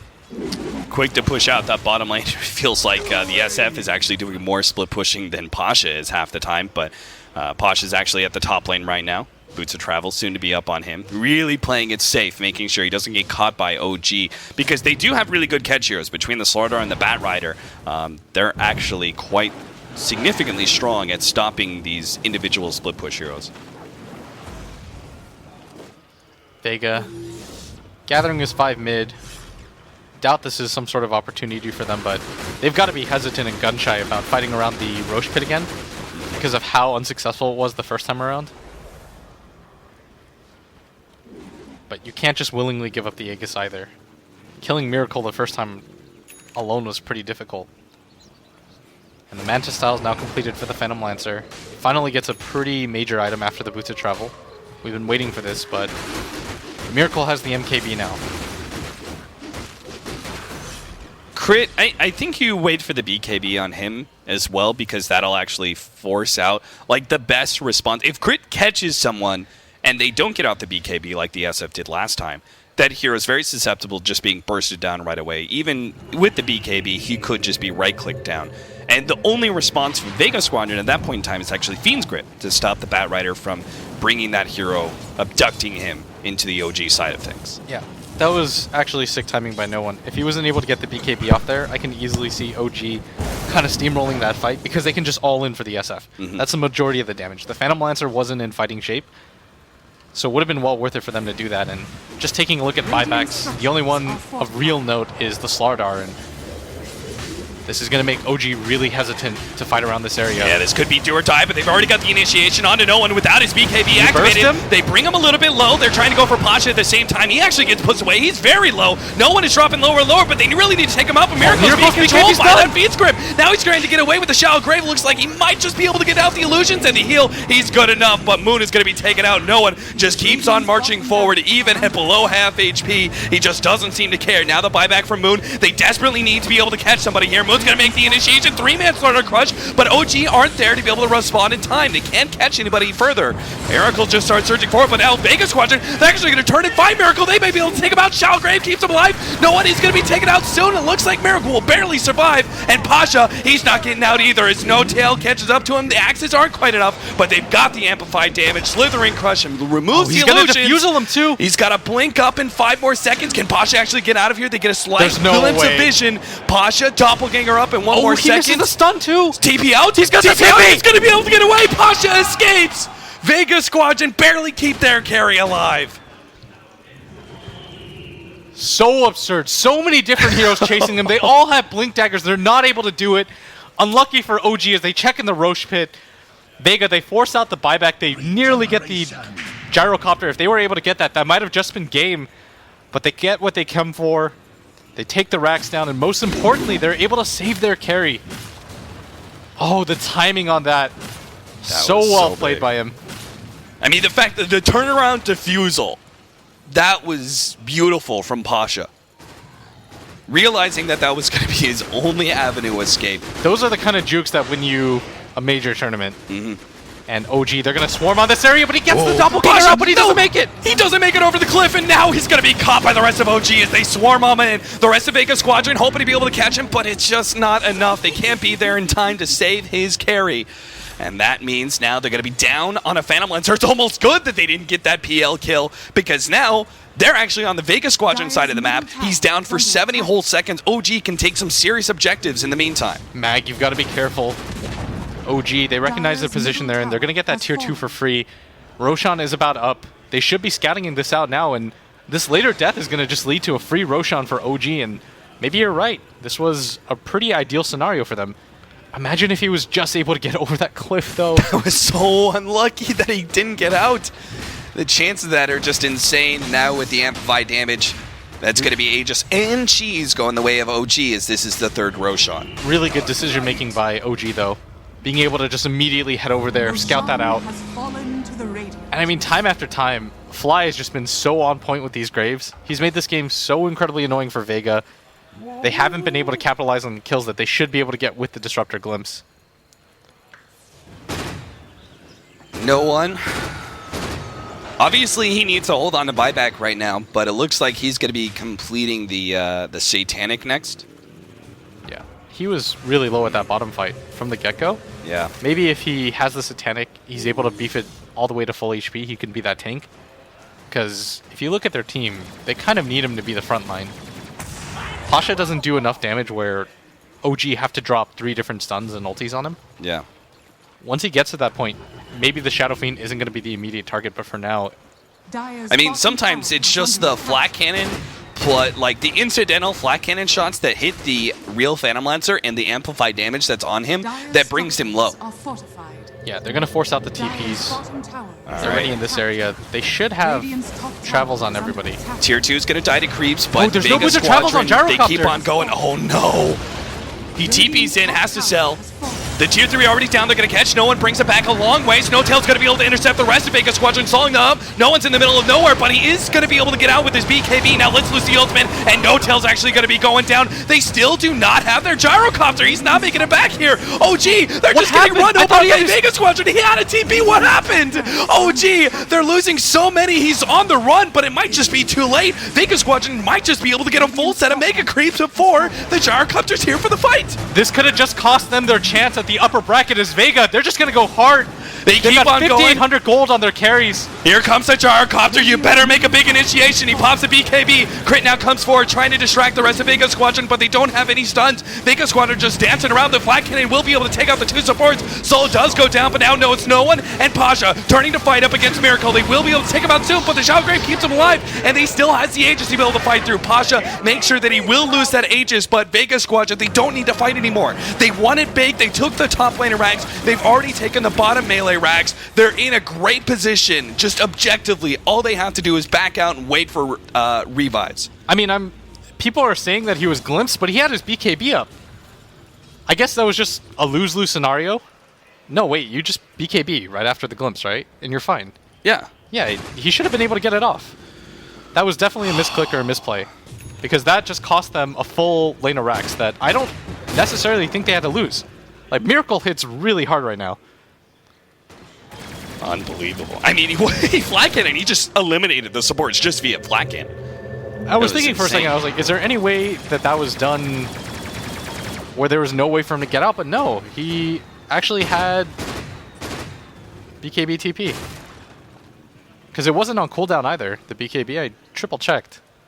Twitch chat is tricking me.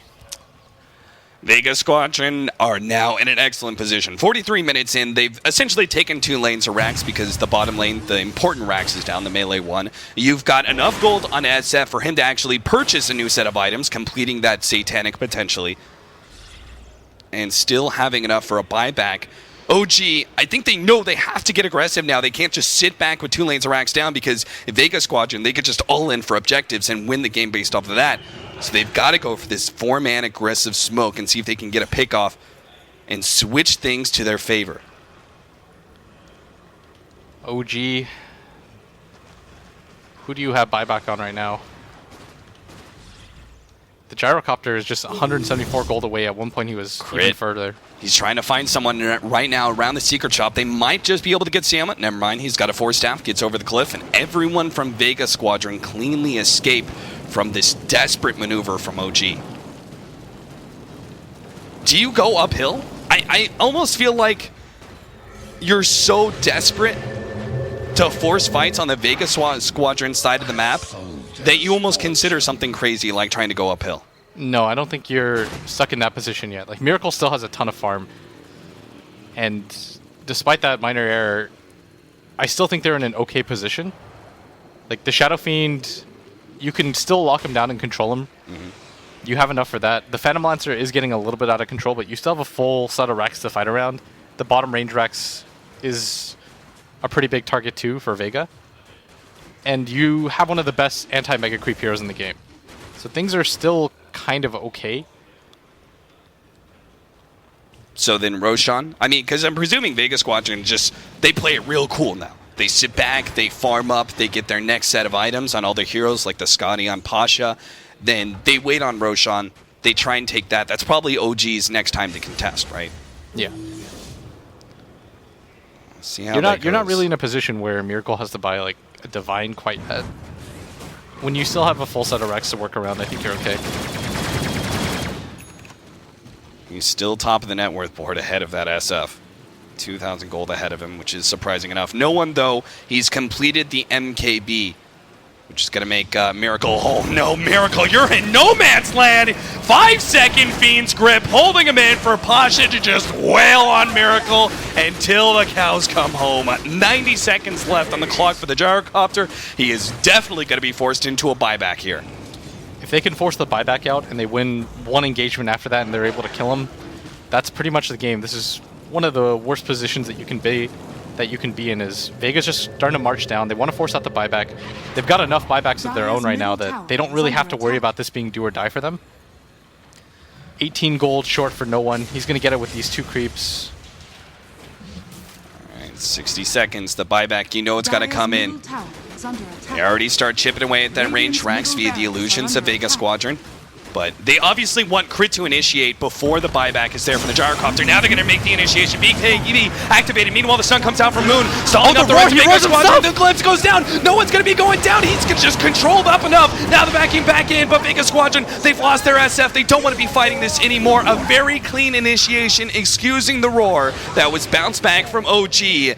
That was a beautiful setup. Crit gets the SF, and Moon makes sure that the rest of Vega Squadron are stunned up and can't immediately react to the SF being pulled deep inside the OG base. They blew him up so quickly, too. Miracle actually does an absurd amount of damage right now. The Shadow Fiend goes down. He doesn't have a Satanic either. Not a lot of HP on him, so once they were able to just crowd control him with those 2 ultimates, they were done for. Vega, they managed to take out the range Rex. And they've got 2 more to work with, and most importantly, they've got the Glyph available now too. So you can bait out inopportune fights. Maybe if you do that once or twice more, you've got enough farm that you can actually start to play aggressively. But the ever-present concern right now is that for 6 minutes, you won't have the buyback on your Gyrocopter. So you don't want to get too over-aggressive here. You can help it. 30 to 22, 47.5 minutes in. Moon on the hunt right now with help of the Hawk. See if they can't pick someone off a Vega Squadron. They don't need to do anything but just stay safe. SF's up in 15 seconds. It's up to OG to make the first move. So Pasha is just going to lance down mid. Nobody really wants to get caught right now. It's just a really awkward position to be in because you probably just drop the Helm of the Dominator and try to go for a Roshan. But fighting around the Rosh pit against OG's lineup is so rough. One hero's got a TP back to defend the bottom lane push while Miracle will finish up this tier 2 tower. Yeah, it's actually going to be Pasha that makes his way down there, but there is a Glyph available and more heroes are coming down here. Not the safest place to be. I think Crit was actually hoping that one hero would try and chance it like Pasha and go uphill, see if he can't take the range racks and back out. Without any vision, it's so scary. Yeah, that would be a completely unnecessary move. Better to just play it safe, wait on Roshan. That's going to be our big engagement. That's going to be do or die for OG, but it's also a chance at redemption for them. Yeah, the Hawk was in a really weird place right now where he used the kinetic field, but they just weren't able to spot it. Regeneration. Moon's going to find a regen, kind of inconsequential right now. In early Roshan, teams may not be expecting it to be up this early, but OG are going to see it soon via the Hawk rotating over. And I'm sure Vega Squadron going to take a peek inside that Roshan pit soon. This would help the Shadow Fiend so much. Like, they could actually play around the Aegis SF, and that would be enough time possibly to take out at least one of these racks after the Glyph's over. And maybe you even buy Pasha enough time to get the second one. The Satanic is completed on the Gyrocopter, but I think this is the right call to buy out because it's a Roshan fight. Unlikely that your buyback is really going to be that effective. Because, I don't see them giving up Aegis and Cheese and still winning this game somehow. Yeah. They have to contest Roshan, and that's just an all-out fight where you should just buy everything you have. Yeah. Moon's going to go for a Mjolnir of his own just to help clear out the Phantom Lancer illusions if he can. And the Refresher Orb is now completed on No-Tail, but he's got to be careful. We saw what was able to happen when Mag just put the Lotus Orb onto his Shadow Fiend. Just rebounded straight back, and No-Tail's actually going to TP back to base. He does have the Refresher Orb, but... Yeah. And Vega Squadron, they see that, they immediately strike into Roshan, knowing that it's going to be tough for OG to actually get inside the Roshan pit fast enough. As you could already see, Crit, he's going to have to intercept this right now just to give it a chance for his team to be able to stop this, but it doesn't look like it's possible. The Hawk is revealing, trying to jump in for the cheese or something? No, Crit, he doesn't even risk that much, and now OG. Scenario just gets even tougher for them. No one's pinging inside. He's like, somebody grab my Helmet Dom. Cheese for Pasha, the Aegis for the Shadow Fiend. This Refresher is going to mean a lot now to OG. Once he revives, you need it to be able to kill him again. The concern here is, can you actually do it in time before Pasha just starts hitting your racks? Because that's something you have to worry about, is whether or not you can kill both of them in the time that it takes them to take your racks. They're going to start out with the push at bottom lane. Top lane will push by itself as well, so Vega Squadron, they actually just want to go for the quick and easy range racks first, but Crit's actually going to make the initiation on a solo of all heroes. Moon tries to initiate on no one, but he gets on the BKB in time. Now the Lotus Orb will help protect him. It looks like Solo's still going to go down Fiend's Grip only for a second as Moon's able to take him out. Now the ultimate gets laid down from No-Tail's one, but No-Tail's, he's going to be taken out in silence, so the Static Storm doesn't get anything He doesn't off. have Moon, buyback either. He's desperate to try and get Sam with the Slayer, but he's just going to be kited around as he gets force-staffed one step ahead, and Slardar goes down and has no buyback. Vega No-Tail was just stuck. They're going to be able to go in with still having Aegis, still having Cheese, a 5 versus 3. This is an impossible scenario for OG to defend. They still have the Glyph available. Miracle doing whatever he can, but he doesn't have buyback for He's another going to minute. take out this Aegis to start with. No one is going to be going down. Well, the melee racks is all that's left. Pasha's trying to take that one out while Miracle is at the bottom lane. He's being held in by the kinetic field, starts backing himself back. Pasha making more commitment towards that melee racks, but it's a jump in from Miracle, trying to fight up against no one. He will be able to win this second fight, or maybe not. Satanic keeping no one alive, but no. He finally does go down. Shallow Game gets laid out. Pasha's still not finished up this melee racks, but he is at pretty good HP. How can Miracle continue to fight this when the melee racks is down out? It's going to be Mega Creeps. As OG, that's what they have to play against now. Miracle, he still has a Satanic. This is one of the better heroes that you could ask for in a situation like this. You've got the Divine Rapier as an option too. You can sell that SNY. At that point, it doesn't really matter if you have buyback or not, right? You're sort of all in anyways. Yeah, if he actually sells the SNY, he'll pretty much have Divine Rapier. I think that is the play. I think you have to go for it at that point. I mean, you still have really good base defense as you have the ability to clear through, but I'm also thinking about the fact that Bat Rider's just so much stronger in these scenarios where you're playing close around the tier 4s in Fountain. So maybe it's just their best play. Let Mega Creeps go out and wait for Vega Squadron to come to them. Yeah, this Gyrocopter actually still has enough farm that he doesn't really need to buy Divine, but just clearing through illusions would help a lot. And Moon right now, the Mjolnirs should help out, but he dies quite quickly. Yeah, he's just simply not tanky enough without something like an AC to sustain him. There's the Divine Rapier. Yeah, he had to... No question about it. When you're in a position like this and you have buyback available, it won't mean anything. You just have to go all in at this point. Because if you lose the Rapier, then who cares, right? You've already lost a slot. Weirdly enough, this still feels really dangerous for Vega. They want to make sure that they don't overextend for anything. Yeah, we've seen this story before in the Majors qualifiers. Alliance versus NIP. This means a lot. You start up in the upper bracket. Whoever loses this is just one best of one away from being eliminated from the tournament. Yeah, one bad draft and you could be out of the tournament, 13 to 16th. The Abyssal Blade now complete for Pasha, so he can go straight to just taking out that Gyrocopter, trying to chain stun him down. Fly, he's just sitting behind Miracle at all times, making sure that the Grave is always there. That's going to be pretty key is Vega, they're just pushing in the lanes right now. Vega Squadron are only up by 4K net worth. That's not that surprising. The lead has been pretty close this entire game, and Miracle has so much net worth right now. He's at 31k. Most of this game just... It's hard to put it on one player, but the easiest thing to put it on is simply just if they were able to defend that top racks, and maybe they live a little bit longer. Right. They're able to do it, but Vega just recognized, they're like, oh, their gyrocopter actually isn't here yet. OG. Is there any other big-time significant items that they're going to pick up? I saw that Dazzle has a lot of farm, but very likely he's going to hold on to buyback. A gift from the temple. Yeah, and they're just constantly forcing out this bottom lane.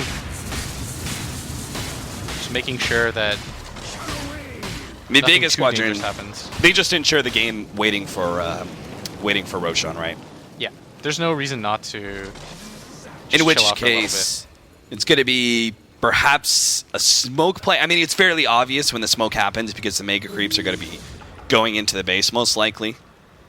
But smoke might allow OG to get to the Roshan in time. Yeah, the Shadow Fiend has a Satanic completed. Mag looks like he's going to go for the Hexen anytime soon. There is a DD rune at top that can make some difference.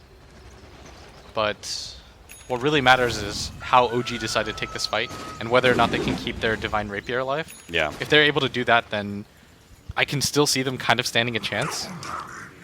There's still so much single target focus from Vega with Mag, soon to pick up a Scythe of Vice, so he can blink and instantly disable the Gyrocopter before BKB. You've got that Abyssal to go through the BKB. I think part of the problem too is that I think No-Tail needs a BKB, or he has to be really careful, because what ends up happening in that last fight at bottom is he's trying so desperately to reach the rest of the fight, but he gets caught in the kinetic field plus the static storm that he just isn't able to contribute anything to the fight. And he just goes down to a few right clicks. Crit! If he gets Pasha here, managed to get off the ultimate, he's going to bring him back to Moon, who goes for the stun, holding him in a little bit longer. No-Tail get there in time for the ultimate. Yes, the flame break, bounce it back into the ultimate. They catch Pasha, but the rest of the team is already swarming into the top lane, threatening those tier 4s. They don't want to play it too aggressively, go. They know they've lost Pasha and their Disruptor. They can't afford to lose much more. Yeah, now OG is a lot better position than they were just 2 minutes ago. Is being able to pick off the Phantom Lancer is going to make them think twice about going in again. And the Phantom Lancer still has room to grow, though. You can ditch the cheese. I don't know if you... Butterfly doesn't really do anything as there's an MKB. Moon Shard's being eaten now by Miracle. Yeah, there's still... I guess Moon Shard could be an item for PL to actually hold on to in that 6th slot when he loses the cheese. Maybe you get an MKB of your own. Yeah. Oh, the setup, though. Oh, they're going to try and play this aggressively. Going on to no one. He does. No. The Lotus Orb actually prevents crit. Even if he wanted to go for that Flaming Lasso, he would have just been held in place. That wouldn't have been good enough. He had BKB. I think you can go for that, but I think he just clicked. Wait, no. But if he pots BKB, Lotus Orb still bounces back to him, right? And it goes through BKB. Oh, Moon! He gets caught by the Fiend's Grip with all those melee creeps. He's just going to be taken out by the Bane solo, pretty much. But No-Tail may still want to fight this one. They've got crit, they're going to TP in. They want to take this one out. They're going to go ahead and control up Solo as well as Mag. They've got the refresher. Control up no one as well. But Miracle, he's stuck in the trees. Force-step him out. They finally get him in the fight, but perhaps it's too late. They've already lost all their control time. No one lets loose the ultimate. Miracle's taking out these heroes, but he's going to start being kited around. He needs some additional help, especially with Pasha coming back. The glimpse back in the side. He can't lose this Divine. He can't afford to lose the Divine Rapier. They get the stun out, but it's still not enough. Miracle fighting for his life here in this tournament, but he can't do it. He goes down, loses the Divine Rapier. That was everything OG had. And now Vega Squadron on the victory march straight through middle lane will be your second team in the top bracket from this group. And they call GG, no buyback. They even leave the Divine Rapier behind. They understand the position that they're in. Good game is called by OG, and what a surprise. I mean, props to OG just sticking it through to the very end with megas and everything, still going for that big play and trying to catch somebody via the Boots of Travel TB onto the Hawk, but it was a very, very long shot to be able to come back into that game, and Vega Squadron proved 2 times in a row to be the stronger team over OG. I mean, what a stacked group that was. I think pretty much everybody called that Group B was going to be one of the harder ones. You could make a reasonable argument for Vici, OG, or Vega to get through, and it's unfortunate to see OG get knocked down, but what a series to do it in, honestly. I mean, they're very clearly, in my mind, going to be one of the stronger lower bracket teams. You don't want to run into them for sure. Yeah. So that's it. That's finally our last game of the night. We win so late, but it was well worth it. An excellent series showcasing just how close OG and Vega Squadron were. And let's not forget that Vega Squadron really pushed Vici Gaming to a serious 3-game series as well. So Group B definitely being so tight. Can't wait for the rest of the majors, but that's going to be tomorrow, guys. We'll have the other 2 groups that are going to be playing then. We're going to see you guys, I believe, at 10:30 CEST, so definitely be sure to come back then. Thank you all of us from, of course, myself, Capitalist, Blitz, as well as Weapons on the camera. We'll see you guys tomorrow.